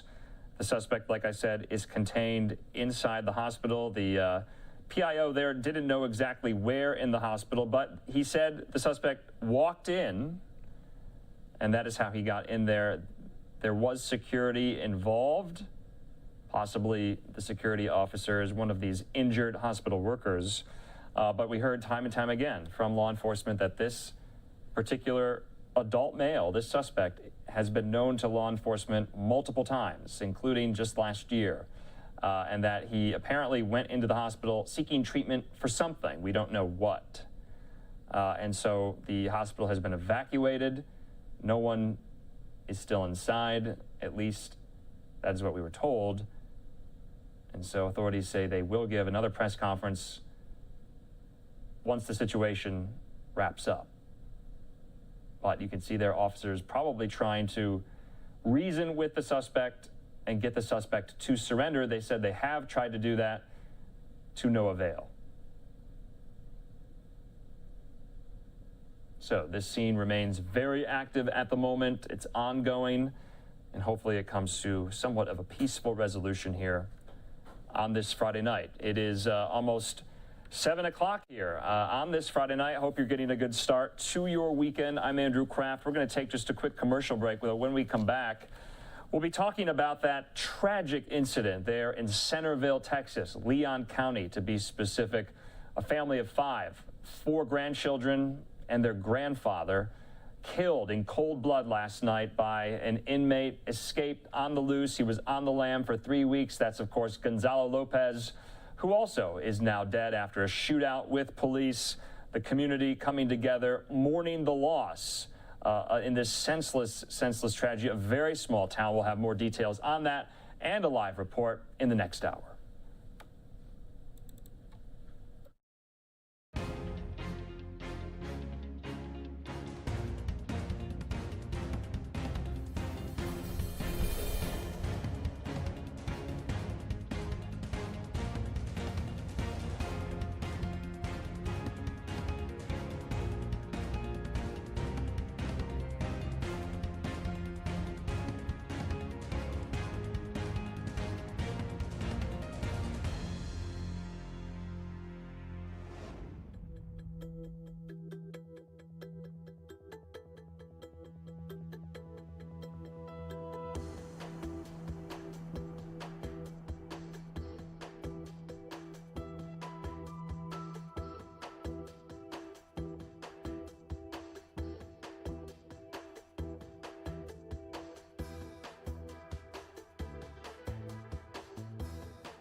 Welcome back here to Live Now from Fox on this Friday night. You're taking a look at these 5 victims.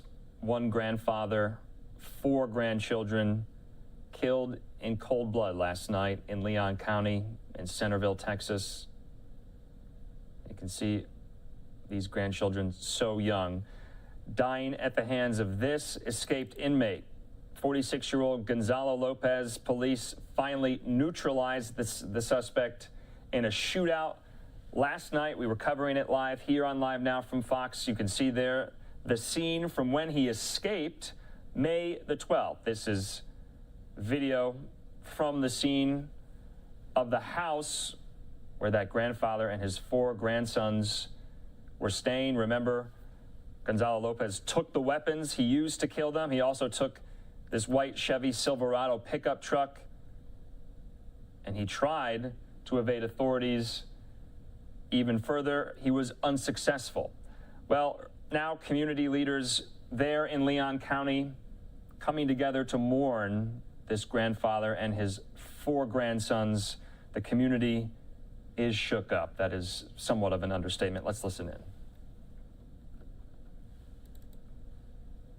His family is going through, and just talking with family members today and everything, I just want to ask everybody to pray for them, give them a virtual hug.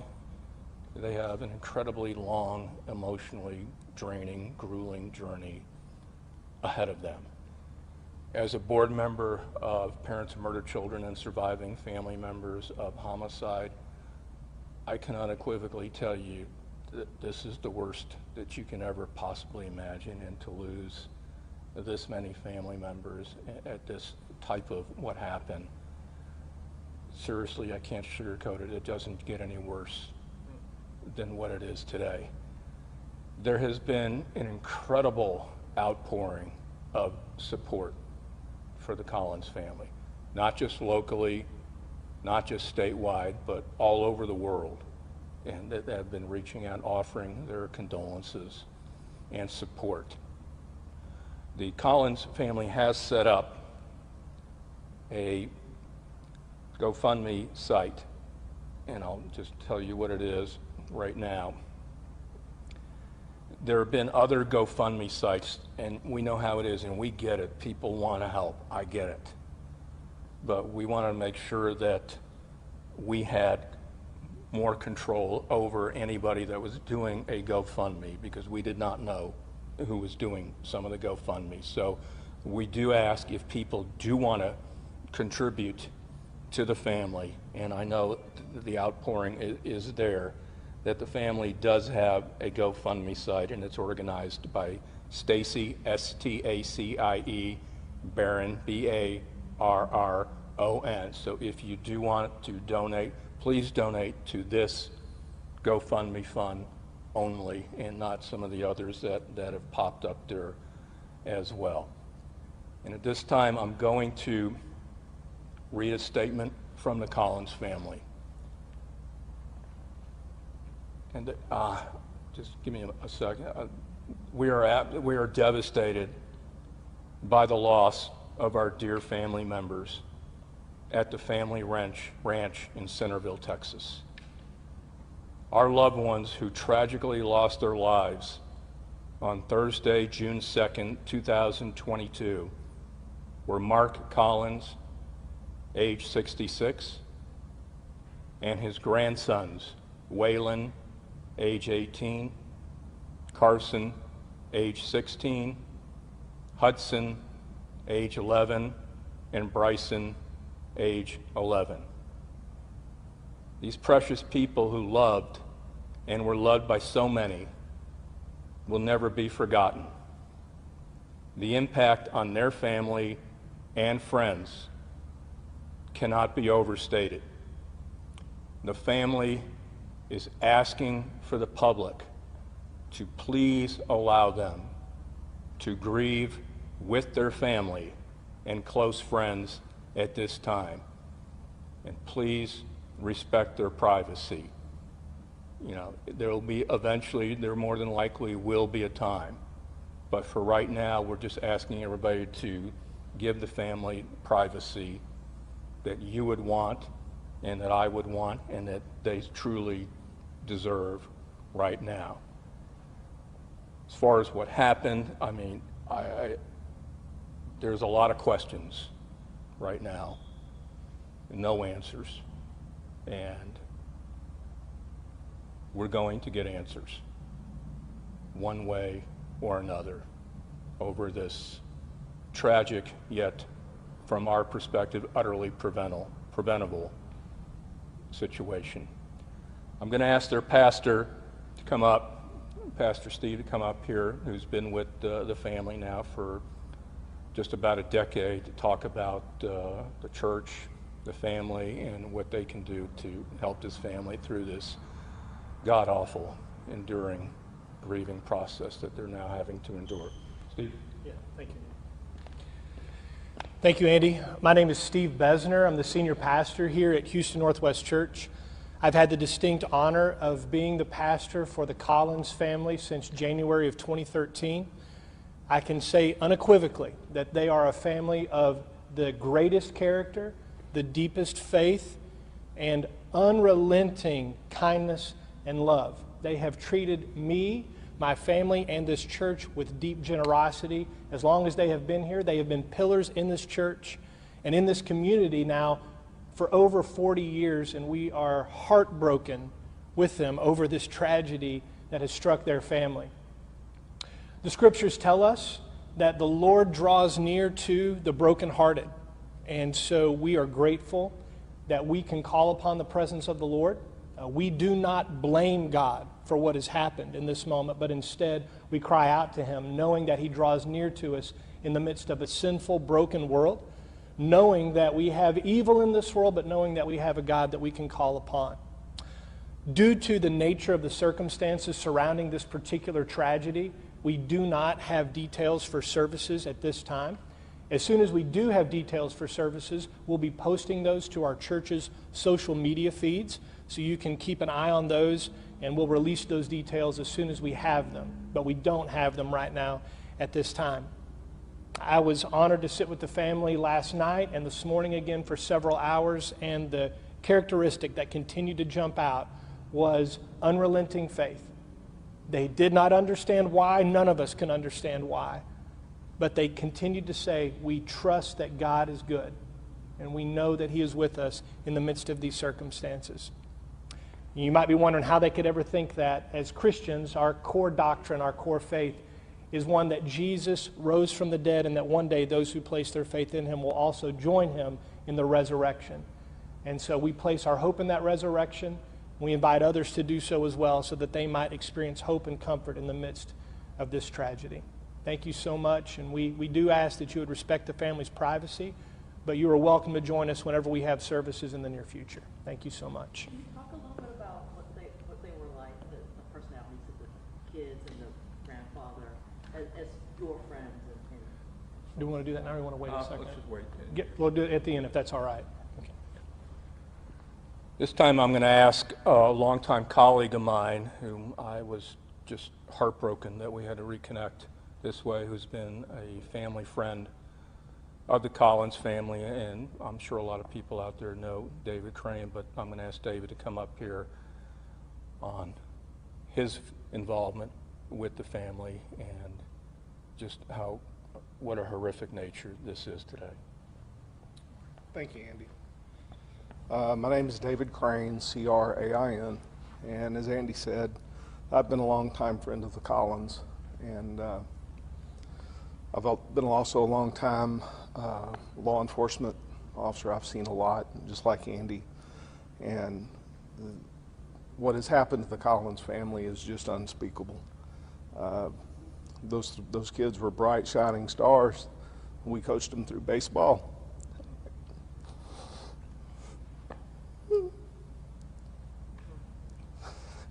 And these next few days are going to be tough on all of us. And we just really ask y'all to respect what the family's going through, what we're all going through, and give us that time to grieve. And I mean, even the hardest of the hard, this is very difficult to take. And but we'll get through it. And we also respect the Rangers. Their investigation is still ongoing. I've been in communication with the Rangers. They've been nothing but first class, as they always are. And I know that as the days go on, we're going to find out more about what happened and why it happened, and then if you know, steps can be taken to make sure it doesn't happen again, then that's where we go. But in the meantime, I just want everybody to remember the Collins boys. The whole community here has suffered a loss. It's going to be unfillable. So, thanks.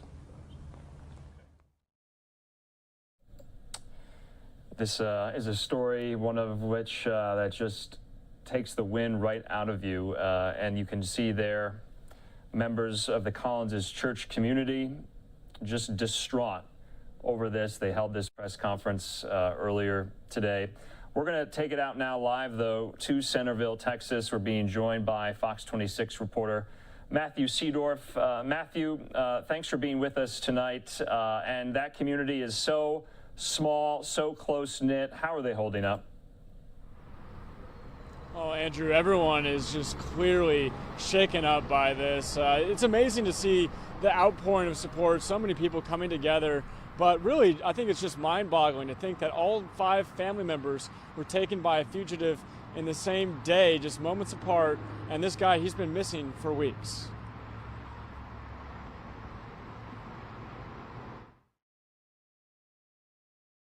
A massive show of support across the Houston area for a family senselessly murdered. They are a family of the greatest character, the deepest faith, and unrelenting kindness and love. Mark Collins and his 4 grandchildren, Waylon, Carson, Hudson, and Bryson, found shot to death Thursday at their ranch in Centerville. Those kids were bright, shining stars, and we coached them through baseball.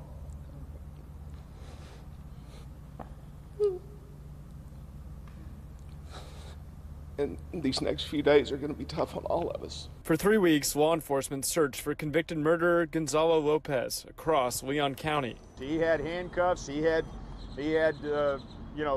leg restraints also.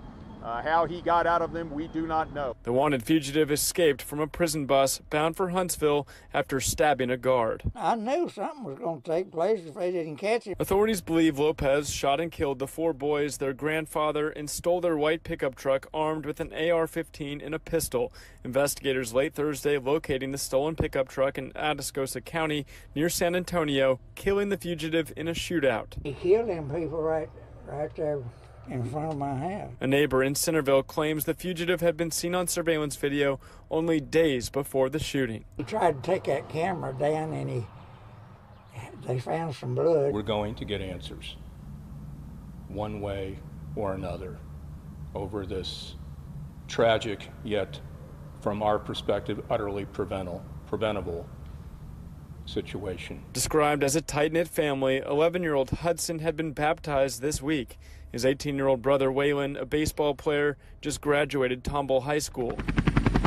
Large crowds at the field Friday honoring the lives lost. The whole community here has suffered a loss. It's going to be unfillable. The family asking for privacy tonight, but they did provide a written statement saying they're devastated and these precious people were loved by so many. Reporting in Texas tonight, Matthew Seedorf, Fox 26 News. Matthew, let's talk, though, about the investigation going forward. You and I think, last spoke the day that Gonzalo Lopez escaped from that white school bus. And then this kind of fell off the radar of a lot of media members, I would imagine, there in the Houston market, and then popped up last night. And he stayed in Leon County that whole time. Did law enforcement have any leads throughout that 3-week period? That's what so many people are wondering, and kind of the vibe throughout the community was that maybe he went to Mexico, but possibly too, the weather has been so hot here, temperatures in the above 100 degrees, that they thought these conditions were unsurvivable for someone that didn't have shelter, didn't have water. So now the question is where has he been the last 3 weeks? What has he been doing? Neighbors say that it's possible he's been going inside homes that maybe people weren't there getting water. We've heard that reports that he was bathing in troughs outside ranches, and just a lot of questions as to what's been happening over these 3 weeks and how law enforcement was unable to find him that whole time. Yeah, that is definitely the question on so many's minds. Matthew Seedorf there in Centerville for us. We'll talk to you again. Have a good weekend. Yeah, thank you. Just a heartbreaking story. And Matthew Seedorf, he was just in Uvalde, Texas, now having to cover this horrible tragedy. And we'll stay on top of it if there are any more details to glean. I'm Andrew Kraft. We're going to take a quick commercial break. A lot more headlines left on this Friday night.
Welcome back here to Live Now from Fox on this Friday night. We want to hear now from President Biden, speaking from Delaware this afternoon on the May jobs report numbers. 390,000 jobs added last month. He also took the opportunity to comment on the economy writ large. Here are those remarks. Good morning, everyone. With today's excellent jobs report and unemployment remaining at near historic lows of 3.6%, I want to speak very about our economy and what we're doing to lower the cost for American families. I know that even with today's good news, a lot of Americans remain anxious, and I understand the feeling. I grew up in a family about 100 miles from here where the price of gas went up, you felt it. It was a discussion at the kitchen table. And there's no denying that high prices, particularly around gasoline and food, are a real problem for people. But there's every reason for the American people to feel confident that we'll meet these challenges. Because of the enormous progress we've made on the economy, the Americans can tackle inflation from a position of strength. Still a problem. We can tackle it from a position of strength. The purpose that we've set out to accomplish and the progress we've made, I think, is critical. At the time I took office, about 16 months ago, the economy had stalled and COVID was out of control. Today, thanks to the economic plan and the vaccination plan that my administration put in action, America has achieved the most robust recovery in modern history, just 2 years removed from the worst economic crisis since the Great Depression. The job market is the strongest it's been since just after World War II. We've got more evidence of that today. We learned that in May the economy 80,000 new jobs, bringing the total since I took office to 8.40 years. That means that the unemployment rate is near historic lows, and the number of Americans on unemployment benefits has gone from record highs to record lows, with millions of Americans moving up to better jobs with better pay. And American manufacturing is booming. 600,000 new manufacturing jobs created since I took office. But it isn't only about jobs. Since I took office, families are carrying less debt. Their average savings are up. A recent survey from the Federal Reserve found that more Americans feel financially comfortable than any time since the survey began in 2013. That confidence and comfortability is part of the reason why Americans applied to start more new small businesses last year than ever before in American history. And because of our historically strong growth, we have strengthened Medicare and Social Security programs that millions of American families rely on. Yesterday, I learned that Social Security and Medicare trust funds will be able to pay benefits for longer than previously projected before we pass the American Rescue Plan. The reason? A faster than expected recovery in jobs, earnings, economic growth, it's all strengthened the financial prospects for these bedrock programs. In fact, America is in a stronger economic position today than just about any other country in the world. Independent experts have projected that the U.S. economy could grow faster than China's economy this year. That hasn't happened since 1976, nearly one half century ago. The point is this: we've laid an economic foundation that's historically strong, and now we're moving forward to a new moment where we can build on that foundation, build a future of stable, steady growth, so we can bring down inflation without sacrificing all the historic gains we've made. And that's what we're beginning to see in today's jobs report. With today's numbers, the jobs over the last 3 months have averaged about 400,000 jobs per month. That's historically robust and a sign we're beginning to shift to steady growth after rapidly recovering 600,000 jobs per month over the prior 6 months. And as we move to a new period of stable, steady growth, we should expect to see more moderation. We aren't likely to see the kind of blockbuster job reports month after month like we had over this past year. But that's a good thing. That's a sign of a healthy economy with steady growth, rising wages for working families, everyday costs easing up, and shrinking the deficit. That stability puts us in a strong position to tackle what is clearly a problem, inflation. I've been very clear that fighting inflation is my top economic priority. On Tuesday, I spoke about one element of my inflation plan, giving the Federal Reserve the space they need to operate. Today, I'd like to address the two additional elements of my plan, to tackle inflation. One, bringing down the cost of everyday goods for families. And two, bringing down the federal deficit at the same time. Bringing down the cost, here's where we stand. The two challenges on the minds of most working families are prices at the pump and prices at the grocery store. Both of these challenges have been directly exacerbated by Putin's war in Ukraine. The price of gas is up $1.40 since the beginning of the year, when Putin began amassing troops at the Ukrainian border. This is a Putin price hike. Putin's war has raised the price of food because Ukraine and Russia are two of the world's major breadbaskets for wheat and corn, the basic product for so many foods around the world. Ukraine has 20 million tons of grain in storage right now, and it's been in storage since the last harvest. Normally, that would have already been exported into the world market.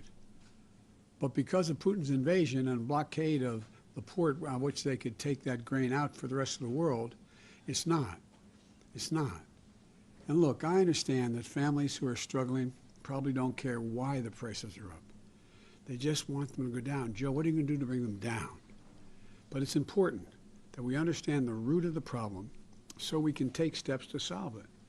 I've been up front with the American people from the outset that there would be a cost here at home of Putin's decision to brutally and savagely invade a sovereign nation. But as your president, I remain committed to doing everything in my power to blunt the impact on American families. That's exactly what I'm doing. I led the world to coordinate the largest release of global oil reserves in history, 240 million barrels, to boost global supply and keep prices from rising even more. I directed the sale of gasoline using homegrown biofuels this summer, and I'm working closely with our European partners to get more of the grain locked in Ukraine right now out into the world market, which could help bring down prices. There's ways to do that over land, which we could talk about at another time. But actions have already helped to blunt that what would have been an even larger Putin price hike. As I said, I'm going to continue to use every tool available to me to further blunt those price hikes as we move forward. But the fact is this, there's more than one way to solve this problem. If food and gas prices are going to be elevated by Putin's price hike, one way we can make things a little better for families is by helping them save on other basic items their family needs on a monthly basis, like their utility bills, their internet bills, their prescription drug bills, and other costs like housing. My goal is to make sure that at the end of the month, families have a little more breathing room than they have now. For example, here's something we can do right now. Congress could help ease the cost for families right away by passing my clean energy investment proposal that I proposed. It's been sitting there. Things like tax credits for businesses to produce clean energy. The tax cuts for families to make their homes more energy efficient. That's what it results in. I met with nearly a dozen CEOs of America's largest utility companies, such as Southern Company and American Electric Power. They told me that if we pass the investments, they'll immediately lower the average family's energy cost by about $500 a year. That would help a lot. That'd make up for a lot. In the long run, it would help families make America truly energy independent. So in the future, American families are no longer subject to the whims of a dictator, half a world away controlling oil. It's not just utility bills, though. Lower prescription drug cost by giving Medicare the power to negotiate with the pharmaceutical companies and how much they can charge, just like they do with the Veterans Administration. Right now, more than X amount of dollars for your insulin. Well, they can decide not to sell it at all, or they can sell it at the price that the government says they'll pay for it. Bringing down the average cost of prescription drugs by capping that cost of insulin, by the way, at no more than $35 a month. It costs them less than $10 to make it. And in some families, it means hundreds of dollars a month, and sometimes hundreds of dollars a year, depending on what ailment they're trying to deal with. Someone with diabetes, for example, it's hundreds of dollars per year. Someone with arthritis, it could be thousands of dollars per year. I've laid out a plan to lower rent and mortgage costs, the largest costs most families face around a third of a typical family's budget because we have a shortage of housing. Building more than 1 million more housing units and closing the shortfall in affordable housing in this country will do that. I've laid out a plan to lower the cost of high-speed internet by working with the 20 leading internet service providers to cut their prices and raise their speeds for tens of millions of households. This could lower what they have to pay for high-speed internet by $50 a month or more. And nearly 40% of households in America qualify for these savings. And by the way, you can find out if you'd be eligible by visiting getinternet.gov. Getinternet.gov. Say it again, getinternet.gov. See if you qualify. I've laid out a plan to lower the cost of everyday goods that move through our supply chains to stores and families' doorsteps. For example, at the State of the Union, I called on Congress to crack down on foreign-owned shipping companies that have raised their prices to transport goods by as much as 1,000%. 1,000%. And that obviously raises the cost of the goods on those ships to consumers. The Senate has passed legislation, and I'm hopeful the House can do the same to send me legislation in the coming weeks to crack down on these companies and help lower overall cost. And my plan does all this without raising a penny in taxes on people making less than $400,000 a year, and without raising the deficit at all by taxing the super wealthy and big corporations, like the 55 major corporations that don't pay a single penny in taxes, even though they had a $40 billion in profits. The point is this: I'm doing everything I can on my own to help working families during this stretch of higher prices. I'm going to continue to do that. But Congress needs to act as well. We can do so much more if we come together to lower the cost for American families. But my congressional Republican friends, led by Rick Scott, have a different approach. He's actually introduced a plan. He wants to raise taxes on working families by an average of $1,500 a year, put Medicare and Social Security, Social Security and Medicaid on the chopping block every 5 years. In other words, every 5 years they're going to no longer exist unless they vote them back into existence. I disagree with that. What in God's name are they doing? And I'll work with anyone, Democrat, Republican, Independent, to deliver real solutions and real savings for the American people, not take money out of their pockets. Now, the other element I'd like to address that has impacts on inflation is to lower the deficit. The reason this matters to families is because reducing the deficit is another way to ease inflation. My friends on the Republican side like to paint me as the big spender. But let's look at the facts. Facts matter. Under my predecessor, the deficit exploded, rising every single year he was in office. Under my plan, we're on track to cut the federal deficit this year by $1.7 trillion. Hear me now? This year by $1.7 trillion. That's a fact. The largest decline in American history. And by the way, those aren't White House projections. They come from the nonpartisan Congressional Budget Office that you and the press and everybody around the country legitimately quotes all the time. That progress on tackling the deficit was not preordained. It was my economic strategy, built into our historic recovery, that we didn't anticipate a war in Ukraine at the time. Historic economic growth that not only helped tens of millions of families move up, it has helped our federal deficit come down. And now, because of that strategy, we're on track for a deficit to take up a lower share of our economy than it did before the pandemic. In fact, the Treasury Department is planning to pay down the national debt this quarter, which never happened under my predecessor. Not once. Not once. Because unlike my predecessor, the deficit has come down both years I've been here. I propose a plan to keep shrinking that deficit by making common sense reforms to our tax code, leveling the playing field internationally so that the biggest companies no longer have an incentive to shift them overseas to make their product because they get charged less in taxes and avoid paying their fair share of taxes here at home.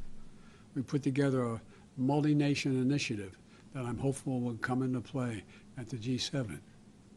And ending the outrageous unfairness of our tax system allows billionaires. Look, If you can make $1 billion, I'm all for it. Just pay a little bit of your fair share, you know? Just pay your fair share. Billionaires pay a lower rate than a teacher or a firefighter. The bottom line is this. Part of the reason I ran for president is because I was tired of trickle-down economics.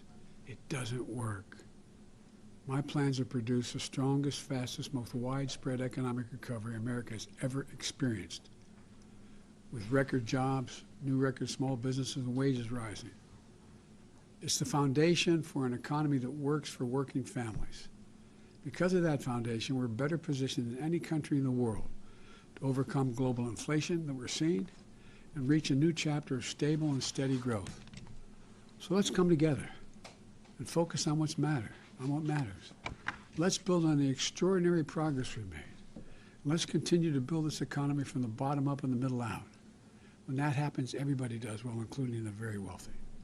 Thank you, and God bless you, and may God protect our troops. I'll take a few questions. Are you going to Saudi Arabia, Mr. President? Are you going to Saudi Arabia? Elon Musk has said that he has a super bad feeling about the U.S. economy. He's laying off 10%. What do you say to Elon Musk about his feeling about the economy? Jamie Dimon has said similar things. Well, let me tell you, while Elon Musk is talking about that, Ford is increasing their investment overwhelmingly. I think Ford is increasing the investment in building new electric vehicles, 6,000 new employees, union employees, I might add, in the Midwest. The former Chrysler Corporation, Stellantis, they are also making similar investments in electric vehicles. Intel is adding 20,000 new jobs for making computer chips. You know, lots of luck on this trip to the moon. I mean, you know. Mr. President, are you going to go to Saudi Arabia, Mr. President? I'm not sure whether I'm going. I have no direct plans at the moment, but let me tell you that I have been engaged in trying to work with how we can bring more stability and peace in the Middle East. And there is a possibility that I would be going to meet with both the Israelis and some Arab countries at the time, including, I expect, would be Saudi Arabia would be included in that if I did go. But I have no direct plans at the moment. Is the kingdom still a pariah in your eyes? Look, I'm not going to change my view on human rights, but as President of the United States, my job is to bring peace if I can. Peace if I can. And that's what I'm going to try to do. Mr. President, will you be open to meeting with the Crown Prince Mohammed bin Salman if you do end up going to Saudi Arabia? Look, we're getting way ahead of ourselves here. What I want to do is see to it that we diminish the likelihood that there's a continuation of some of the senseless wars between Israel and the Arab nations. And that's what I'm focused on. Is OPEC doing enough on oil production? Well, what I recently read is talking to my team that they acknowledge that there is an oil shortage, and they have made an announcement of late that they're going to increase production. So I don't know enough to know whether it's enough, but I know it's positive. Mr. President, does Ukraine have to cede territory to achieve some peace? You know, you've been always fair with me. From the beginning, I've said, and not everyone's agreed with me, nothing about Ukraine without Ukraine. It's their territory. I'm not going to tell them what they should and shouldn't do. But it appears to me that at some point along the line, there's a settlement here. And what that entails, I don't know. I don't think anybody knows at the time. But in the meantime, we're going to continue to put the Ukrainians in a position where they can defend themselves. Thank you all so very much. Will you go to the Hill next week on guns? Will you lawmakers? All right, so that was President Biden making remarks on the May jobs reports. 390 jobs added last month, a pretty strong report. But again, many worries about the state of the economy right now with inflation and the rising cost of gas prices. Now, earlier today, we spoke with an economist to break all of this down for us. Let's go ahead and listen in. You're watching Live Now from Fox. I'm Daytona Everett. I'm bringing in economist Michael Santo to talk about the May jobs report. And Michael, we got 390,000 jobs that were added this month. It's a little bit less than what we saw in previous months here.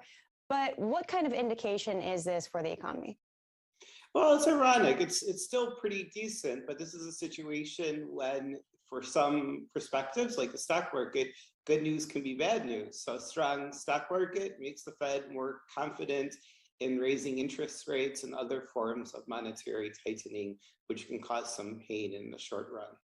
Well, let's talk about those interest rates. I know we're diving in right here, but I think that's what has a lot of Americans on edge right now. The Fed has said that they are going to increase interest rates, and the quickness in this is like historic. I think in the past 30 years, we haven't had such hikes at such a constant rate here. Could we over the summer see multiple rate hikes? Possibly to some extent, because the Federal Reserve feels at this point that it was behind the curve. It was still acting to expand the economy when there were really strong signs of growing inflationary forces. So they felt like they're behind and now they want to make up for it. So for consumers, what does that mean? Just lay it out for us here.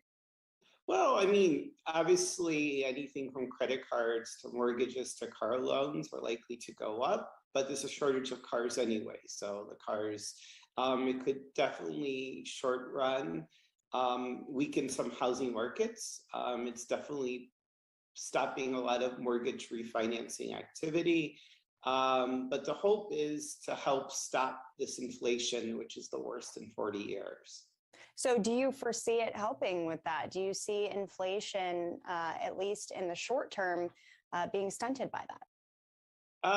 That depends. As a lot of economists would say, there's been a lot of surprising exogenous shocks, which means something that's not technically economic, like war in Ukraine, pandemic, new variants, and these things can be unpredictable.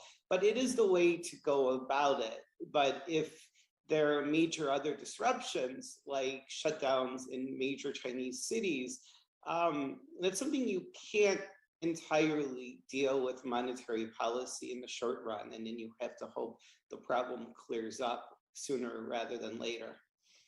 I don't know if you were able to watch or not, but President Biden's, when he was talking about the jobs report, the May jobs report, there was a lot of finger pointing at Putin, saying that the cost of gas and high inflation, this is all because of Putin. Is that accurate to say? Maybe to some extent, but actually Putin's actions could make things a lot worse if the conflict escalates. Certain commodities related to agriculture have been really, really hit, and that has to do with Ukraine and Russia both, and a shut off in the Black Sea. And that could actually get much worse. So I think that, you know, obviously a lot of what was going on is disruptions that came as a result of the pandemic and the Federal Reserve in 2020 facing an unprecedented economic challenge and responding very aggressively. In retrospect, perhaps in some ways too aggressively, but you know, hindsight is 2020, literally and figuratively in this case. Well, we heard this week from Treasury Secretary Janet Yellen. She was saying that they may have lowballed what the inflation would look like because of these unforeseen circumstances. She's, of course, talking about the pandemic, talking about the war in Ukraine. Do you think that there could have been more action from the Biden administration quicker when they saw all of these things escalating? Because honestly, Michael, every single day we're seeing historic highs on gas prices specifically. That's just an easy way to tell for Americans who are going to fill up their tanks.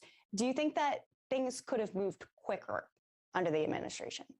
I think it's the Federal Reserve was a little bit slow, but they have done a very good job for 40 years. You know, they're fighting sort of the last battle, which is the housing crisis, which they responded with massive liquidity, and they might have overdone it. With oil, there are global challenges. I will say that in reviving our own energy production, we might want to not be so politically correct. It's become harder for oil companies in the US to get the financing that they need and the investment that they need. And they're a little shy, but they also got very badly burned in 2020 when oil futures went to negative prices for the first time in history. So they haven't been quick to revive for even internal calculations reasons. Well, we know that the EU is considering an embargo on Russian oil. How potentially could that affect gas prices once again here at home? Bad. I mean, this is kind of bad. Iran's nuclear program is out of control, and Israel and the United States might have to do something militarily. So we're looking at issues with the Persian Gulf. I'm sure Putin would like to stir up things in the Persian Gulf. The geopolitical risks are high, and oil prices could go up. They can also go down. I mean, it's a fool's game to completely bet one direction or other, but there's not a lot of surplus oil. And the U.S. could start increasing investment in shale oil more than we have right now. That would be a big thing, but that's going to take a time. And there's only so much oil that we could produce in the U.S. anyway. We could probably, a lot of Russian oil is still making the market, through China and India, for example. So if they tighten up the sanctions and they start to be able to shut down that Russian oil exports to India and China, that's going to have effect on the global oil prices, and that's going to come back here in terms of gas prices and even airline ticket prices. Well, let's hope there's a little bit of reprieve here, because one California gas station had $9.50 a gallon, $9.50. That is horrible. And national average now at $4.76. So we've touched on the gas situation, and I think the consensus is it could go a lot of different ways. Hopefully it goes down here. Only time will tell. Going back into this jobs report here, I want to highlight the exact industries that are seeing increases and decreases. Retail actually shed nearly 61,000 positions. I want to get your thoughts on that. And then construction companies added 36,000 jobs, which could be a good sign for a lot of home buyers that have had to stall out a lot of projects on their homes, right?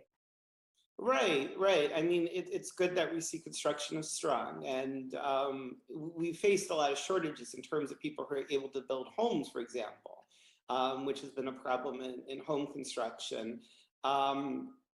We have a lot of problems in infrastructure, so that's probably a problem we're going to have to deal with eventually. In terms of retail, it's an interesting situation because what people are buying retail-wise has evolved and changed so rapidly over the last 2 years. In 2020, first everyone was trying to get toilet paper, but then they switched to Macintoshes and iPhones and smartphones and computers because they were at home. And then it was, I think, yoga pants, I would say, and stuff at their home. And now people are starting to wear, dressier outfits. They want to go out. They want to travel. They're doing a lot of travel, by the way. It's called revenge travel, of course.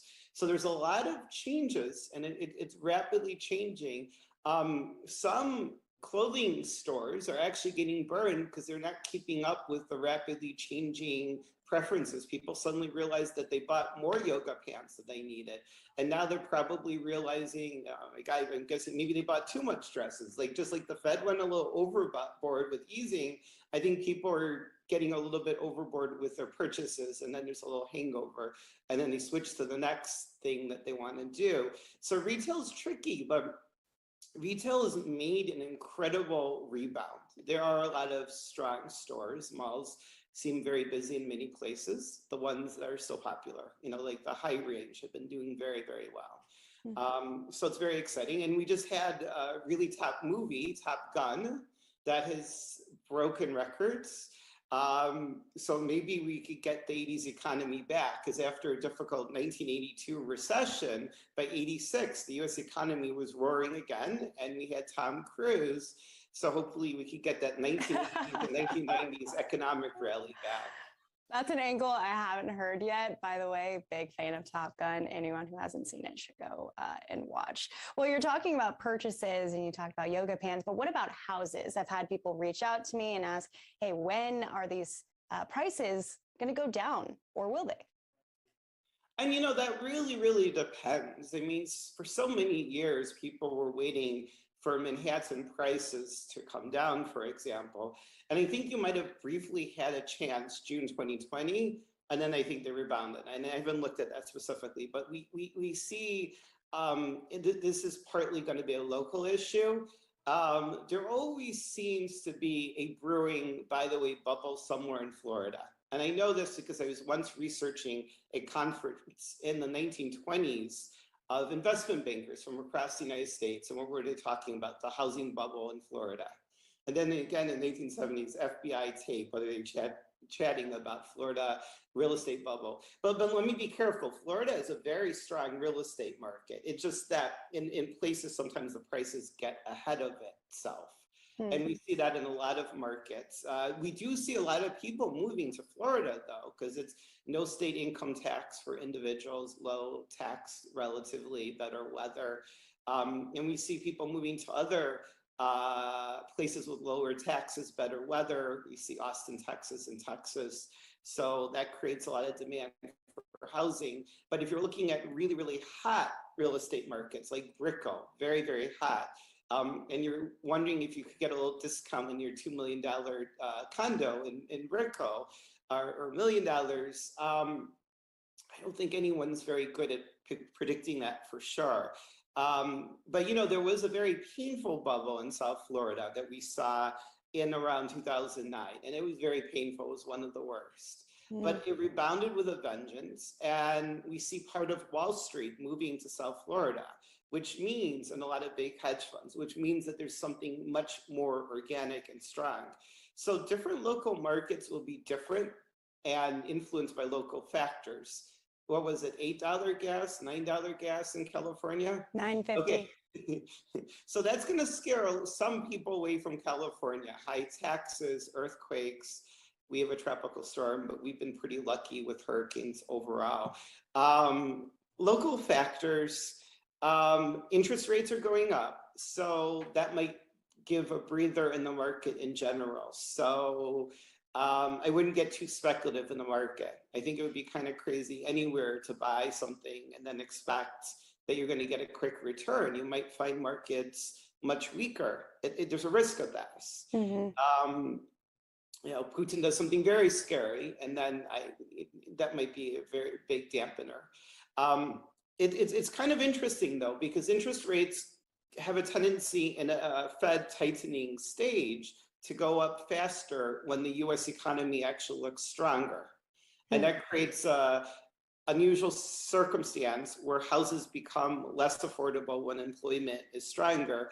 And that's because we don't want to have runaway inflation where money eventually ends up worthless. And that it won't, because eventually, you know, it seems like the Fed will still largely get a handle of this. But if this gets away from them, they will act really aggressively. As they say, don't fight the Fed. So ultimately, the Fed is going to win on inflation one way or another. And thank you to Daytona and Michael for explaining that for us. Meantime, staying on topic here, many workers who are working from home right now are reluctant to go back to the office. Some are saying the commute is just too expensive right now because of high gas prices. Fox's Hillary Vaughn has more.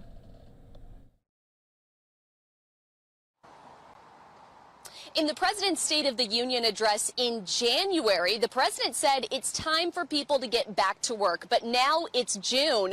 And since then, the average price of gas has raised over $1.30 a gallon. So some people are saying they can't afford to go back to work. But the president said today that he gets that people do not care about who is to blame for the spike at the pump.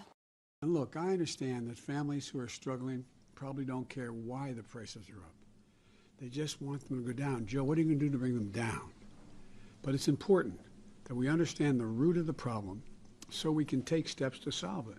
But until the price of gas goes down, some Google employees are protesting, showing up to the office because of the cost of commuting. Alphabet's worker union tweeting this, quote, "When you're not even paid enough to make it to work, there's a problem." Some of Google's contractors also say the cost of gas will wipe out their paycheck, writing in a petition to stay working from home, quote, "Gas is around $5 per gallon currently, and many of us in the office are not able to afford to live close to the office due to to our low salaries and the high cost of housing. It's not just tech workers, though. 22% of Americans commute 30 minutes or more to work, according to Statista.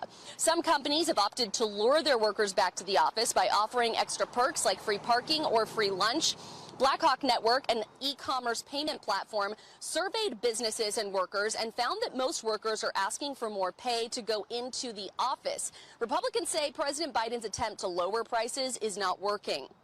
People have paid the price all Memorial Day weekend. We're at all-time high prices. And the question is, who are they going to believe?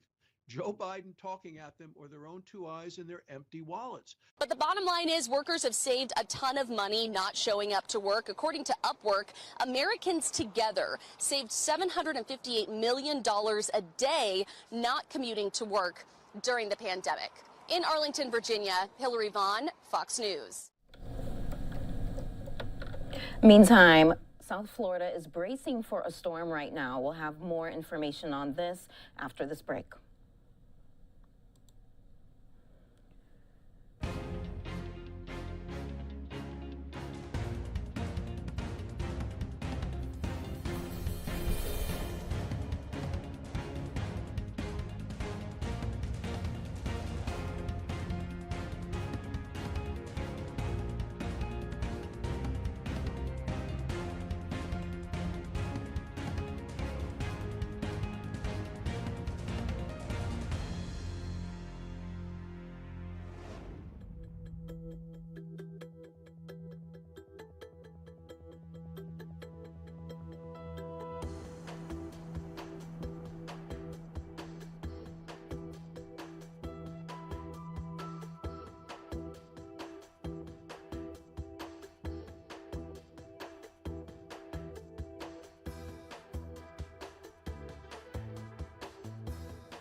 Welcome back to Live Now from Fox. I'm Shirley DeScorbath. We're tracking a tropical system headed towards South Florida right now. This is a look at our XRAD system. You can see this is the Doppler radar system, and you can see the path of that storm, and obviously all that green on your screen. That is the rain that's dumping down on the state of Florida, and you can see that purple, that's the projected path of the storm. Earlier today, Florida officials spoke with media about hurricane preps. Let's go ahead and listen in.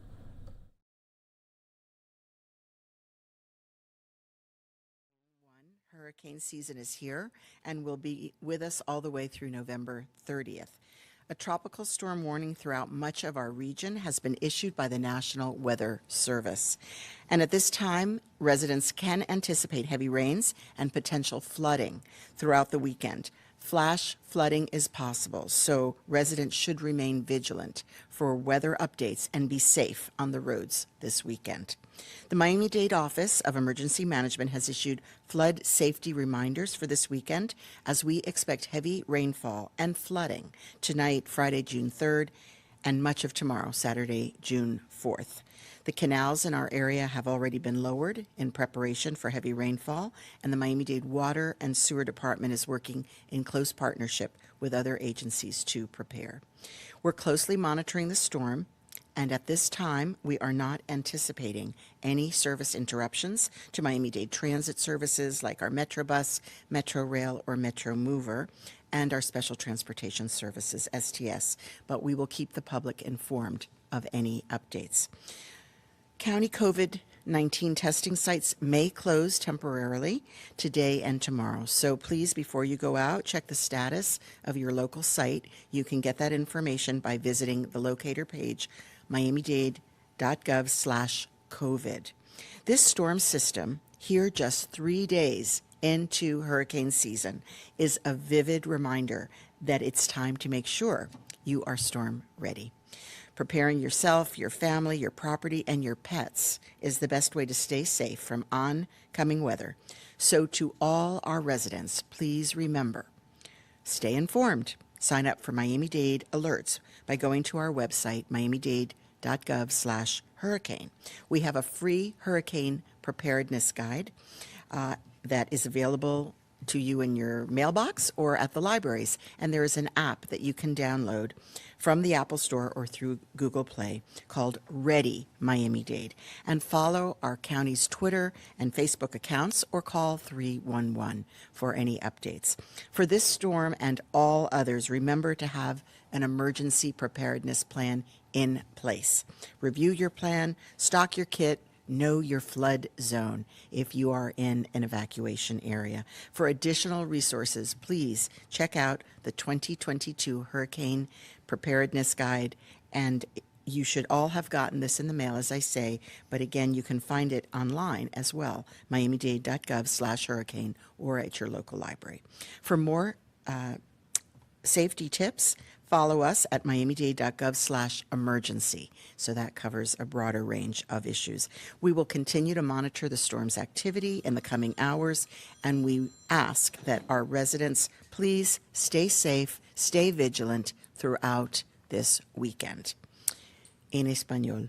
El condado de Miami-Dade está bajo aviso de tormenta tropical y esperamos fuertes lluvias y posibles inundaciones esta noche, viernes 3 de junio, y gran parte también de mañana, sábado 4 de junio. Estamos observando de cerca la tormenta y en este momento no hay interrupciones en los servicios de transporte como Metrobús, Metrorail y los servicios de transporte especial STS. Pero los sitios de prueba de COVID-19 del condado pueden ser temporalmente hoy y mañana cerrado. Esta potencial tormenta llega solo 3 días después de que empezó la temporada de los huracanes y nos recuerda que es hora de prepararnos bien. Todos nosotros tenemos que prepararnos ahora. Estar preparados es la mejor manera de mantenerse a salvo. Recuerden, reciben alertas de Miami-Dade visitando miamidade.gov. Bajen la app gratis Ready Miami-Dade también. Síganos en Twitter y Facebook o llaman a 311. Muchas gracias. Y ahora el presidente de la comisión, the chairman of our commission, Pepe Diaz. Thank you. Thank you, Madam Mayor, and thank you for explaining it, everything I think that we needed to have. The most important thing is to add to that is we've been working very closely, the administration, myself, and my colleagues, working with South Florida Water Management, making sure the canals could have the capacity to receive the kind of rain that we might be accepting and within our community in the next day. So it's important that you continue to be visual as to not going into flooding areas. You all know where you live, and some areas do get flooded. And by the time the water leaves, you know, there could be a downline for any reason, and there could be a possible electrocution with somebody. So you got to be very careful, not yourself or your children or your pets, allow them to go into the water areas or the flooded areas in the streets. That's very important. And any necessity, anything, as the mayor said just now, 311, please contact them, and we will try to do as best as possible. All our services in the county are available, and any need that we could do, this is what we're for, to make sure we do the best we can for all of you. With that, thank you. En español, yeah. En español, por favor. Sí. Es muy importante que seguimos los avisos, como acaba de decir la alcaldesa. La alcaldesa acaba de mostrar todos los departamentos, todas las cosas que se están haciendo. Nosotros hemos trabajado, yo y mi colega y la alcaldesa y nuestro sistema de gobierno con South Florida Water Management, el Departamento de Agua de Cuidado del Sur de la Florida, para estar seguro que haya capacidad en los canales, que es lo que lleva el agua hacia el mar, y pueda tener esa capacidad para aguantar el agua que va a caer en esto hoy y mañana. Es importante tener mucho cuidado con las áreas que ustedes conocen, que se pueden inundar. Esas áreas tienen que tener cuidado que no salgan caminando en las aguas que están inundadas esas áreas, porque puede haber una línea que cayó ahí y puede trucarse, o puede sus hijos o los animales que tengan. Tengan mucho cuidado, es sentido común, todo lo que su gobierno, de la administración y nosotros, hemos hecho todo posible para estar preparados. Todas las ciudades están preparadas, todo se ha hecho en la forma conjunta. Cualquier problema que tengas, por favor llamen al 311, como acaba de decir la alcaldesa, y estamos disponibles para ayudarnos en lo que podamos. Muchas gracias. Thank you, Mr. Chair. And now if Leonel would come up and offer us the Haitian translation, and then we'll open for questions. Thank you, Madame Mayor. Bonjour tout le monde. Jean que nous t'ai annoncé dans la date 1er juin, nous commençons avec la période cyclonique là qui commençait vraiment. Nous connaissons que l'IA fini jusqu'à 30 novembre. Et All right, so this update is being provided from South Florida officials on safety precautions and measures that people should take ahead of this severe weather that's predicted to happen again in Central Florida and South Florida. Right now, they are providing an update in Haitian Creole. Earlier, it was in Spanish, obviously, because of the diverse population in Florida. Et surveiller et prendre information avant que nous présentions à aller dans le centre.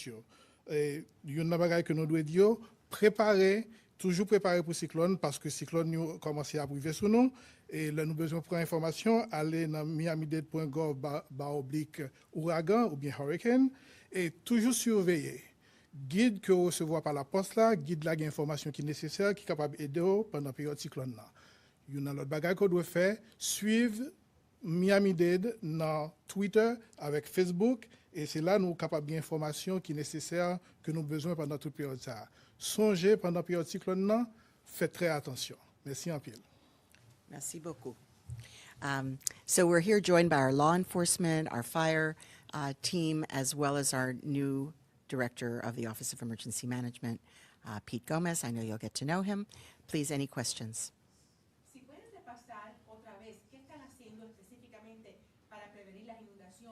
Ya que la lluvia es la amenaza más grande, la única amenaza que trae este evento. Sí, gracias por la pregunta. Primero, hemos bajado los canales para prepararnos para la lluvia. También tenemos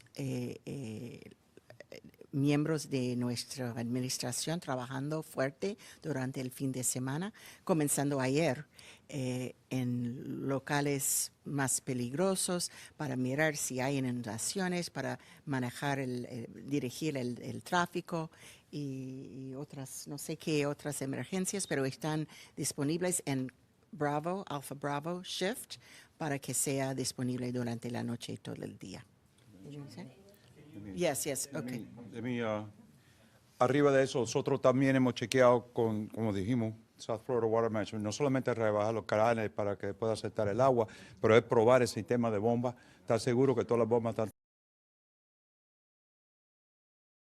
trabajando y que alguno que se puede ir la corriente, como saben, tenemos que llevar los generadores, eso está allá.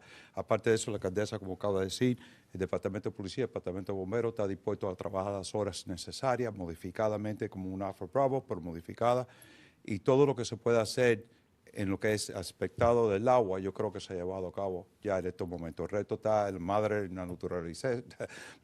naturaleza, que fue lo que verdaderamente tenemos que pedir a Dios, que no venga la cantidad de agua que sea demasiado dañino para nosotros. And I'll say in English, thank you. So, Is that what you said, Mother I Nature? tried it. I Okay. tried to say Mother Nature. La madre de la naturaleza. Ay, Okay. gracias. Okay. So we have been lowering the canals in partnership with the South Florida Water Management District so that there would be room for the rain. We're expecting quite a number of inches of rainfall. Also, we've assigned some staff as needed to Alpha Bravo schedule so that they can work throughout the day and night as needed to monitor areas where there might be flooding, to make sure that any traffic issues can be resolved. And we're on the alert. Just again, I'm sorry.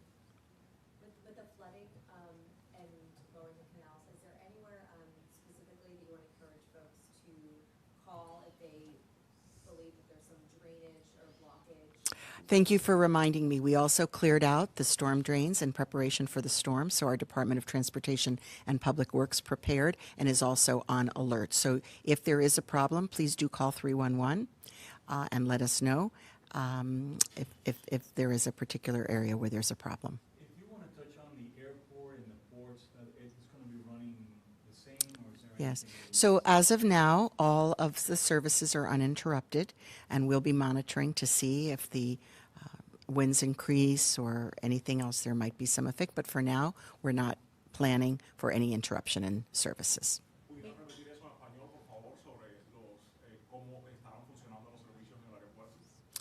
Por el momento, todo va a seguir adelante y vamos a mirar, monitorear constantemente a ver, pero toda la transportación sigue como siempre. Maybe from a little unofficial perspective, it's graduation and end of the year. Yes. Prom season. Yes.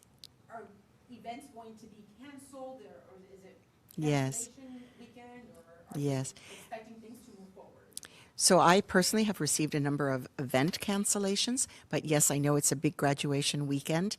I think you just need to check in with your source before wandering out on the streets. And again, if it isn't necessary to go out, it's probably better to stay home.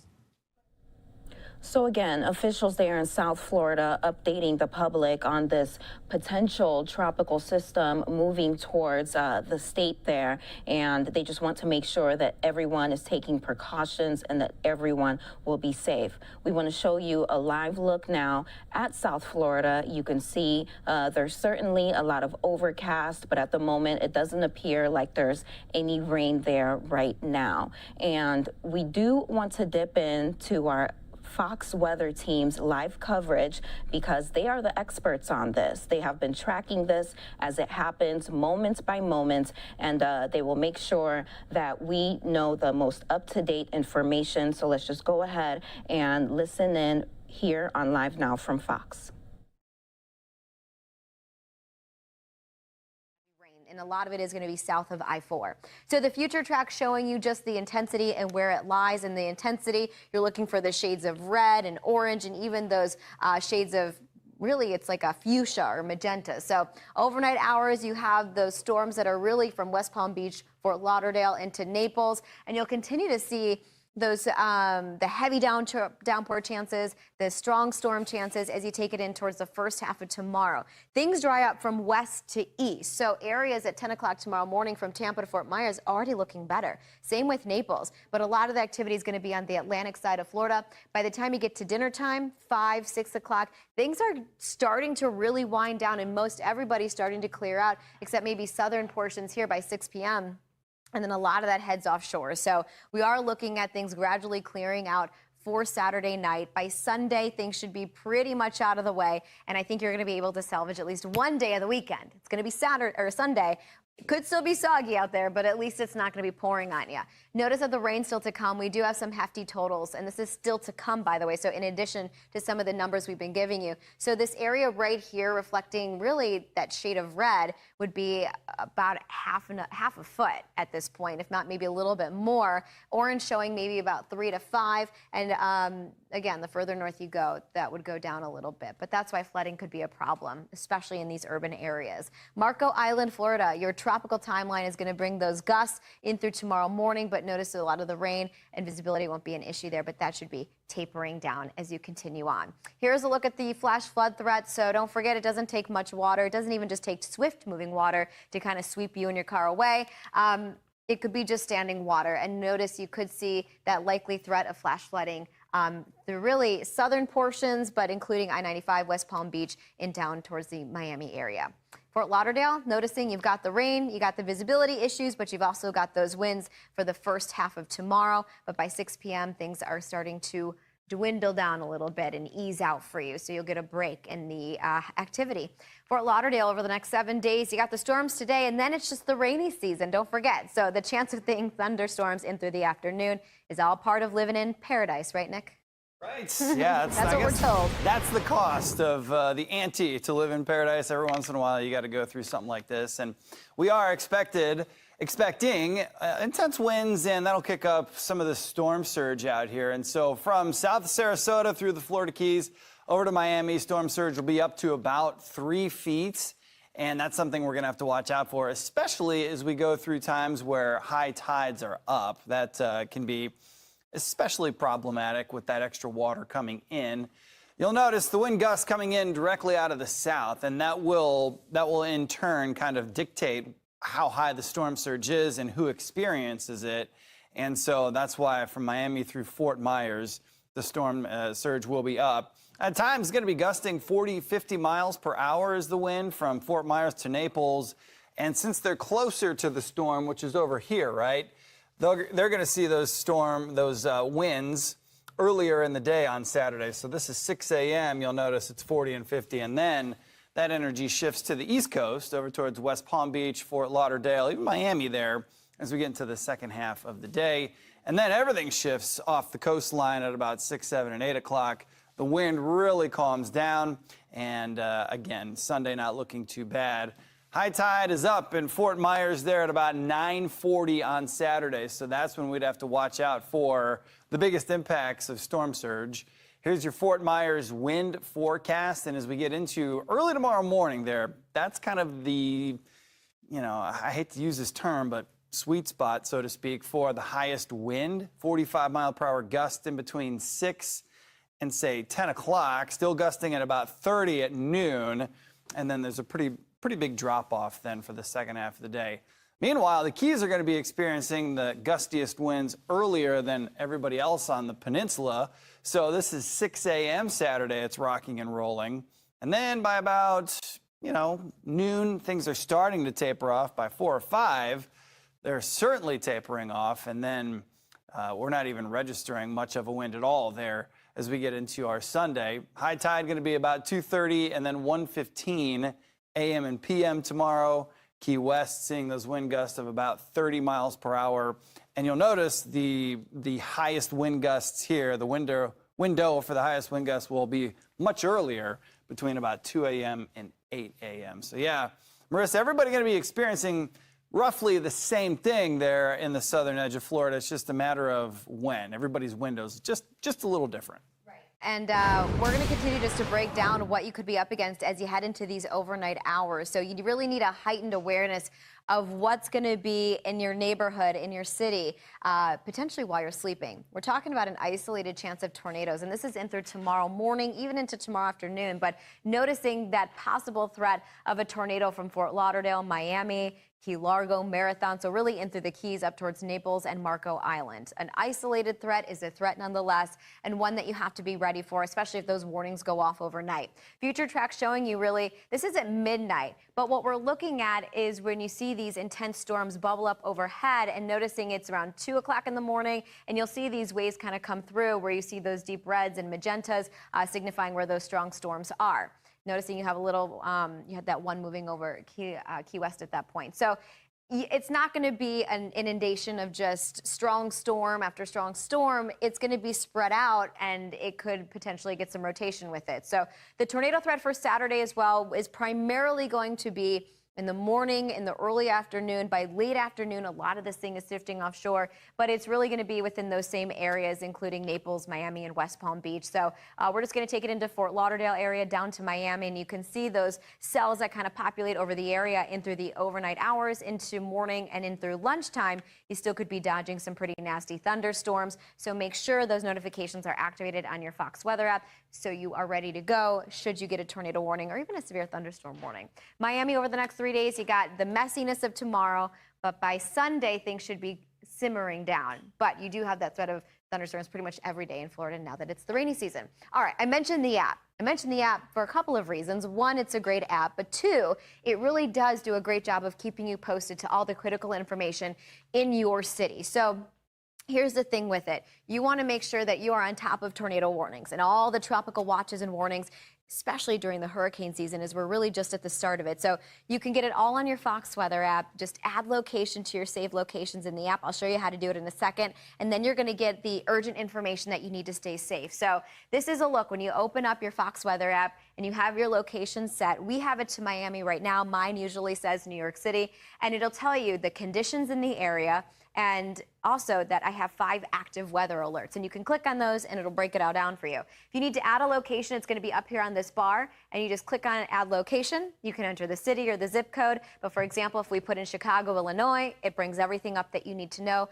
Highly suggest you do it. If you want to go even deeper with the information, we have a radar that can give you where the showers, where the storms are now, and where they're going to be in the future in about 30 minutes or so. So good stuff, Nick. Pretty easy to use. Yeah, not bad at all, I tell you. All right, we are again watching potential tropical cyclone 1 that continues to really impact the Florida coastline here. We'll have all the very latest on it. All right, that's our Fox weather team tracking the storm headed towards South Florida.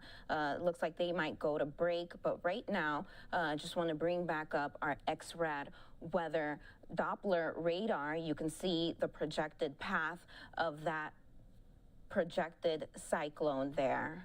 Right now, it's in the ocean somewhere or out there, out in the ocean. But you can see all that green on your screen. That's potential downpours over the state of Florida, and we're going to continue to track this for you guys to make sure that you are safe. But again, officials in South Florida want to make sure that you are prepared for this storm that will impact South Florida, Central Florida throughout Saturday. We're going to take a short 2-minute break here on Live Now from Fox. Stay tuned.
Welcome back to Live Now from Fox. Now we're going to bring you a gun violence rally that took place earlier today in Washington, D.C.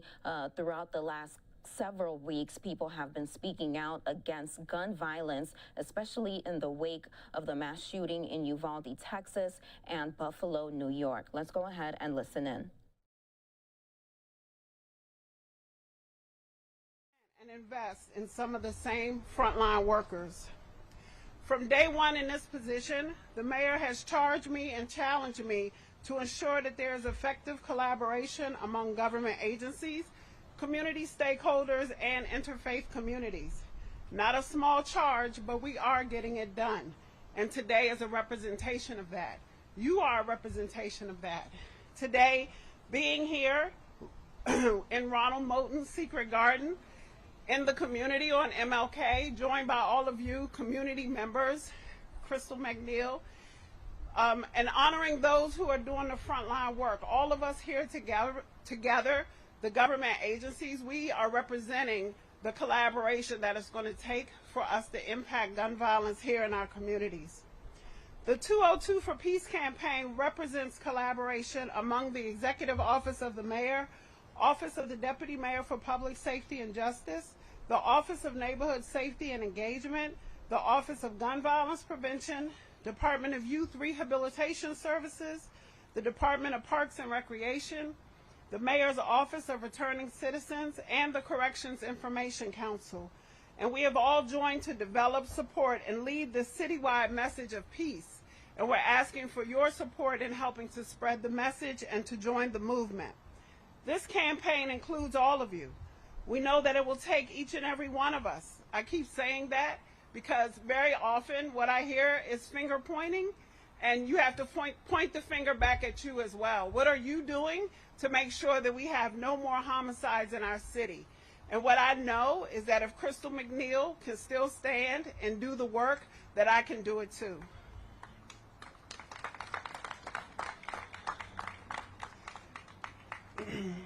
We want you to wear orange. We want to spread the message and ask our neighbors to join the movement.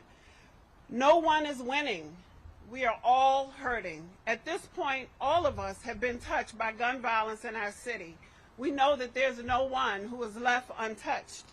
We're asking for all of us to spread the message to our neighbors to stop the killing. Make our beautiful city safe for our children and our elders. We want all of our residents to be safe. I want to acknowledge that we have John Thompson III in the audience with us today. He's in the back. Thank you for coming. Thank you, John. John is a native Washingtonian, but he's also here representing Monumental Basketball. He's the Vice President of Basketball Player Development and Engagement. And that includes the Mystics and the Wizards and the Go-Go's. And if you don't know, the Mystics have been extremely active in this gun violence awareness space. And Monumental Basketball has agreed to partner and join with us in the 202 for Peace campaign. So stay tuned for that. We're going to continue to highlight others in our community who are doing really great work around this. And so you'll see that in the 202 for Peace campaign. And Delano is going to talk more about the specifics around the campaign. But we have songs coming out. Dana McDaniel is going to make us famous with a peace song in our city. And so we just encourage you to join the movement. We encourage you to spread the message, and we encourage you to wear orange and put DC on the map for being a safe city. Thank you.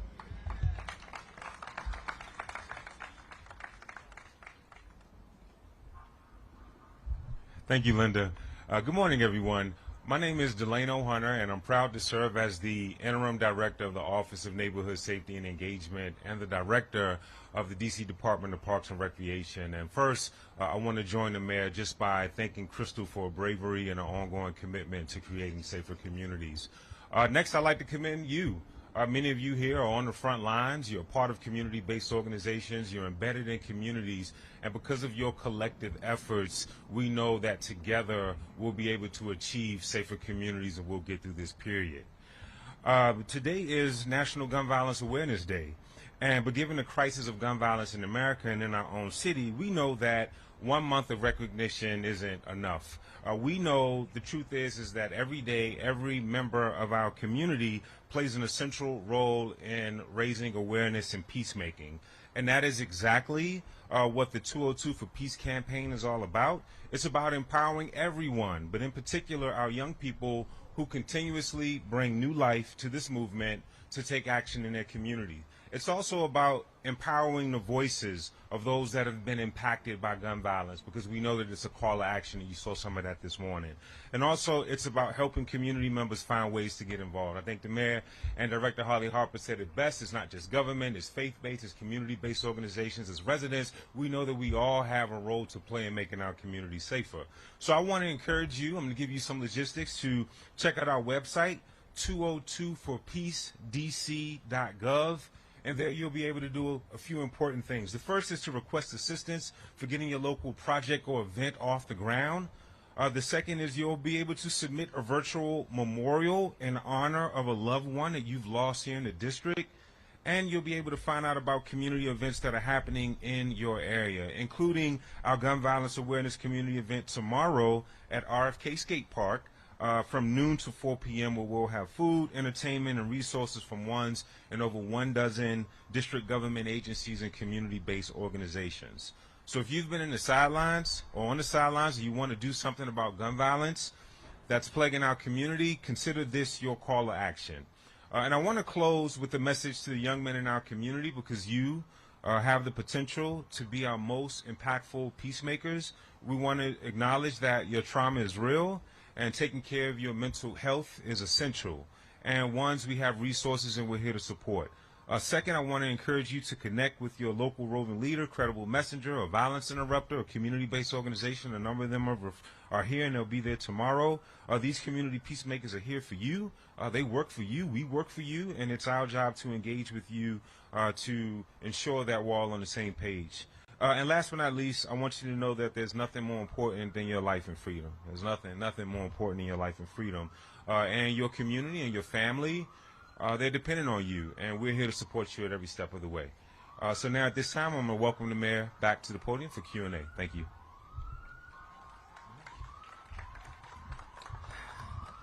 It is true. There's nothing more important than your life and your freedom. So you've heard from most of our team, but I did want to acknowledge others who are present. Chris Geldhart is the Deputy Mayor for Public Safety and Justice. Lamont Carey, I think, is here. Lamont is right there, who is the Director of the Mayor's Office on Returning Citizens. Hillary Cairns is also right here. She is the Director of DYRS. Michelle Garcia is the Director of the Mayor's Office of Victim Services and Justice Grants. Christina Washington. Christina is the Ward 8 Moker. So she's the mayor's representative in Ward 8. You have all in your commissioners, Monique Diop, Monique, and Salima Dafo. Thank you, Celine, for being here. And Dion has been referenced, but I want to reference her again. She's the executive director for the Far East Family Strengthening Collaborative, which works with a number of our agencies, including ones, CFSA, a number of them, right, to make sure that the government is connected to the community and providing services. So I want to thank you all for the work that you do and will do for 202 for Peace. Okay, so with that, I'll take a couple of questions. Yes. There's been a series of mass shootings over the past couple weeks, sort of overshadowing a lot of the gun violence in cities. How do you, on this day, call attention to the violence that you and other mayors deal with on a daily basis, with attention paid on those? So all the gun violence is bad. If that's your question, what's bad? It's all bad, and our issue, thankfully, we want to be able to. We have the tools that we need to concentrate on all of our concerns. So for us in the district, gun violence in our neighborhoods is what we are talking about. We are talking about what the Gun Violence Prevention Office is focused on. We're talking about what all of our nonprofits are focused on, so that we can drive down the incidence of gun violence in our communities. Now, if you talk about school shootings, we're all devastated. In fact, I know it has triggered a lot of trauma in our communities to see, you know, babies in their school where they should be safe gunned down. And I start off by talking about what we need to do nationally about guns. There's no reason why anybody needs an AR-15. We have to ban AR-15s, period. The amount of destruction that they can create in relatively short time is unconscionable. This is not a weapon used for sport. It's used to hunt people. The challenge, how big of a challenge is it to get that message out? The mass shooting certainly has brought attention from the White House, from Congress, and revisiting some of these bills and restrictions. I mean, unfortunately, Peter, I just think that it's a reflection of how much partisan politics is affecting common sense. Americans, by and large, they support background checks. You had an 18-year-old go buy a gun and a couple of days later shoot up a school.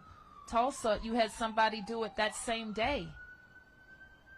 And by and large, Americans support background checks. So we know that there's a few politicians who are appealing to the fringes of their base and preventing us from keeping kids safe. Now, that's one issue, but we got to keep working on it. Now, we don't have 2 senators to represent us in that discussion, but the president said it well. We need 10 Republicans to join with common sense regulation about guns. Now, that's talking about legal guns.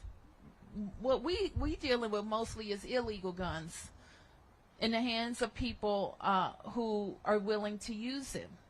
So, Peter, our whole focus today is how do we make sure people know that there's services. They don't have to be on the street scared with a gun. Talk to us so that we can help you get on a different path.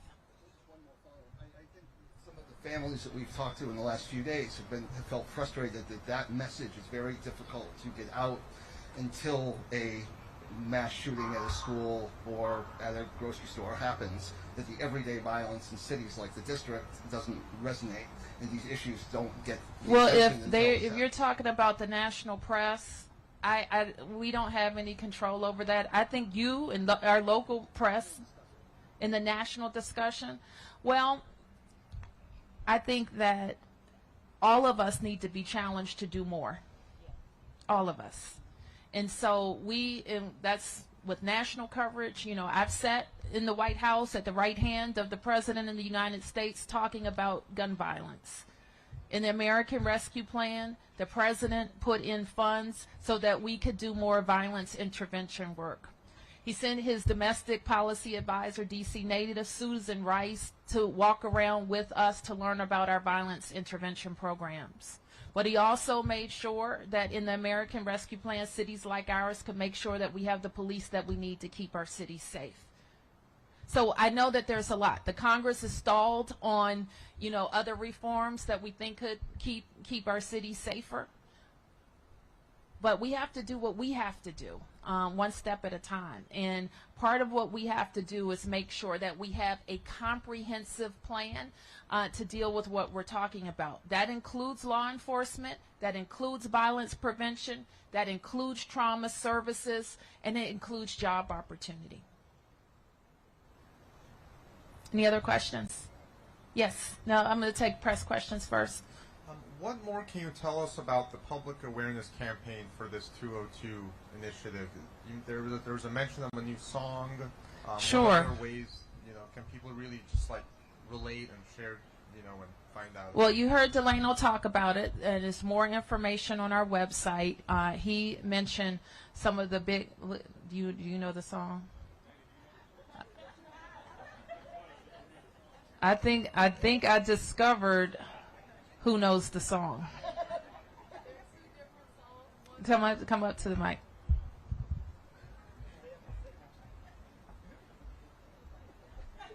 Good morning, everyone. My name is Dana McDaniel, and I'm the Deputy Director of the Office of Neighborhood Safety and Engagement. And we're happy to announce that one of our Pathways ambassadors, Mr. Roger Ball, who is a music artist, who's been very active at making sure his message is a promotion of peace and positivity. He's actually created 2 songs for this campaign that he's going to perform for us tomorrow, and we may even have an opportunity to play on today's sound system. One of those songs is entitled Shoot for the Stars, which we love, put down your guns and shoot for the stars, and the other is entitled Hands Up. So thank you to Roger Ball and the Pathways Ambassadors for their support in promoting and creating positive music for the campaign. Mayor? Yes. Mayor, I have a couple of questions for you. We've been told anecdotally by police officers that some of the more severe crime that juveniles are involved in, including carjacking, has slowed down as kids went back to school in person. What is the plan to address when school lets out that level of not having the same adult supervision for the summer?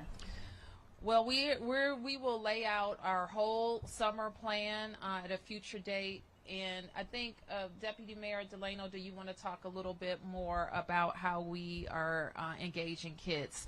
First, our SYEP program, again, it serves young people up to age 24. I think the number of people that we have engaged is 10,000, but I'm going to get that number back to you. DPR is providing outstanding camp opportunities, again, 6,000. 12,000 young people are engaged in with the Department of Fun for summer camp opportunities. Some of those include enrichment opportunities, so they will be having fun and learning at the same time. We have a larger number of children who will be engaged in summer school at DCPS.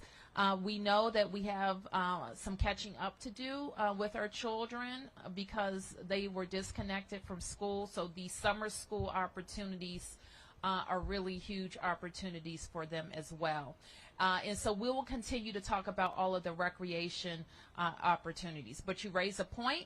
As we know, we have counselors and mental health professionals in school. The thing I would ask parents to do right now is if you know your child needs help, call your principal, stop in, talk to your principal to make sure that you're connected to all of the services that the school has to offer before school lets out. Yeah. Another question I have, the debate was held a couple nights ago, and at that debate you were accused by 2 council members of being slow to fund other violence prevention services like violence interrupters. We've got the mayoral election coming up. There's a lot of people here who have been doing the work for a long time. How do you answer people who say, or how do you answer that this is not about the elections coming up? I'm sorry, I don't understand your question. The work has been done for a long time. There are a lot of people here who have been doing this work for a long time, but now we have this event here today, and we're highlighting a very important violence interrupter in the community. A couple of days ago, there were 2 council members who accused you of being slow to fund other violence interruption programs or other methods of addressing violence, including the violence interruption program from your office. How do you answer that this event today here is not about the upcoming mayoral elections? Oh, that would just be silly. If that's the accusation, then people don't know our work in the community each and every day. So unlike some people that you might be referring to, I've been on the front line every day for the last 8 years, including the last 2 years when some people were at home working. We were together working to keep our communities safe. I also mentioned something in the debate, although we're not here to do politics, but it is an important thing for everybody to know. In our city, the mayor proposes budgets, and I'm proud that I created the Office of Neighborhood Safety and Engagement that is now 5 years old, that went from a fledgling agency to one that is now has over 100 staff people, mental health professionals, and we are going to be adding additional capacity with life coaching. So we did that together. And what it is true, that everybody has a record, right? I have one. I can stand up and talk about mine and defend mine. But every council member, this is how it works. I propose a budget, but every council member votes on the budget to approve it. So really, who makes the budget is the Council of the District of Columbia. So if any person, any council member is upset about funding, then they could have funded it. If they thought there should have been more in any given year, they should have put it in there in any given year.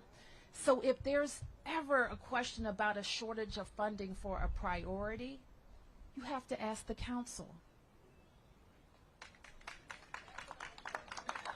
Yes. Mayor Bowser, Rafael with Channel 9. I know I've heard you time and time again, as well as Chief Conti, express frustration in terms of the prosecution of people involved in shootings, forensics also being a huge part of that. How do you feel with the recent bill that was proposed to overhaul DFS completely and making it an independent agency?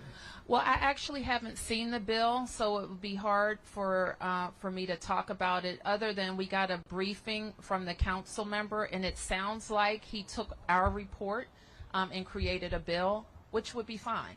I have said that I wanted to spend a little bit more time trying to see what the appropriate structure is for DFS, because I firmly believe that the problem at DFS is not that that it needs to be independent from me.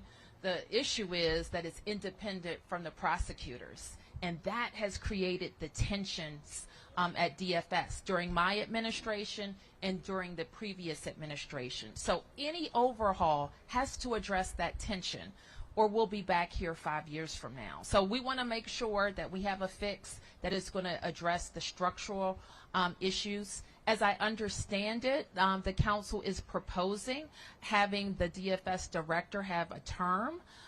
We don't have a problem with that. In fact, the DFS director already has a term. Yes. Oh, sorry, Lou, and then here. Yes, Mayor. Lou Chabaro, Washington Blade. Studies have shown, Mayor, that among the victims of violence that have been talked about today, both in D.C., of course, and across the country, have been members of the LGBTQ community, especially transgender women of color who have been targeted for violent crimes. Could you say whether the people operating the important programs that you've been talking about here today, the violence interrupting programs, have the sensitivity to provide the services for that particular community? That's an excellent question, and we expect all of our violence interrupters to have the sensitivity training and LGBTQ competence, but I'll actually have to confirm what training they have. You heard Linda talk about an academy that we will be supporting, where violence interrupters will get training and support and be able to earn a certificate, and we recognize that we need that additional training and support for our violence interrupters, but let me confirm the specifics. Yes. Mayor Bowser, Darío Lopez Capera from Telemundo 44. Many of the Hispanic community are victim to the gun violence too, and many of them don't speak English. How the administration could be aware of them and try to use these resources? Very good. So we have had some specific initiatives that are really focused on Latino victims of crime, especially involving robbery. That is where we have seen increases. So we do some outreach, and we do it in a language appropriate way, and we try to target the areas in the city of most concern. And so the Mayor's Office of Latino Affairs is part of that outreach, as well as other agencies like DCRA who have been a part of that outreach, and we're going to keep it up. Okay, final, yes? Yes. Good morning, Mayor. Dave Laval with WDVM, WDCW. Just to, for background, or to recap something you said, there were a couple of figures that you gave on money spent on programs aimed at reducing violence. May I get those figures from you again, please? Okay, I'm going to have to refer to my list, and I can also have Susanna give you some of that information. I'll give you a few. It's a pretty long list. One of the new ones is $2 million to support life coaches. Part of the work that we did in building blocks and identifying the people we know who have used guns and could use guns in the future is that we think that our violence interrupters or outreach workers need additional support from life coaches who are really helping to navigate our residents to the services that they need and helping them track and stay engaged in those services. So we think that is going to make a big difference. We're adding $10 million to hire more people who are doing violence interruption work. We take this very seriously, as I'm pretty sure you can see and you can glean from what Mo said, that we need people who have the influence in the community and the trust of the community and accountability to the program to do this work for us. So it's not cut out for everybody. And it is work that adds a lot of stress to their own lives. So we are seeking people who fit the bill. So if you know that you can touch other people in your community, influence them, help them stick with a program, and be accountable to us for the work that you're doing, then please get in touch. DPR also came in with a pretty enhanced budget request that I approved and the council approved, adding $13.5 million in programming for the upcoming year. Some of it we can start this summer. Some of it is going to be available next summer. And it is going to allow us to touch almost everybody who wants to be in a summer camp, as one example. Yes. Slightly off topic, but currently 34% of Black Washingtonians own homes. Could you say if the Strike Force initiative that your administration is doing, is it on track to launch this month still?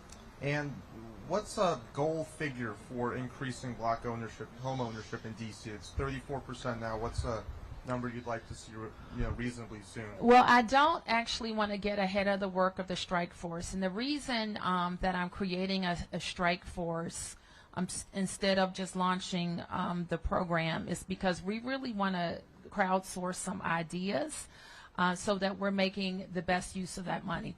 I got $10 million in this budget. The council approved it to create a Black Homeowners Fund.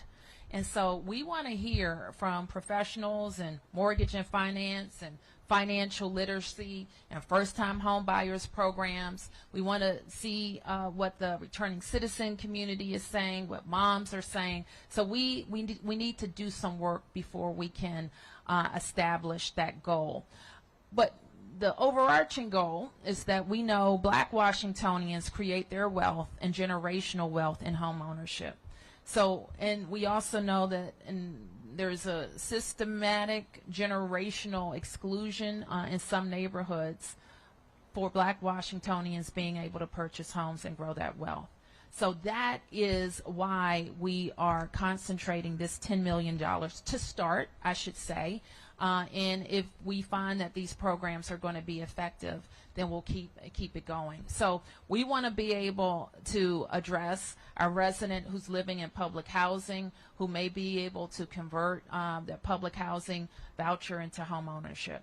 We want to address what I hear a lot from grandmas and moms whose kids have gone off to college, and when they come back to D.C., they don't see a path to home ownership. So we want to address that. We want to even address the senior citizen who has a home, who wants to be able to make sure that their children can have that home when they're gone. And so that's why we will have a legal fund that helps people plan for who's going to have their home. I can't tell you the number of sibling groups that I have talked to over the years who are trying to get clear title to their home because mom or grandmom died and nobody has title, nobody's taking responsibility, and guess what happens? They lose their home or they sell it when really if they had a plan, they would be able to keep it for their family.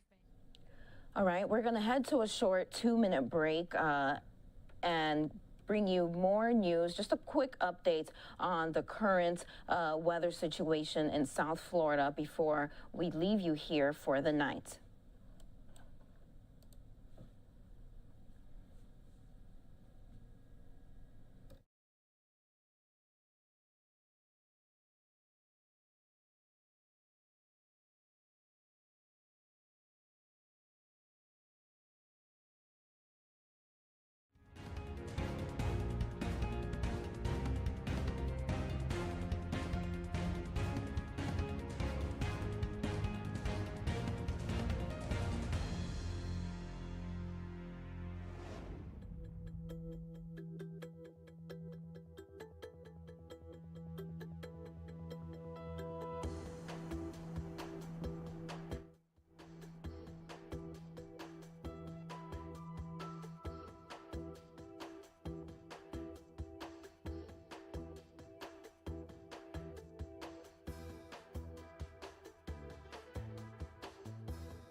Welcome back to Live Now from Fox. We just want to take another brief look at our X-RAD Doppler radar system here. You can see there's a lot going on in South Florida. You can just take a look at that Doppler radar system. There's a lot of green going on. Potential rain, heavy rainfall through Saturday in the South Florida and Central Florida area. And you can see the predicted path of that cyclone. It might be a tropical storm predicted to be called Storm Alex. So again, officials in South Florida are urging people to take precautions to prepare because of this potentially what they are calling a life-threatening storm. So again, our team in Orlando, they will be back with live coverage of all of this for you in the morning. So make sure you tune in here to Live Now from Fox, and we will be tracking the latest. And of course, our team over at the Fox Weather, our sister station, Fox Weather, will be tracking all of this for you as well. Thank you so much for joining us tonight. I'm Shirley Descorbeth. Have a great night and have a great weekend. Please stay safe out there.